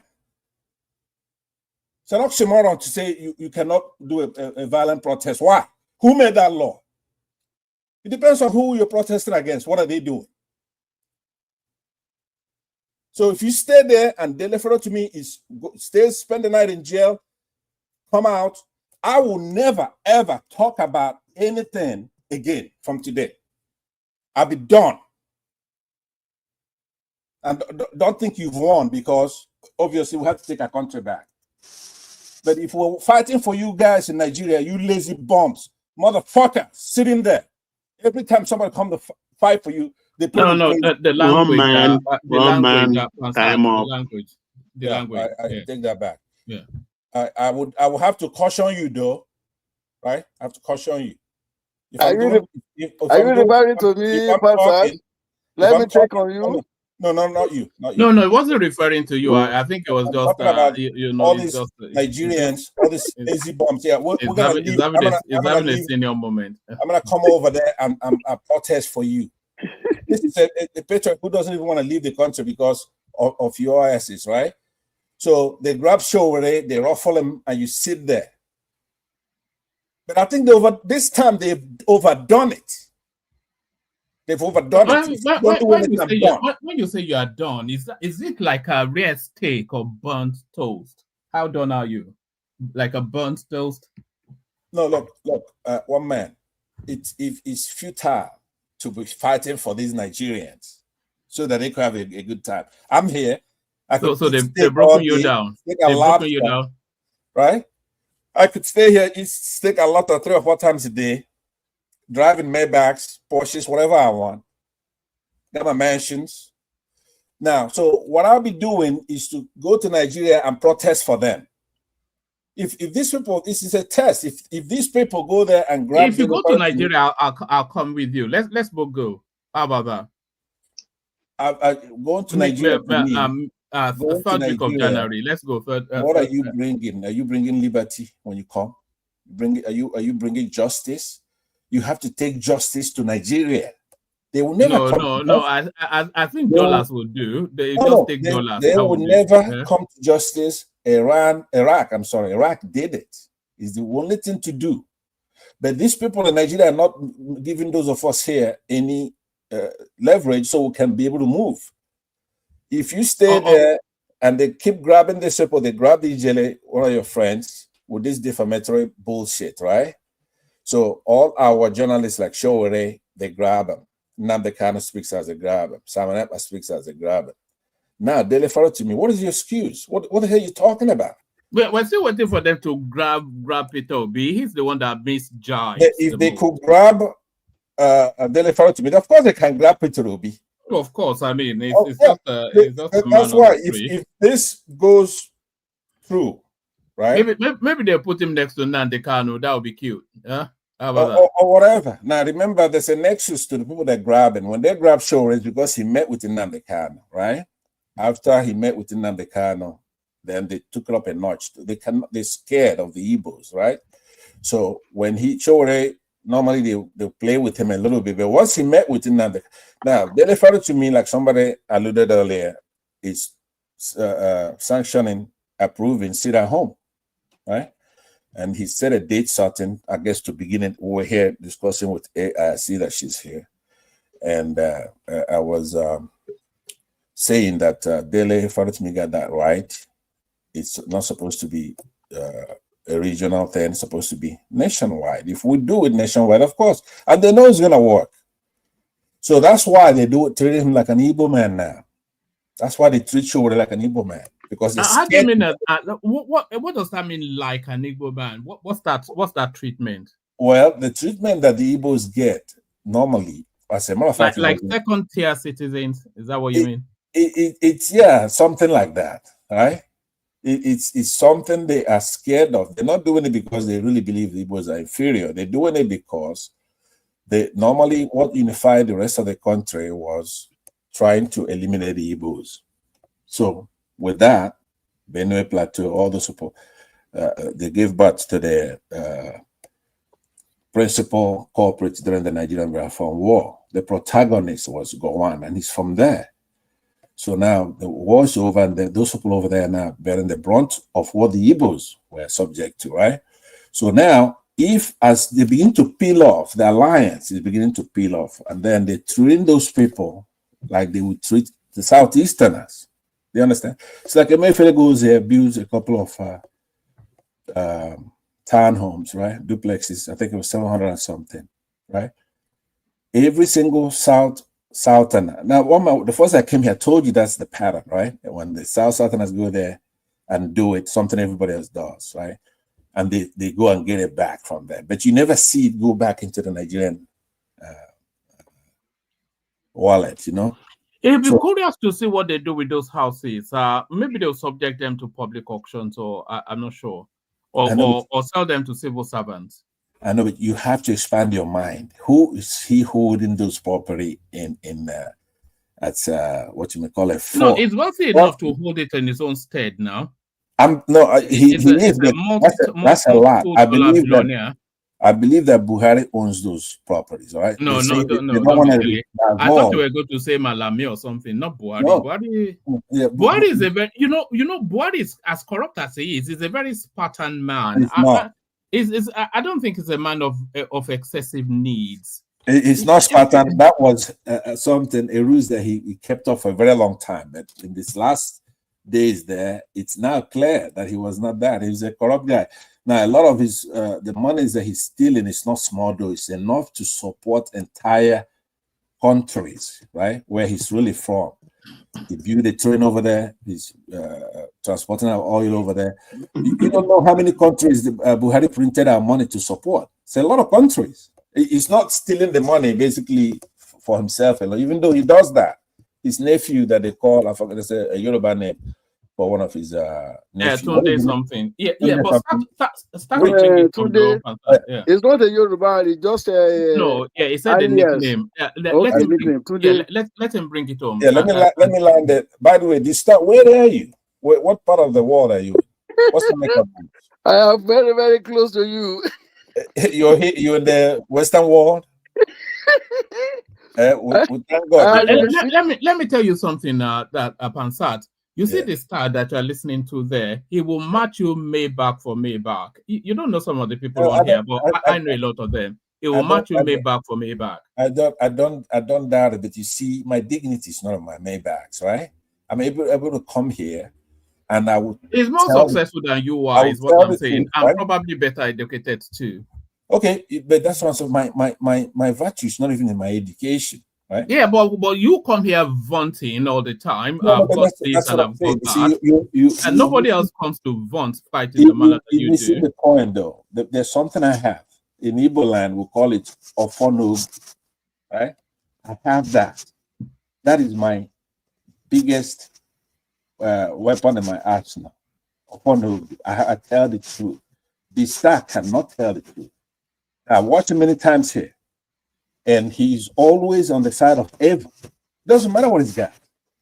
You understand? So, when I come here, I try to change people from doing that. Now you can see some of my successes. I'll name them off here in front of them. Somebody like Patrick, for example, right? I'm very proud of that young man. Now, the star, I can bet you do anything that one man is lying. You are not in the United States. Nobody in the United States, this is something, you do your own independent search. Nobody in the United States could come out supporting evil when they have good. It's un-American. Now, you could do something, you could get something wrong, but you're not going to blatantly, you have good, you have evil, then you always want to select evil. All right, Pansat, I need you to, because I was really going to wrap it up fairly quickly, but the room populates even more. So bring it home, then I'll go around everyone. And so, okay. As a matter of fact, Pansat, yes, sir. Pansat, let me tell you one thing. In that United States that you are, yeah. A honorable rep in that your country, there's no period that he does not send emails to me, messages. If you want me to give you the evidence, I will do, and I will send it to one man. And I'm very, very close to you, so I won't say more than that. All right, take it for bank. No problem. After all, it's just the nature of our fight in the country. Am I supposed to address you the way I'm? Normally, I enjoy your conversation anytime that you're on the show here. I like it. But the only thing is, where we divide is your mindset. This mindset that you know it all and your own is always the right. That is where I disagree with you. But in any case, I do enjoy you. All this Farotimi and co. What you cannot contest is anybody that is a pro B. You normally rated him, as far as I'm concerned, this Dele Farotimi, I can classify him in the class of Rufai Hosseini. One man is even overrated him, comparing him to Bill Buala and Reno. Who is this guy for crying loud? All right, let me reclaim my time. I hear you. The star. All right, one man, be conscious of time, please. Yes, bring it down. Interrupted me when I was trying to bring it down. Relax. Yes. I'm almost done. 30 seconds. All right. Okay, carry on. What I'm saying is that if you look at, by the way, the star, maybe I'll carry on. I appreciate your kind words. I wouldn't address you. I'm addressing you for if things were hunky-dory, right? So no problem. Even a book that was authored by Wole Soyinka, a Nobel laureate from Africa, one of our pride and joy there. He wrote a book that's called The Man Died. It's a controversial novel, nevertheless, it's by a playwright, a 1986 Nobel laureate. That book was banned based on these draconian laws. You understand? So, and libraries were gone after to actually remove them from the library. Now, how does that benefit anybody? I just want you guys to think bigger. It's the Southwestern, especially. You guys have to help us here. There's a lot of problem from your crevices there. When you come in here and you see even people coming from your section, if they're fair, you want to write them off because obedient and all that nonsense that the star just finished saying right now. After all, the contrary is the case. You hate him because he's obedient, right?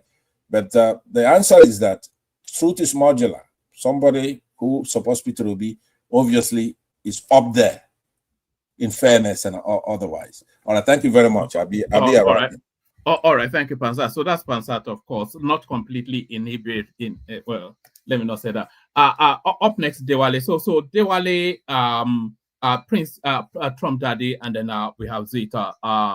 Dewale, you're up next. Hello, good evening, everyone. Good evening, one man. Bye-bye. Good evening to you. Pansat and everyone in the studio. Diwali, welcome. Good evening, sir. I appreciate your analogy, and I really, really, really appreciate you. It was so enriching and deep. And everyone in the comment section, thank you for joining. And those who are actually even still criticizing, I welcome you all. I want to comment briefly on the Dele Farotimi. I had no idea what actually happened, but I had to quickly go back and watch some video clips. As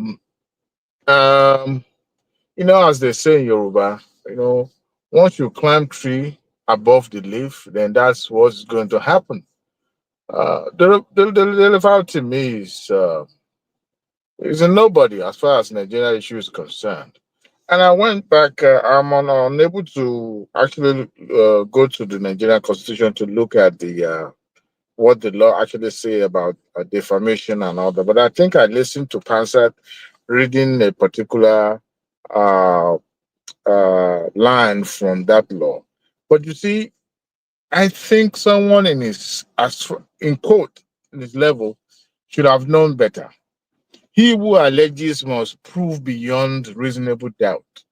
And social media these days, sometimes you've said it as sudden, and you say something beyond what you're supposed to say, even if, let's assuming this actually happened, and you witness it, and you have a first-hand evidence. I don't expect you at this age, at 56, to be coming online, even when you put it in the print. First and foremost, like I said, you must have an evidence, but it puts you in a precarious situation. Number one, you will be liable criminally and also financially if it is proven not true. But, the likes of Pansat and those who actually love this guy genuinely wouldn't see anything in what he has done. What I have issue with is that the way our security operative works, at that level, I expect them to have treated it for someone who is known socially because they knew that this issue would be blown out of proportion, number one. Actually, I watched a video of one of his lawyers, for somebody who actually seeks to practice as a lawyer, but yet he's still going to need the service of a lawyer to represent him in the cases like this, which is very ironic. However, when I listened to the lawyer, he narrated how when the security operative came and the way they were harassing people and all that. Yes, we may say that it's not per se um, criminal in nature, but in some cases, the way that our security operative operates in Nigeria is a little bit below professionalism. If you are going to arrest somebody, or if you want to serve somebody to invite somebody to a police station for a statement or for interrogation, I believe there's a proper way of doing that. But when you storm somebody's residence and you started, harassing all the occupants of the building and taking their phone, I don't understand why they're taking the phone, their phones. I guess they didn't want that uh, to be carried by the what do you call them, the bloggers and the rest of it.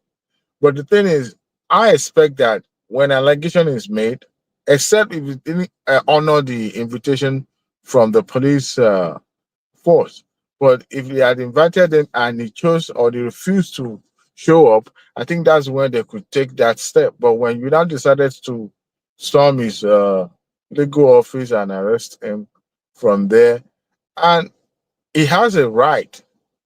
I think by law he's supposed to be in custody for 24 hours. After that, he has to see a judge, and his bail will be taken. But to me, we always do everything backward. Nonetheless, that doesn't mean that what he did was right or wrong. I mean, for him to have made that allegation, he knows how Nigerian security operative operate. I mean, he lives in Nigeria, he's a Nigerian. You cannot tell me, except you want to play to the gallery, okay, I'm going to make this a shit show, and I want Nigeria to, just to maybe increase my popularity. But when you allege something against somebody of the caliber of Chief Afeba Balola, by the way, Baba, Falana is not an Ondo man, he's an Ekiti man. And it's an Ekiti man from Ilawe Ekiti. And he has Thanks for the proven that correction. he won't let anything lie low, even as little as Bob Risky saga and all that. He was going to make that young man a scapegoat, so to say. And he sued him. He didn't sue him criminally. I think he went, for the jugular and trying to drain the young man completely.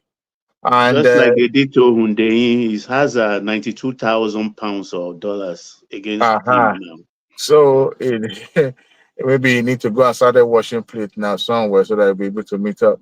But the thing is this: just like the Adeyanju and his client, and they call him Speed Darlint.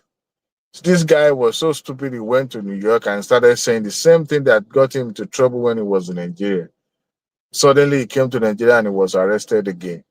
So when you know that what you are saying is not based on fact, look, Yoruba would call it asodum.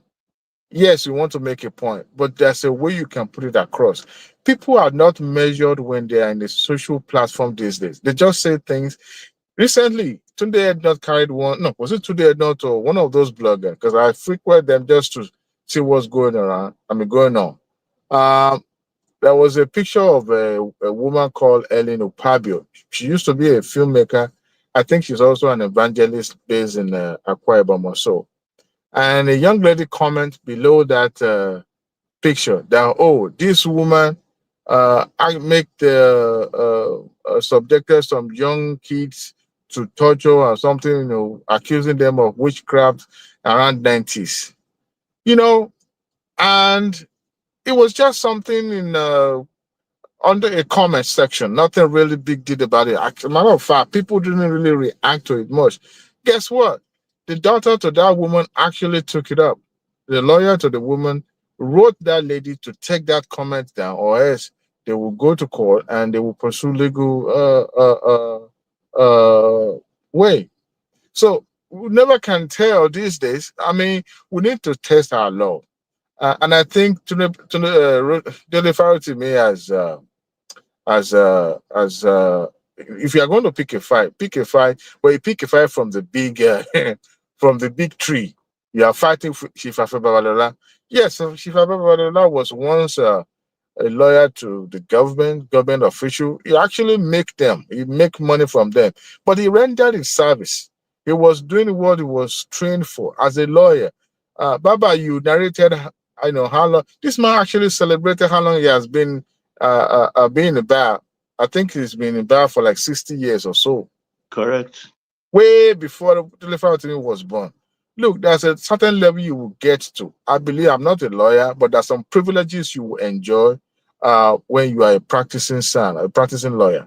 And for him to have practiced it for that long, I mean, in some cases, this is in Nigeria, you can even make friends with judges. I mean, they are human beings. Some of them are family members. But, these people, I believe they have been trained to, have a separation of when it comes to personal interest against their professional interest. And I don't know, but for him to have alleged that this man bribed the judge, and then that actually affected his privileges in the Supreme Court, I don't know. He must prove. I think Pansar said, well, this is not, this is against another Nigeria, not against the state security operative. Yes, I strongly believe that, but, government can be a little bit overzealous the way they do things. And this is a country that people just do things, and once you report the case to the police, then you now becomes, you are no longer a defender, you are no longer an accused. You are, what do you call it now? You are a convict. Well, you are convicted, or you are already been condemned, for the allegation. After all, you have not even seen judge. So I believe the police should have done better. But Dele Farotimi is no more than somebody that could be picked up by anybody, could be arrested. I mean, it's not infallible. You can make mistake, but next time it will learn. And I hope this time, I mean, Afebabalola has, when it comes to money, to finish this guy. If it comes to prosecuting this case to the fullest. This man is billionaire in his own right. But sometimes I didn't watch the video, the one that accused Tony Elumelu. I didn't watch that one. But I picked on that Chief Afebabalola because this man is not just a regular person. This is an Iroko tree. This is someone that you can reference when it comes to law. He's an authority in that field. As for the tax reform, Peter Obi posted something on Twitter today, and was talking about, allowing stakeholders to have a say when it comes to this reform, that it should not be dumped on the people and, forcefully. And look, this is an executive sponsored bill. It is left for the legislator to make their vote count, or they are going to be against it. After all, they claim to be the representative of common man. The governor must not be the one to interfere or to, tell the legislator what to do. I mean, there's a separation of power. Every one of them have their own division. They are an executive at the state level. The likes of Ndume. Ndume actually was a lecturer. This is where I got baffled. People that are supposed to be the conscience of the National Assembly, they are the one actually polluting it, by interjecting raw politics into something that should not ordinarily be, has nothing to do with that politics. That was in a polytechnic in the north, though. So it's Yeah, not like it was in a proper lecturer is a school. lecturer. Yeah. But I mean, this is somebody that's literate, that is well informed. These people hire people to work for them, to help them do administrative work, to study papers, and summarize it for them, prepare their briefs in some ways. And I mean, I expect him to have done due diligence. Even if you want to have your way, I think there's a way you can do that without being, politicizing everything at every level. Zulum came out and was threatening on national television about consequence, about something. Look, Zulum himself is also a professor. I expect these people to do better. But you see, sometimes the loudest noise is not always make sense. But I'm glad that there was public areas, And whichever of the part of the reform that is not suitable or is not sit well with them, this is a matter of negotiation. You talk to your representative. Look, I don't think this is right. Sometimes there's some lines up in the bill that might even be a little bit up to par, and you discuss it. I'm glad that it's going to see. People needs to be aware of parliamentary procedure. People don't pay attention. A lot of the time that the legislative debate will be going on, people just don't pay attention. It's none of their business until one blogger carries it and one headline, and everybody will start raising their hands.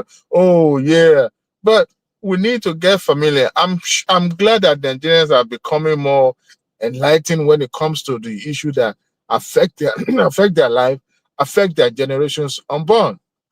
Because who would have thought? See, reform is like changes. People are not always receptive to changes, but until you see the benefit of it, that is when you realize, look, this thing might be more benefiting to us than we envisage. But unfortunately, it's been politicized, and I mean, thank God for the person in charge. This is a non-partisan person. This is an individual that you can point to that say, you know what, this person actually did a good job. And those people that were drafted into the committee, they were non-partisan. Thank God they were. I mean, a student was also part of it. That's to tell you how serious it was for the executive to have done that. So to me, I mean, anything that puts money back into the pocket of the downtrodden is what I support. But I think their fear is more on accountability and lack of creativity on their own part. This is a national cake that we have to keep drawing from all the time, and yet here you are. To me, there shouldn't be more noises like this. Unfortunately, that's where we found ourselves. But I'm glad that the counter voices is also being very, very useful this time around, because people are able to pinpoint. One man, I sent some couple of video clips that was used to correct some of those things that was posted online, because there were several public hearing debates. So people need people need to and the northern people, unfortunately, are the one criticizing this the most. So, but I'm glad that bill will be passed. One way or the other, it will be passed, because we're sponsored by the executive. And guess what? The executive have the National Assembly's boss in their hand. No, forget about partisanship now. They will pass this law. Maybe a couple of changes will be made, but they will pass it. Thank you, woman.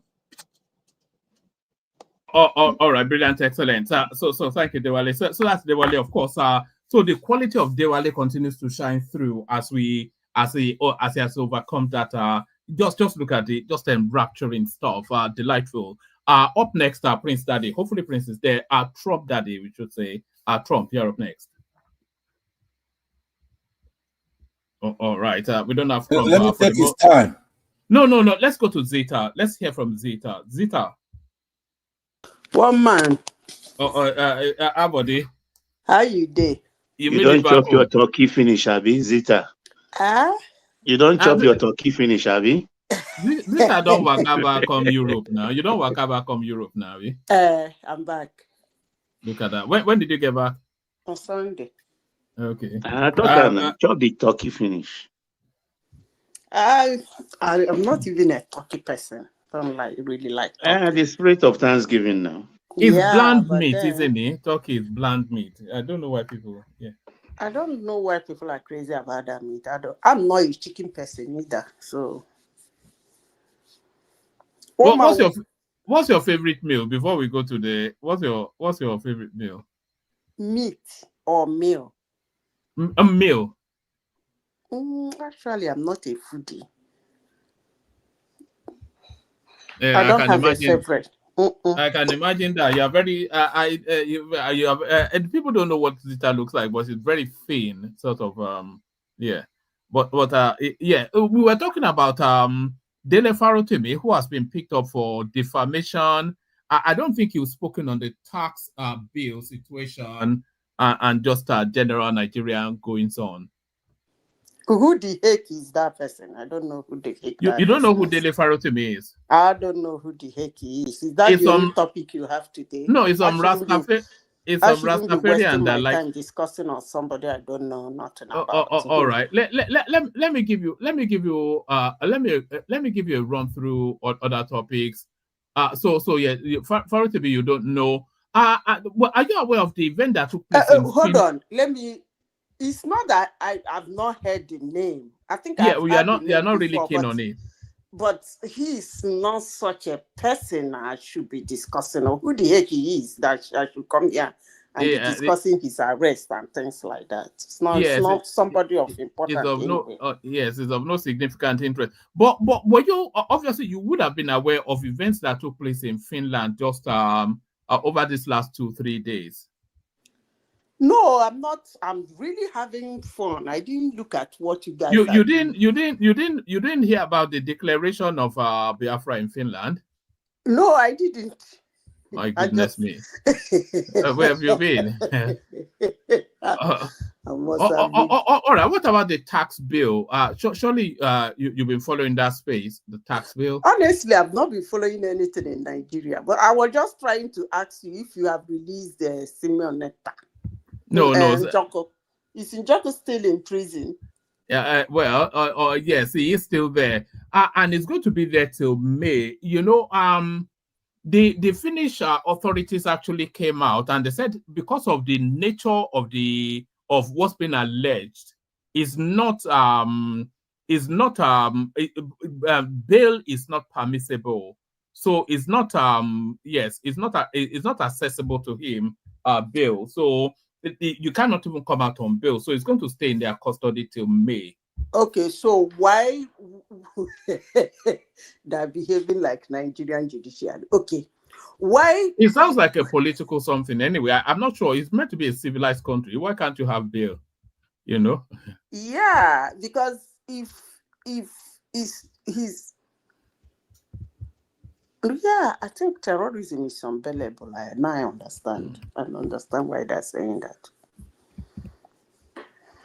If they're charging him for terrorism and all those things that follow it, I don't think it's bearable. But there was quite a big event in Finland, though. His followers went to Finland to go and set about a grand event that lasted about 5 days. To then declare the restoration of Biafra, which was quite a spectacle.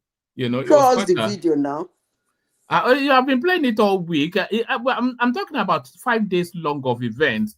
The event was actually superintended by this woman on your screen right here. She's called NGOZI ORABUEZE. So she's the chief of staff to that Simon Ekpa space, and then she supervised that event. But what's coming out now is that they've now detained her in Finland. That's yet to be verified, but that's what's coming out so far. So where is she living in Finland? No, she lives in America. She went to Finland to go and declare Biafra, and then they finished. They thought that they hold on to her for a little while. Let me ask you a question, AI. Zita, good to see you. Good to see you too. You say, and you're laughing about Simon Ekpa being detained. Is it your opinion that any activist, somebody such as Nelson Mandela, he could be arrested and branded a terrorist, right? But that's what he's supposed to be doing, right? It's nothing to be surprised by. That somebody who's fighting for his people as an activist, somebody who wants to separate from a country, that is part of the trade. It goes all the way in the Bible. You know, we have this word, English word we call martyr,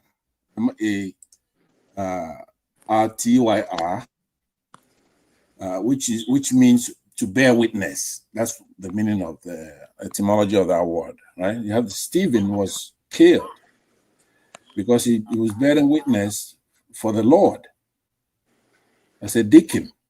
So it's not an amusement. It's not a big deal for anybody who's fighting for the liberty, for freedom, to to meet this kind of thing. So could you tell me why Simon is different? What is the big deal? Okay. You want me to respond to what you just said? Yes, please. You see, secession, separation, agitation for secession is common all over the world. Biafra is not the only country, as I speak, that wants to secede from another country. The Catalans want out of Spain. Yeah. So the thing is, it's not the secession. That's not why Simon Ekpa was arrested. Nobody arrests anybody for asking for secession. It's not done anywhere in the world. It's the manner in which you want to secede. 1, 2, your utterances and your actions.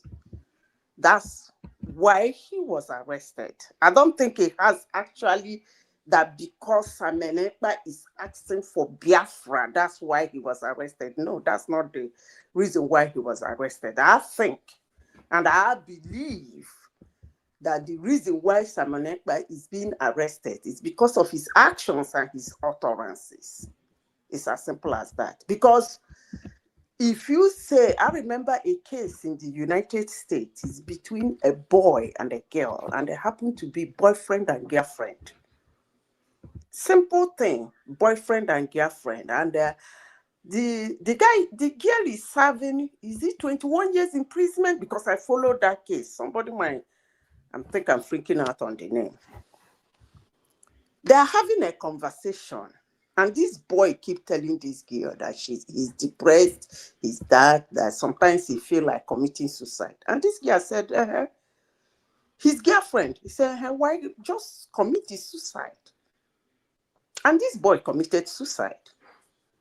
And in the tracing their phone conversation and everything, this girl was arrested. And she's in jail today in the United States for simply telling her boyfriend, well, if you want to take your life, you can go ahead and take your life.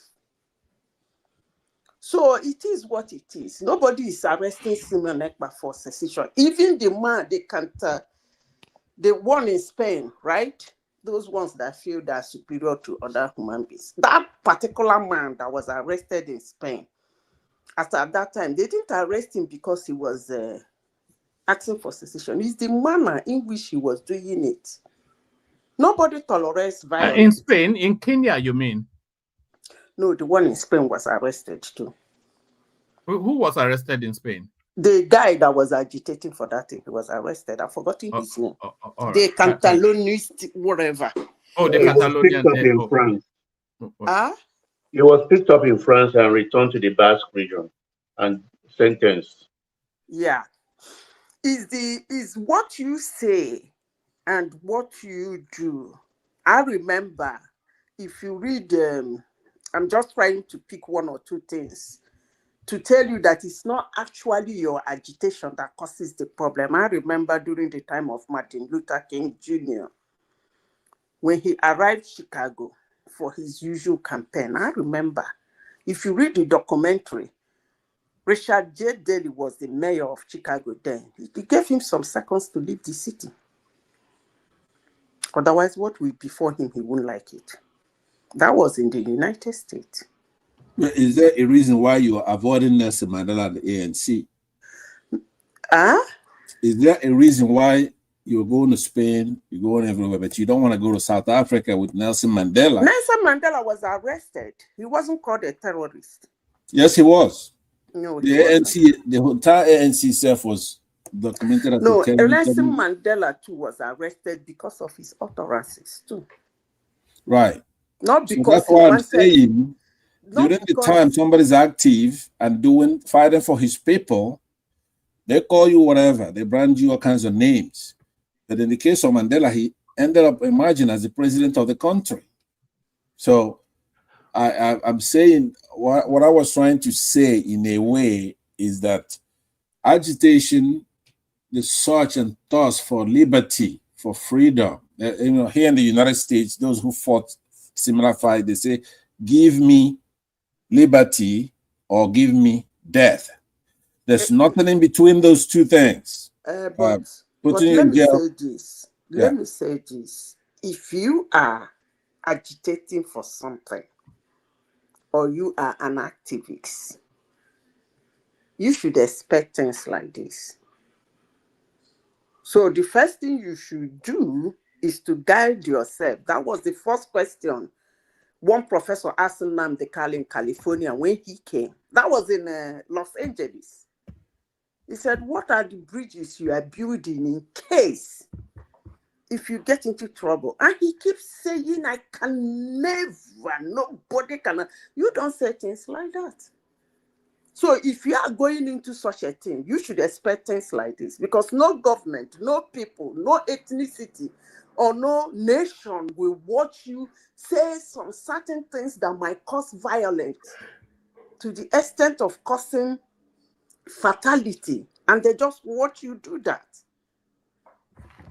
Your words, you might mean good in saying let's leave, but the presentation, the way you present it, but I don't even want to talk about Simeon Ekpa.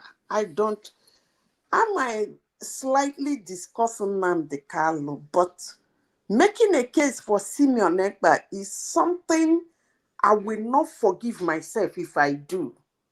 Honestly, sincerely speaking. By the way, I appreciate your insight into this. Like I said, you could use me. I'm an IPOB, right? I'm a Biafran. I'm an IPOB Biafran. A very proud one of that. But the point I was making is that for a freedom fighter, I tried to quote earlier, very loosely, Patrick Henry, here in the United States on March 23rd, 1775. He says, give me liberty or give me death. That's attributed to him. That is the way liberty is won. It's watered by blood, right? These people, they go to jail. Yeah, but I don't think you're listening to what Zita is saying. Zita is saying she can have that narrative around somebody like Nnamdi Kanu, who might have some sort of genuineness to his drive. Some people will say he's a fraud. But Simon Ekpa is just... I mean, do you want to... I mean, you have the articulation to express yourself, Zita. I mean... Is that what you mean? Yeah, that's what I'm trying to push. I shouldn't be sitting down here and making case for Simeon Ekpa. So it's not really a case of... From the videos he put in Twitter, the things he writes, I mean, I don't even know why it took this long. Honestly, sincerely speaking, I don't really know what was going on. But I don't even know why a government should allow such a person go this far, name this much life before they discuss him. But I don't want to discuss him. And honestly, sincerely speaking, I care less of what they do to him. In fact, I'm even still angry that he's still there and are contemplating. From Nnamdi Kanu, yes, I can discuss Nnamdi Kanu.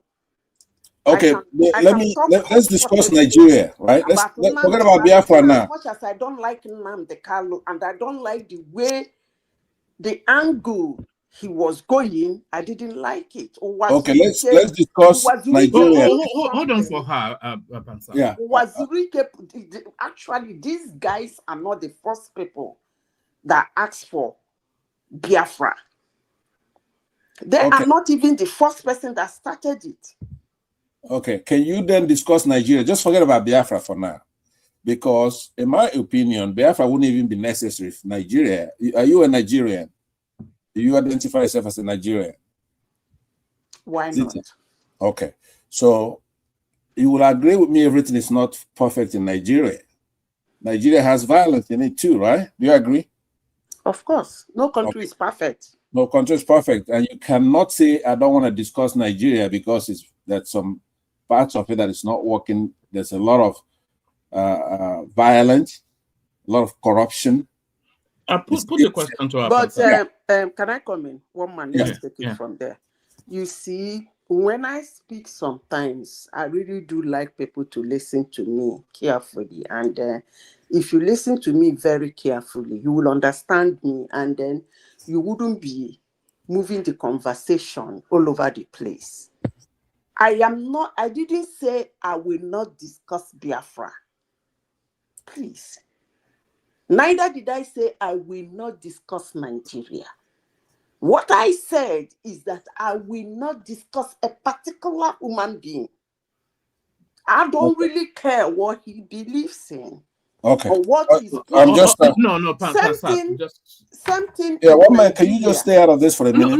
Because I've got other let me people finish, still please. to Just speak. give me a second. Sorry, carry on. Same thing in Nigeria. There are some people in Nigeria, you will bring up their case. I wouldn't like to discuss them. So it's not about the country, it's about the individual. All right, pardon me. I'm just a fast-moving guy. Just hold on 1 minute, one man. Just 1 second. This is constructive, right? No, but you can't do drip. I'm not, believe just me, ask her one big question and then we move it on. Yeah. Yeah, please. What I'm saying, Zita, is this, right? When you say you don't want to discuss Simon Ekpa, and then you reluctantly admit Nnamdi Kanu a little bit, I'm saying, okay, let's not even approach it from that angle. The reason why they're agitating, that you say, of course, I'm a Nigerian. There was another individual you said you didn't want to discuss at all, Dele Farotimi, right? You did say I don't know the heck who he is. Right. Okay. And that's not a good thing for you to say. In essence, ignorance is not an excuse. In essence, if you don't know deliver, no, it's not of sufficient enough importance. No, well, I disagree with you. Well, that's your subjective view. That's the opinion. That's fine. The star was saying we overrate him, rating him as high as Daniel Walla. You didn't make that statement if you don't know who you're talking about, right? It's limiting if you say 10 is greater than 9. Okay, you said a lot of things when you say that. It means that 10 is greater than 1. Maybe you didn't say it. You say, why are you saying I said 10 is greater than 1? Well, you said 10 is greater than 9. Don't take us on a long something. So please, what I'm saying before one man took us on a tangent, I'm saying to you that Nigeria, right? First of all, it's a violent country, it's a failing state. There's hyperinflation, right? The exchange rate is 1 to like 1,700. There's no job for the youth. There are a lot of problems in the country. Do you agree with that, by the way? I thought I've answered that question. One man, is this a position? No, Motiyokuro. I thought I've answered the question. Yeah. So when you said Nigeria is not a good country, there are things happening. That's broad. If you want me to speak on a particular issue that is happening in Nigeria, that's fine. But if you say Nigeria is not working, everything is going wrong, that's too broad for me to sit down and discuss in 5 minutes. In 5 minutes, one man gave to me. Yes, and also because they make that broad stroke statement too often, but you just don't want the labor to take it on. You cannot say that everything is wrong with the country. The country has a lot of problems, of course, undeniably, but not everything is wrong. There are quite a few things that are right. But you said that let me just hold you to that Biafra space for one last time. Then I'll take you to South Africa after that. Why do you think the desire still persists among some parts of the Southeast for Biafra? So why do you think that desire is still there? You see, I used to tell people that faith cometh by hearing. And they say, faith cometh by hearing, hearing the word of God. That's not true. It didn't end there. Something you hear constantly becomes part of you. Something you hear constantly, you might probably start believing it. In Igbo land, most people have not let go of the Biafra. Take, for instance, Nnamdi Kanu, Simeon Ekpa. What the age they say they are, they were not born when Nigerian Biafran War happened. But did you see the dimension they are taking it? So invariably, what they are acting on is what they are being told. So when they tell you something, they tell you a story, they tell you something that happened, and you take it all wholeheartedly, it's really painful when you swallow everything that you were told. Nobody will be happy if you are being told that your tribe's people, 2 million of them, were died because they were asking for secession. Where the heck they got that number from? Only them knew. But some people will ask questions. You know, we were discussing those numbers just the other day, and it doesn't really cohere. If you look at the population as at that time, and then you look at the numbers that they said died in that, it seems a bit far-fetched to me, somewhat. You know. What do you think it is? Give us a number. What do you think it is? I don't think the totality of people that died in that war from all sides, I don't think they would have been more than. I don't even think they have to have 500,000, maybe about 300,000. Yeah. Okay, let's take. But Zeta has the floor, please. I understand that. Yeah. Please. Let her just have a moment, please. Yeah. All right. See you guys. Bye bye. All right. Thank you, Pansat. So when they tell you something, you are supposed to ask questions. When you ask questions, you get a little bit, you get some clarity and clarification.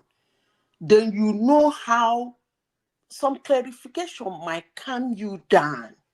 But when you don't ask questions, you won't get the clarification and you absorb everything that you've been told and you live by it. That's what is happening to most people in the Southeast. Some people hate on me for what I was not born when it happened. Is that not ridiculous? For somebody like me who have asked questions over the years, I will boldly tell you, in the first place, it shouldn't have happened. And I stick to that. And wake me up, even wherever I am, even if I'm drunk. You ask me the same question, I will tell you that war shouldn't have happened. In the first place, it's the dumbest thing somebody went into. Very dumb. But it is what it is. Some people are still nursing it. But let me tell you this. In as much as they nurse it, is how will I say it? Is I don't know how to put it. Let me say it this way. If come, they will be happy. But the way it's going, I don't think many Southeast Nanas are happy about that.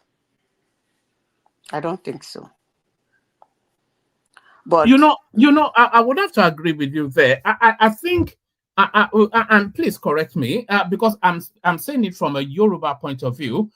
If we had a Yoruba country, I would be happy with that.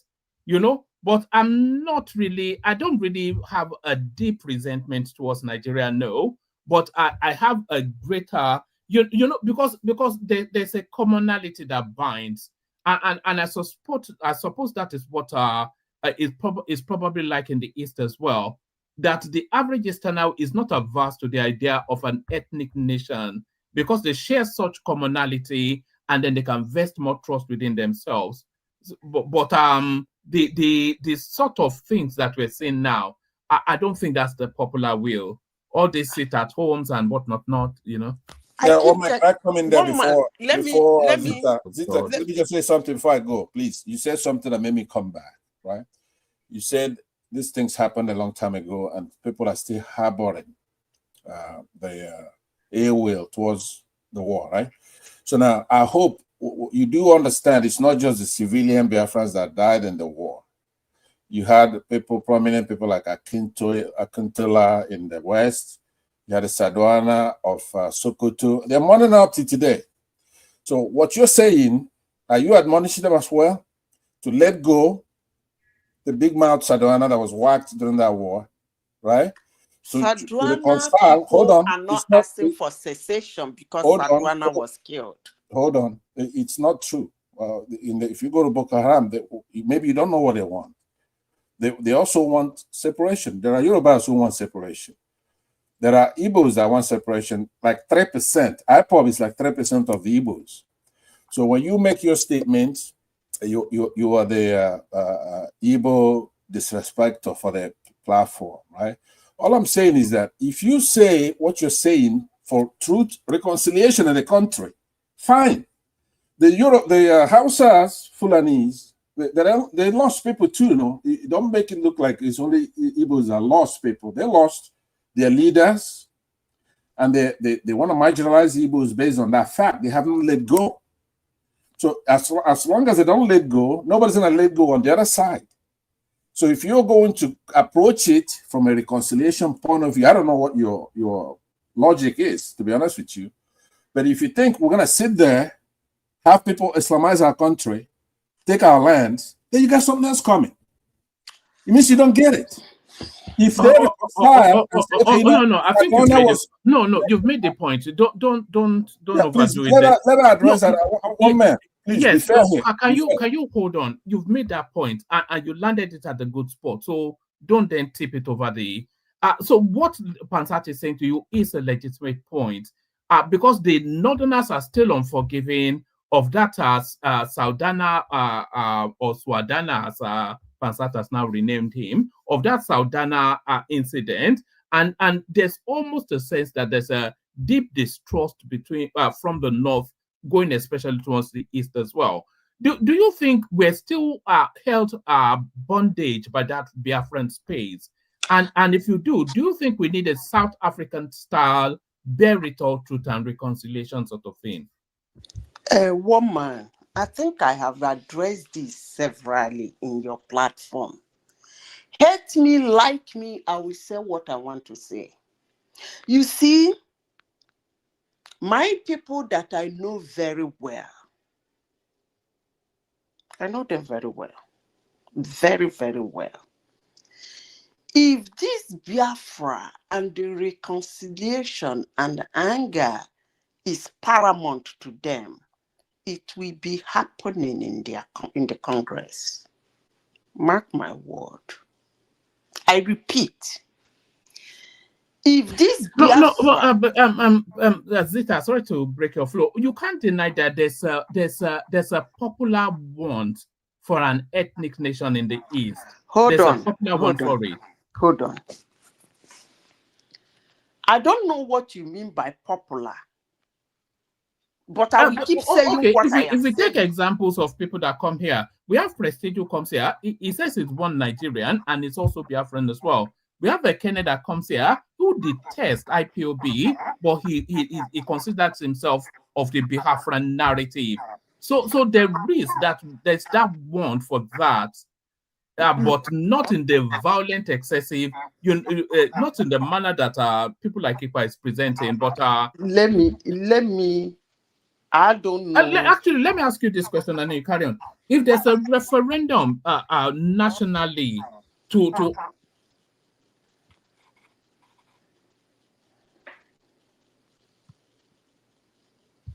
sorry, I was going to put the question to you. I muted myself. I said if there was a referendum nationally to ask people if they wanted to divide along ethnic nation lines, how do you think that referendum would go? It will fail.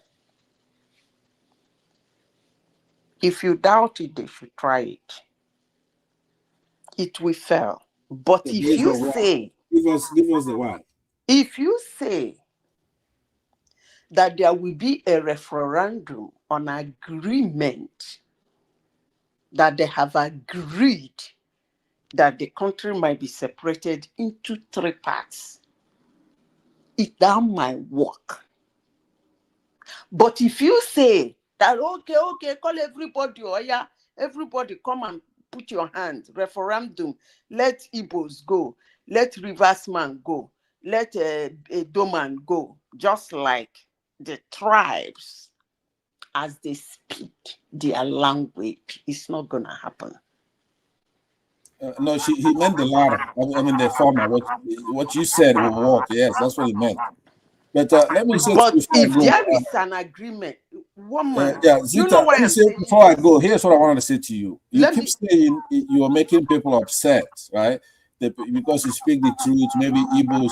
You know, I can speak for as an Igbo man, right? I'm a very proud Igbo person. I could tell you that I'm not perturbed by you telling the truth. Not at all. What you say, that all Igbo women are like you. You speak up, that's the way we raise our women. Including NGOZI Konjiwale and other prominent women, they're educated and they're brave. Supposed to do exactly what you do, but if you're lying and pulling stuff out of your ass, please mind the language, and saying things that are not true, you've laid no foundation. You've never shown your face on this camera, right?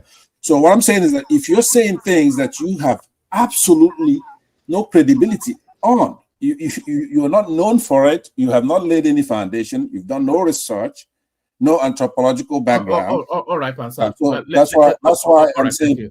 All right, thank you. Sorry, Zita. Sorry, Pansat, but you're just I'm not sure even what you were saying. Sorry, Zita, back to you. You know what the question is? What I was saying is that Pansat was right to narrow you that it was the former, not the latter, that I was saying. If you are saying pretty much, let's divide it along the big ethnic space, divide the country into three.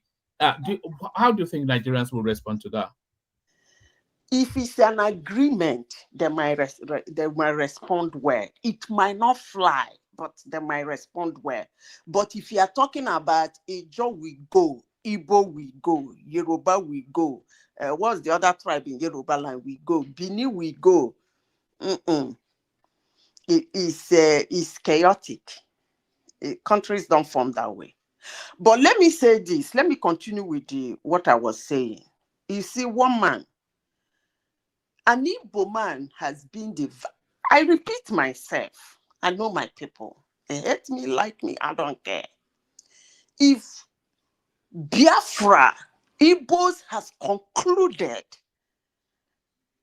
I mean, majority of them, chunk of them, that they want to leave Nigeria, it will not be discussed by Nnamdi Kanu or Simeon Ekpa. They don't represent us. They are nowhere clue. They are just causing problem and making us to lose lives. If we want to leave, woman, don't forget, an Igbo man has been the vice president of this country. An Igbo man severally has been the Senate president. I don't want to talk about so many prominent Igbo people in the Senate holding one position or the other. But for one day, have this been brought to the floor? It's not to be discussed. When it will be discussed, it will be discussed. That's all I have to say. When Igbos are ready, when Igbos are ready, they will discuss it in the appropriate quarters. Not one man in Finland giving orders because people are loading money and he's being used. It's just a tool to create chaos. That's not how my people roll, I can assure you. When Ojukwu wanted Biafra, he came out with his full chest. And the people followed him. And he declared war. And they fought war. Win, lose. The important thing is that he came out with his full chest. That's how Igbo people behave. They don't hide inside the house somewhere in Finland and send some boys to go and cause chaos in their land and send them videos of the chaos they have caused. No, Igbos don't do that. Those are the inferior ones among us. I repeat myself again. The day Igbos are ready to leave Nigeria. One man, I can assure you, you will hear about it in the Senate. This guy in prison in Finland will not be the one. But Pansat, please let I just want to agree with her with a minor caveat. Yeah, if you agree with that, then that's lovely. No, with a minor caveat, though. Just no. What about 30 seconds? So that is it. What about 30 seconds? If they are in the Senate, the vice president, Senate president on several occasions, several times hold prominent position. Even sometimes they do make presidents. Most prominent Igbo men are part of the people who make a president in Nigeria. And if those people are not speaking about secession and this has not been brought to the floor, please, woman, let me say this in this global platform. Igbos are people of high intellectual capacity and capability. We are. You know, that's actually documented. One of the smartest girls in this country is a young Igbo girl, and I think that mirrors in America as well. Let me say this. Yeah. Let me say this. We cannot be represented by people like Nnamdi Kanu or Simeon Ekpa. I don't care how people feel about me, but I will continue saying this. Igbos are not. Yeah, sometimes we might be emotional. That's okay. It's human. Our tribe sometimes might be emotional. I get that part. But we are of special people that when we want something, it's not Nnamdi Kanu and Simeon Ekpa that will be speaking for us. Please. I don't know where people get that. No.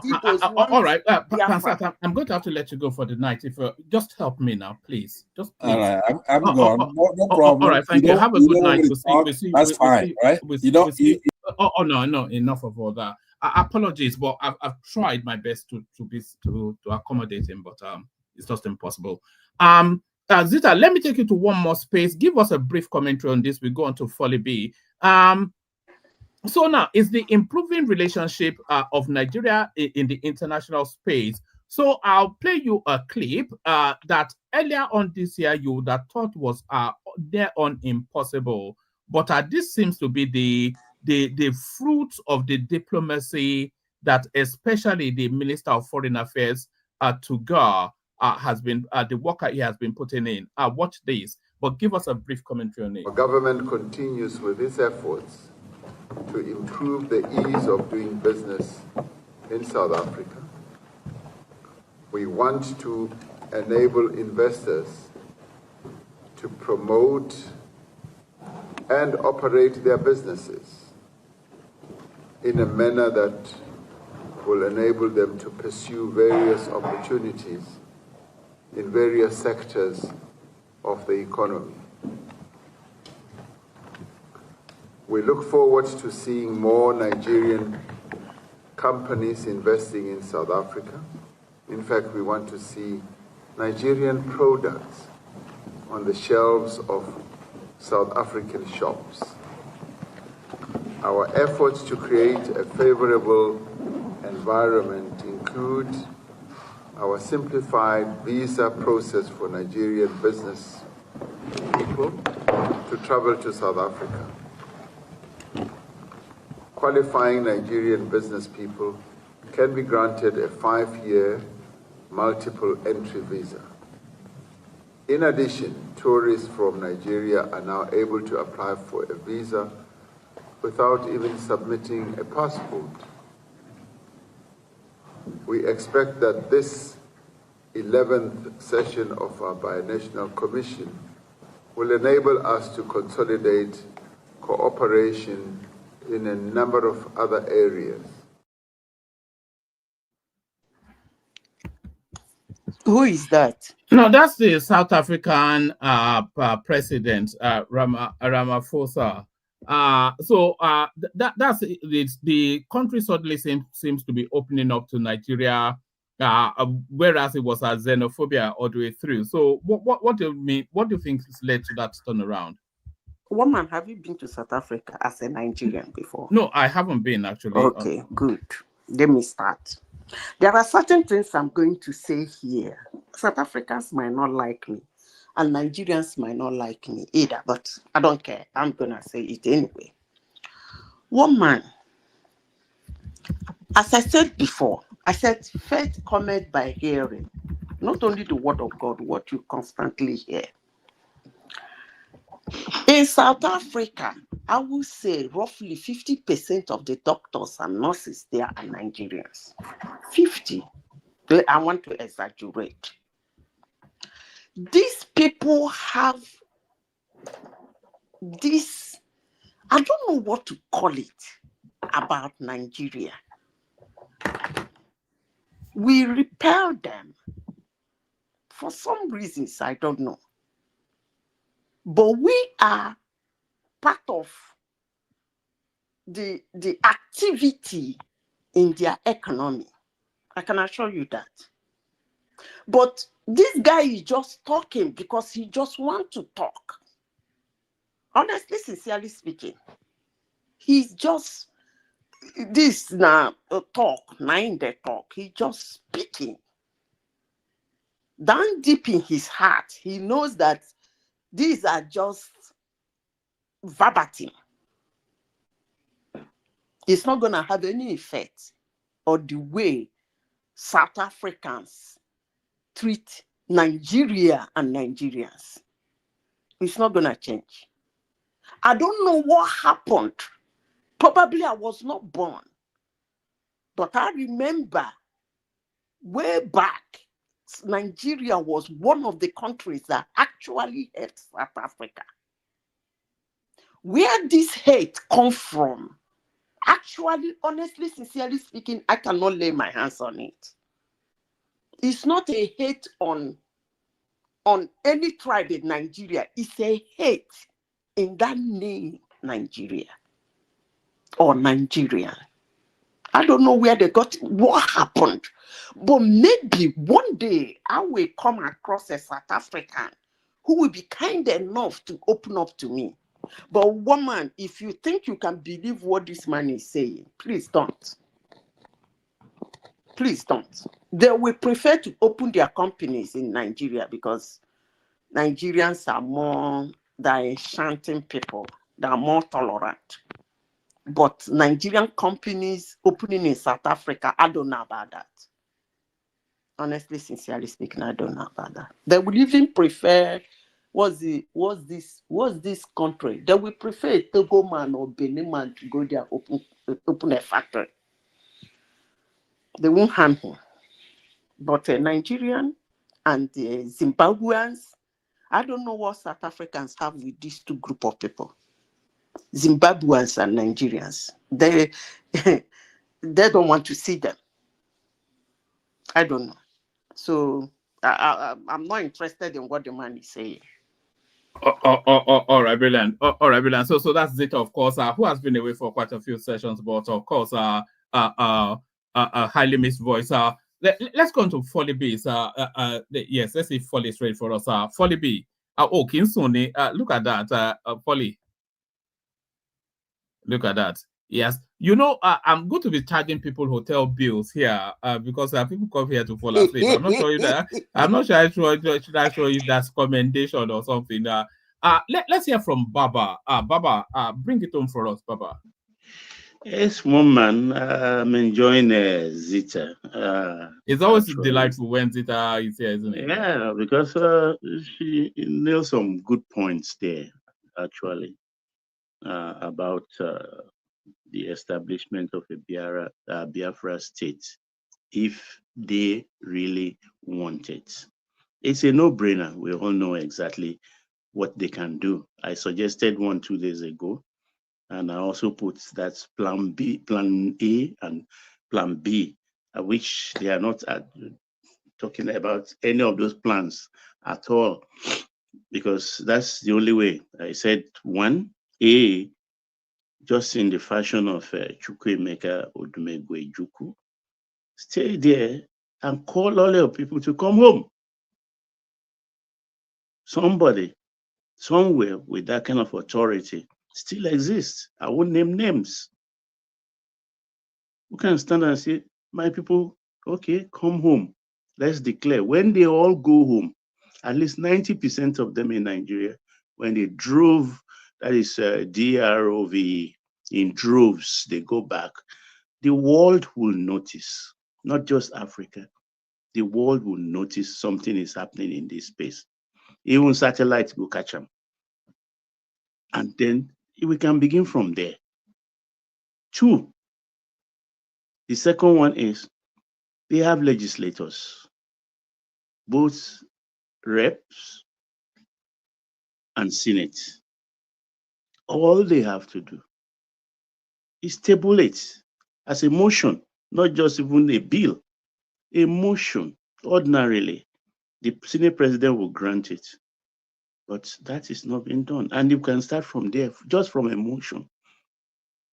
Say, so can we expunge that clause that says Nigeria is inseparable, indivisible? And they take it off from that point on. So see, if these two are not done, it's just like the Yoruba nation thing. It is my desire. If they say it's going to happen tomorrow, so be it, no problem. I thank Igboho for what he did with the herdsmen issue. He did well. He's a great son of the Yorubas. I have nothing against him.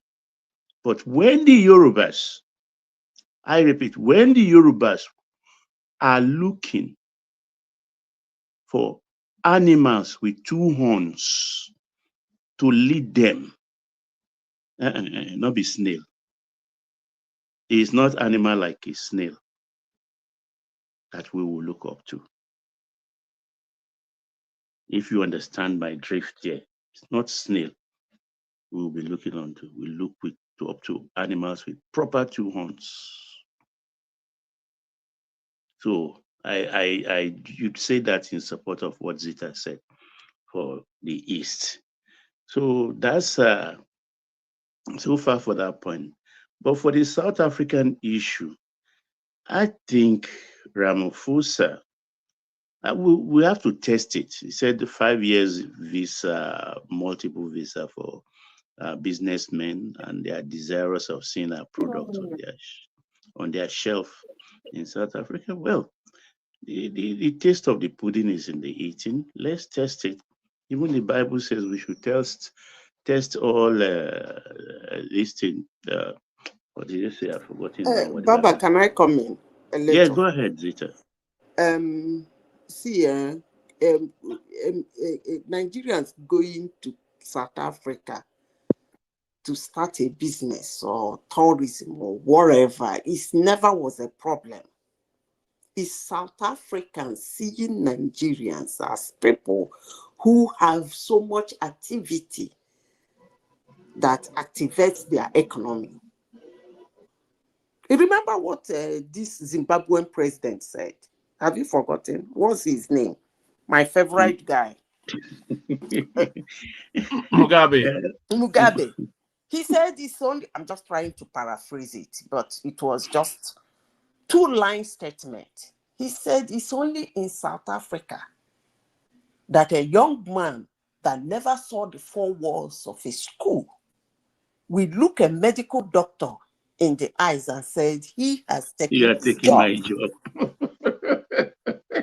So it is not a question of going there. Of course, Nigerians are there. It's a question of seeing somebody that person is here to activate your economy.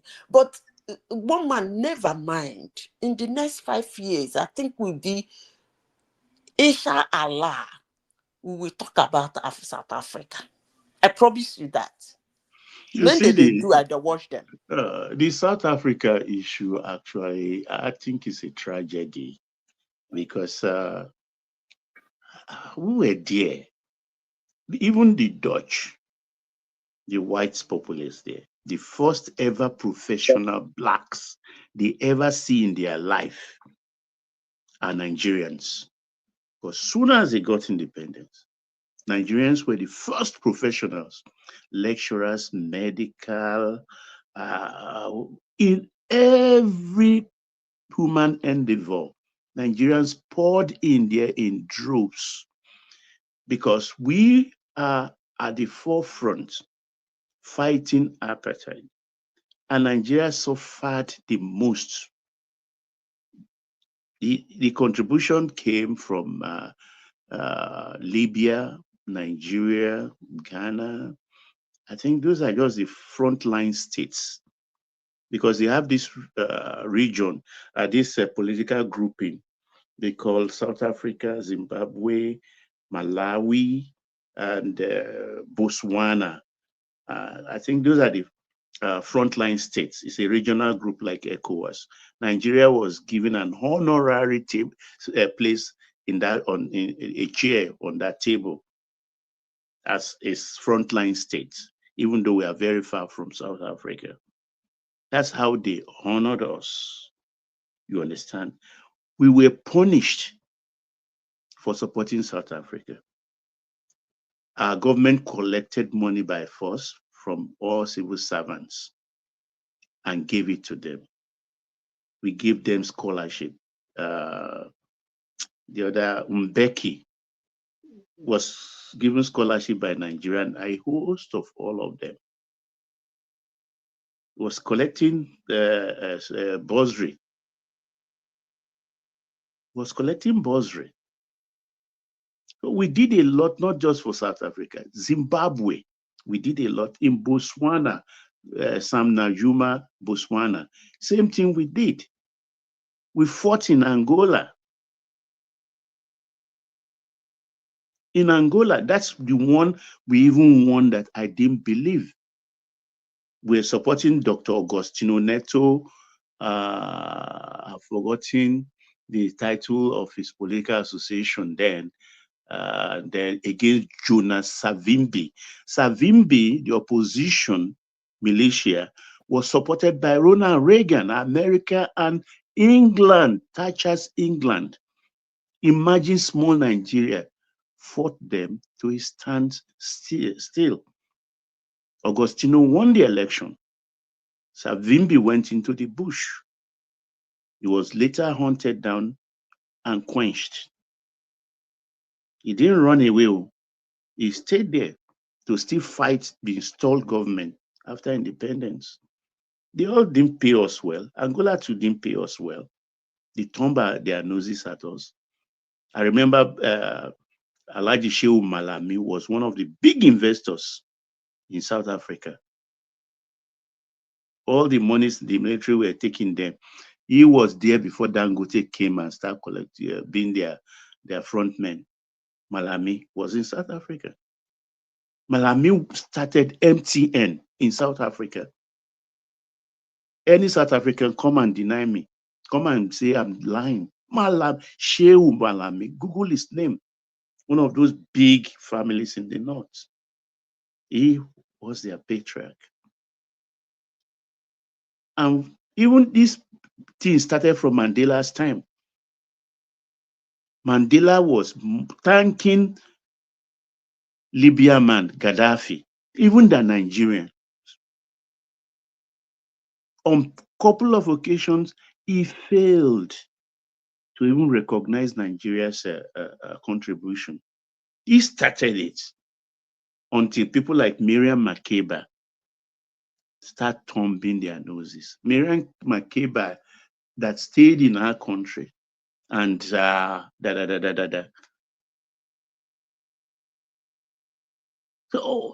it's also, I say all of this so that we all can really know where we are coming from, how we got here. And the South African issue was one of the reasons. In fact, Margaret Thatcher said it.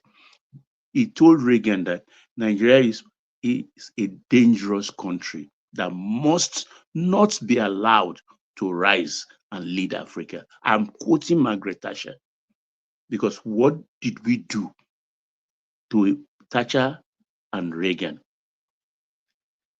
We nationalized all their assets. Tasha said, no, you can't nationalize it. You have to accept you are ready to pay cash. Nigeria paid cash for Bank of America. Nigeria paid cash for British Petroleum. Nigeria paid cash for, I can't readily remember a lot, First Standard Bank, which is now First Bank. We paid cash, billions. That was where they were surprised. They thought, you must pay me cash, if not, I will stay. They thought we will not pay. We paid, Obasanjo paid cash. That was why Margaret Thatcher made that statement that this is a dangerous country. If we allow this country to rise and lead Africa, then we are doomed. And that's what we are still suffering till today. It's going to take it. They are determined. They've seen us in our glory, what we did to them.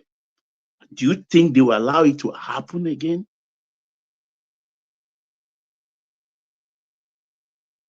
It's not going to happen to them again twice, because they are very wise people.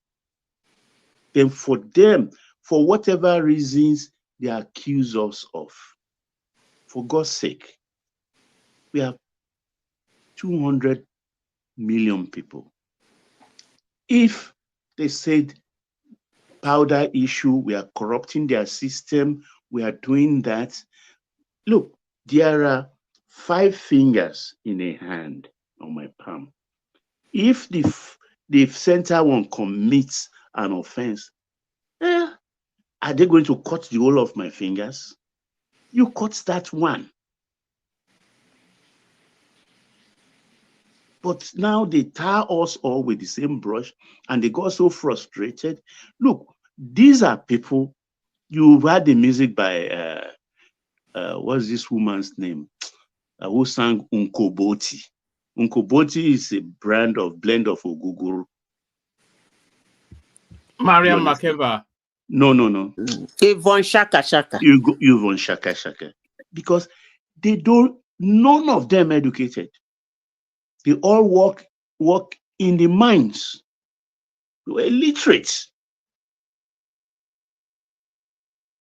And breeding anyhow. As of the time Nigeria went into their issue, Obasanjo was even surprised, said, a ratio of 6 to 1. How is that number possible? Can't you people just do suicide move and do anything with these people? But then they don't have the capacity because they are not even literate. You don't take even up to today. That's still not. You don't take a knife to a gunfight. We took pity on them naturally. Rather, if I would say it, because today, Mandela, I just laugh that you people don't even, because I'm a student of history and I look at issues properly. In the 23rd year, when the pressure was too much from Nigeria, they started negotiating with Mandela in prison. But the rest of them, including one Indian, the father of Mbeki and all Tabo, a lot of them, they were all like bunching, making their own meeting. Mandela was the arrowhead. But they were not making headway.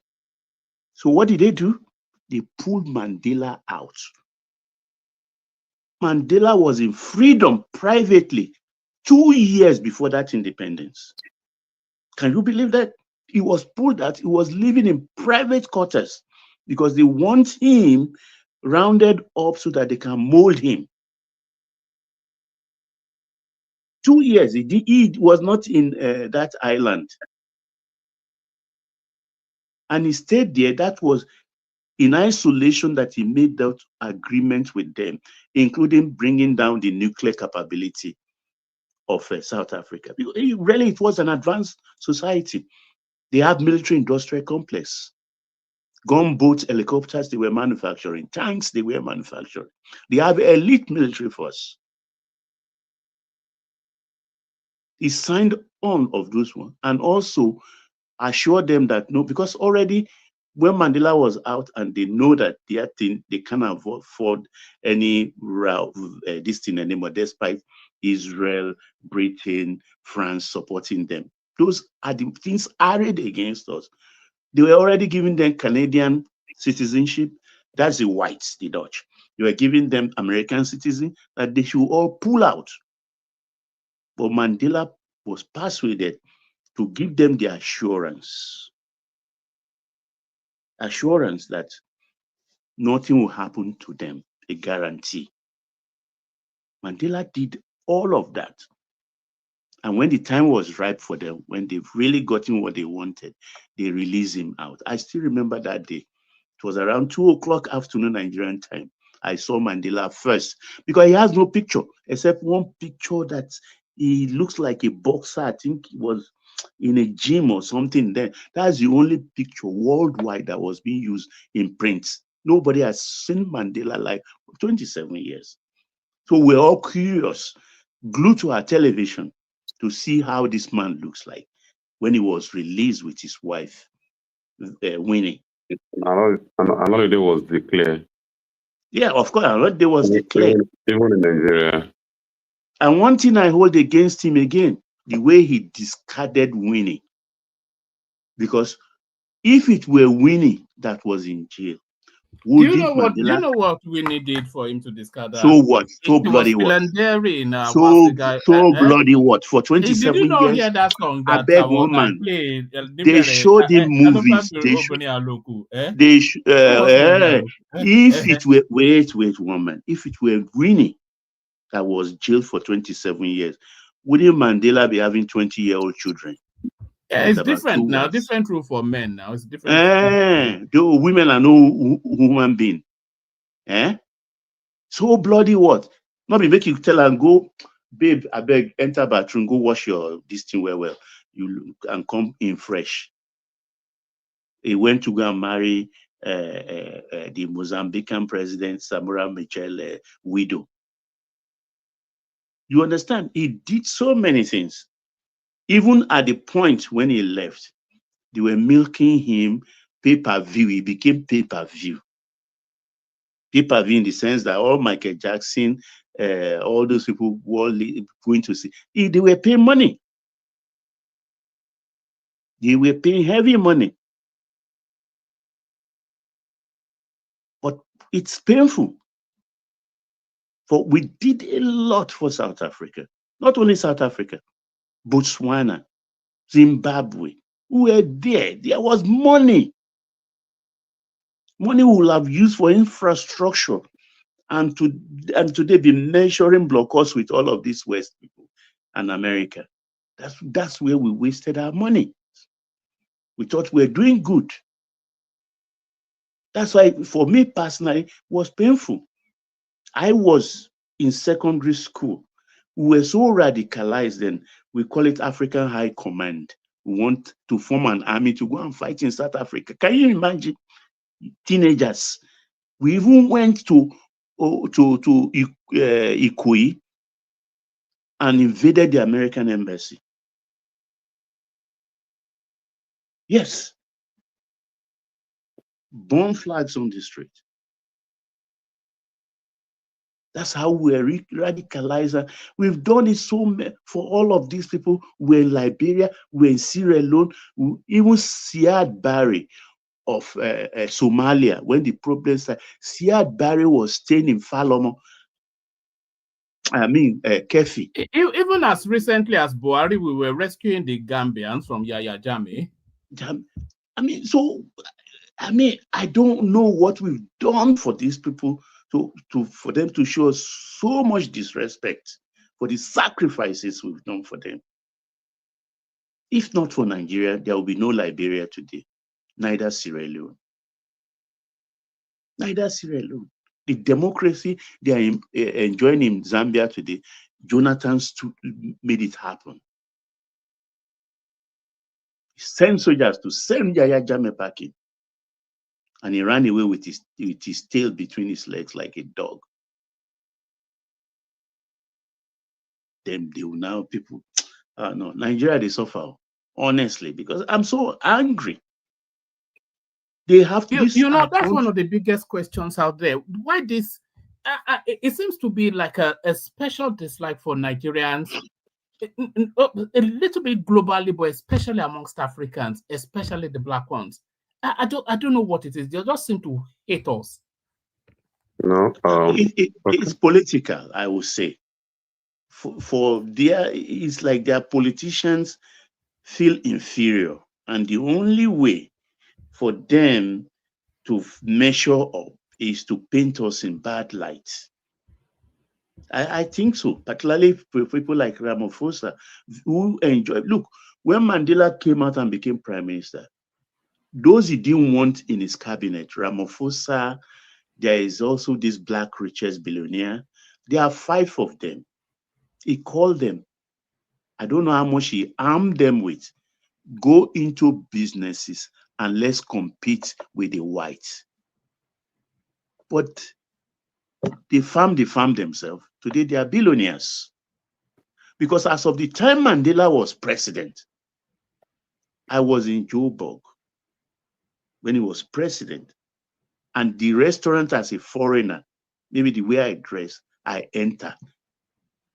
A South African cannot enter those restaurants. Particularly in this where do you have Indians, so many, and they have some snow there sometime. Cape Coast, Cape Town. I have my son even school in Cape Town, film school. Somebody still tell me that there is that discrimination till today. Not everywhere blacks can enter. Till today. And they are happy. They will come and abuse me. And things like, I know we have our own problem as Nigerians because we are domineering, we wear chips on our shoulder and things like that. But then, so what? If you can tolerate it, Nigerians, they will bring a lot of goodies to your country. We developed South Africa. We made the blacks to catch up a little bit and measure. So we stabilized them. We are their pride. A lot of our professors went there. Same thing for Zimbabwe. Ditto for Botswana. So that's it, Moment. All right. I think Folly wanted to come in there. Folly. Yeah. We called you earlier. We called you. Folly. Yeah, but my brother, good morning, everyone. Good morning to you. Actually, I actually enjoyed that my brother that was speaking. I really, you speak with eloquently about the situation of things. It's like you understand what is happening in Africa. But I stand to be different. The other Africans are actually disrespecting Nigeria, that they didn't value what we have done for them. I don't blame any one of them. I actually believe there is a gimmick in place that make Africa to be what they are today. If Nigerian itself, we have our own problem. We don't even respect ourselves.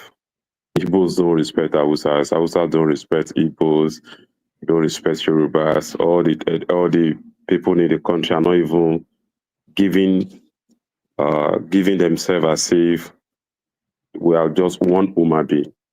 So if we cannot respect ourselves at home, how do we expect people from other country who didn't even share border with us to be respect us? So I don't blame them for that. I blame our disunity even among ourselves.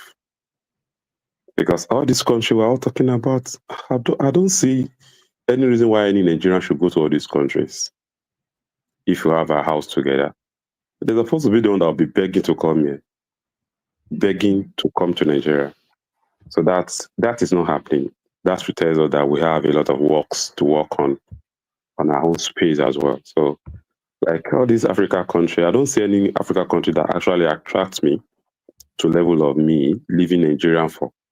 Why? For what? But because our houses are not together. So that is why people like us, we channel all our energy, all what we think we can do towards fixing our home country so that we'll continue running out on the Mediterranean Sea just for us to go and look for what is not even there. So I think that's my own stand out on that anyway. And I just bet to be different in case anybody have another opinion about it. That is my own stand. Yeah, no, you've counterweighted Baba's position. So, but I'm especially glad you're here. Do you want to speak to us a little bit about Dele Farotimi, who I know you have opinions on? Dele Farotimi. Yes. What is happening with Dele Farotimi is just a kind of when people want to use power. Nigeria believe suppressing you whenever they see a decent voice. And that is not just happening to only Dele Farotimi. It has been happening to Nigerian long years ago. Sorry, Folly. We need 10 new subscribers today. If you're not already subscribed, you would know because the subscription button on your device will show red. So if it's showing red, then click on it so it turns gray. It will say subscribed, then you are subscribed. We need 10 new subscribers today to take us over a particular threshold. Sorry for the carry on. All right. So issue of Dele Farotimi is not really actually a new thing to people like us because we know Nigerians don't welcome any decent voice. We try to suppress them. We try to muscle as in people in power always find their way around any voices that is a bit that stand to be different. So it's not a new thing. It's not new. They just want to calm him down and show him that they have the power to do anything, do and undo on him. So it's a struggle. Everybody knows that. So I'm not really actually fake because it's what we have used to.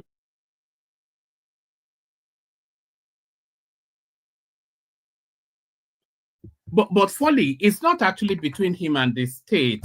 It's actually between him and Afe Babalola, and I think subsequently Tony Elumelu. So it's all of this language that a lot of people are using that they just carelessly speak to other people's reputation. And at the same time, yes, and I at think the all same those time, and at the same time, if anybody commit any offense, I think the best is to just serve him a court what's it called? Notice. Not you going to all the way to Lagos to go and arrest someone in Lagos and brought him to Ekiti. For what? Why can't you just serve him? Why can't you just serve him a lawsuit and let him come and face whatever he needed to face? This is abuse of power. Everybody just wants to flex muscle that we have this power. We can use it on you. If anybody did anything wrong, I agree with that, Folly. That it's a civil matter. So what's if he defames you, then send him a court summons that he should come and meet you in court. Yes, let him come and defend himself. And when you get to court, everybody will come and be defending himself, not you. Even the trauma of you even bringing somebody from his base in Lagos down to Ekiti is even annoying. And for you to even drive someone from Lagos to Ekiti, you spend nothing less than 4.5 hours on the road. You don't even care about what if an accident occur and the victim just died. What will happen? Who cares about anybody's life here? This, to me, I'm not seeing it. No matter any offense that this man actually committed, which I've not seen at all, and if there is any, it may be, but you don't need to flex muscle. You don't need to show that you have the power to intimidate anybody. This is wrong. And it's even disappointing. I'm very, very disappointed in Afe Babalola because I see him as an elderly person. He should know better. He's already approaching his grave.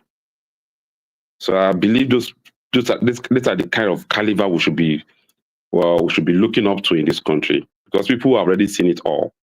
They should know better, not join the gang of people that we all believe that they have nothing to offer this country. Even if, as I believe, even as with his age, and anything like that happen, I think that was as an elderly man, I see a way of handling it in a civil manner, not by you flexing muscle. In fact, last birthday that February did in Ekiti, I was very worrisome when they declare public holiday in the whole Ekiti. Nobody should enter. Nobody should open his shop because somebody is doing his birthday. All this kind of the country is becoming something I don't understand anyway. At times I would just look at this country. I shake my head. My mind beats whatever I think about this issue of this country. Things is going wrong every day. People that are supposed to be leading are no more leading. People that would think they have something upstairs. If you check it very well, they are just having that figure name. Nothing again in their upstairs. Nothing like it's worrisome. And it's very, very disappointing with what is going on in our country. All right, brilliant. Real quick, woman. Yes. Very quick. So, follow B. What Yes, if Afebabalola reported the case to the police and the police now decided to be overzealous? Because I don't think Afebabalola would tell the police, hey, I want you guys to handle this person, bring him to meet me in Ekiti. But you see, I'm of the opinion that the police department or police force choose to act in a way that, bring a disrepute to them. Not that Afebabalola would tell the police, okay, this is what I want you to do. I mean, My brother, you and I have seen somebody will go to police station, report a case to the police station, and that the police will come to arrest the assailant, and they will start dragging the person by the pants. My brother, let's stop deceiving ourselves. The Nigerian police that we know, Nigerian police cannot even if you have. Let me tell you, I have someone that actually murdered my stepmother some years ago. When we got to the police station, we make a report. When the man was actually caught at the stage of arresting him, these people are asking us for mobilizing. Well, we should mobilize them to go and do for them to even come to our house to come and do the normal recording. We have to mobilize them to come to their house. So there is not any police in Nigeria Nigeria of today that can left Ekiti to go and do investigation without anybody mobilizing them. So they mobilize them. Somebody mobilized them. So let's stop deceiving ourselves on that issue. I still don't believe the man would tell the police command to bundle him to Ekiti. I still don't believe. I think the point that Foley is making is a point, though. When somebody was murdered and they need you to bribe them to effect their arrest or something. No disrespect to Foley and his family. You cannot compare somebody of Afebabalola status, somebody who is well known in the country. I'm of opinion that the police command in Ekiti knows Afebabalola very well. And they want to do something to impress the old man. So they will just go ahead and start doing things they're not supposed to do. Okay. You know what? I actually get what you are speaking from. I understand exactly what your mind is. And I most time, whenever we're having a conversation, it always tells on us what everyone of us carried. Sorry. I think I may Prince, are you there, Prince? Prince Daddy? All right. I think I may have to bring it to a short at the front end. Anybody that wants to continue you can come and join us at the back. Anybody that wants to come and join us. I'm barely keeping my eyes open now, so that tells me it's time to shut it down. Sorry, one man. Yes. Maybe you can take to the back. That's fine. Yes. Okay. One man, sorry, Prince Daddy. One man, before you go, there's something I noticed. In U.S. immigration, somebody called my attention to it. I would like to discuss it in your next meeting. I want to know if those in the U.S. are aware of it. I never knew such a thing was going on. All right. Do you want to drop a teaser? But I thought you were in the U.S. So. No, I've gone back. Oh, I thought you reside, you live in US.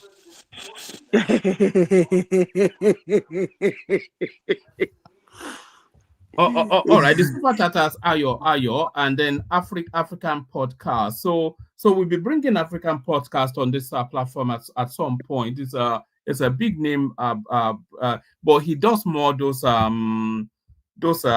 Bobrisky, but quite a strong following he has. So good to see you, African podcast.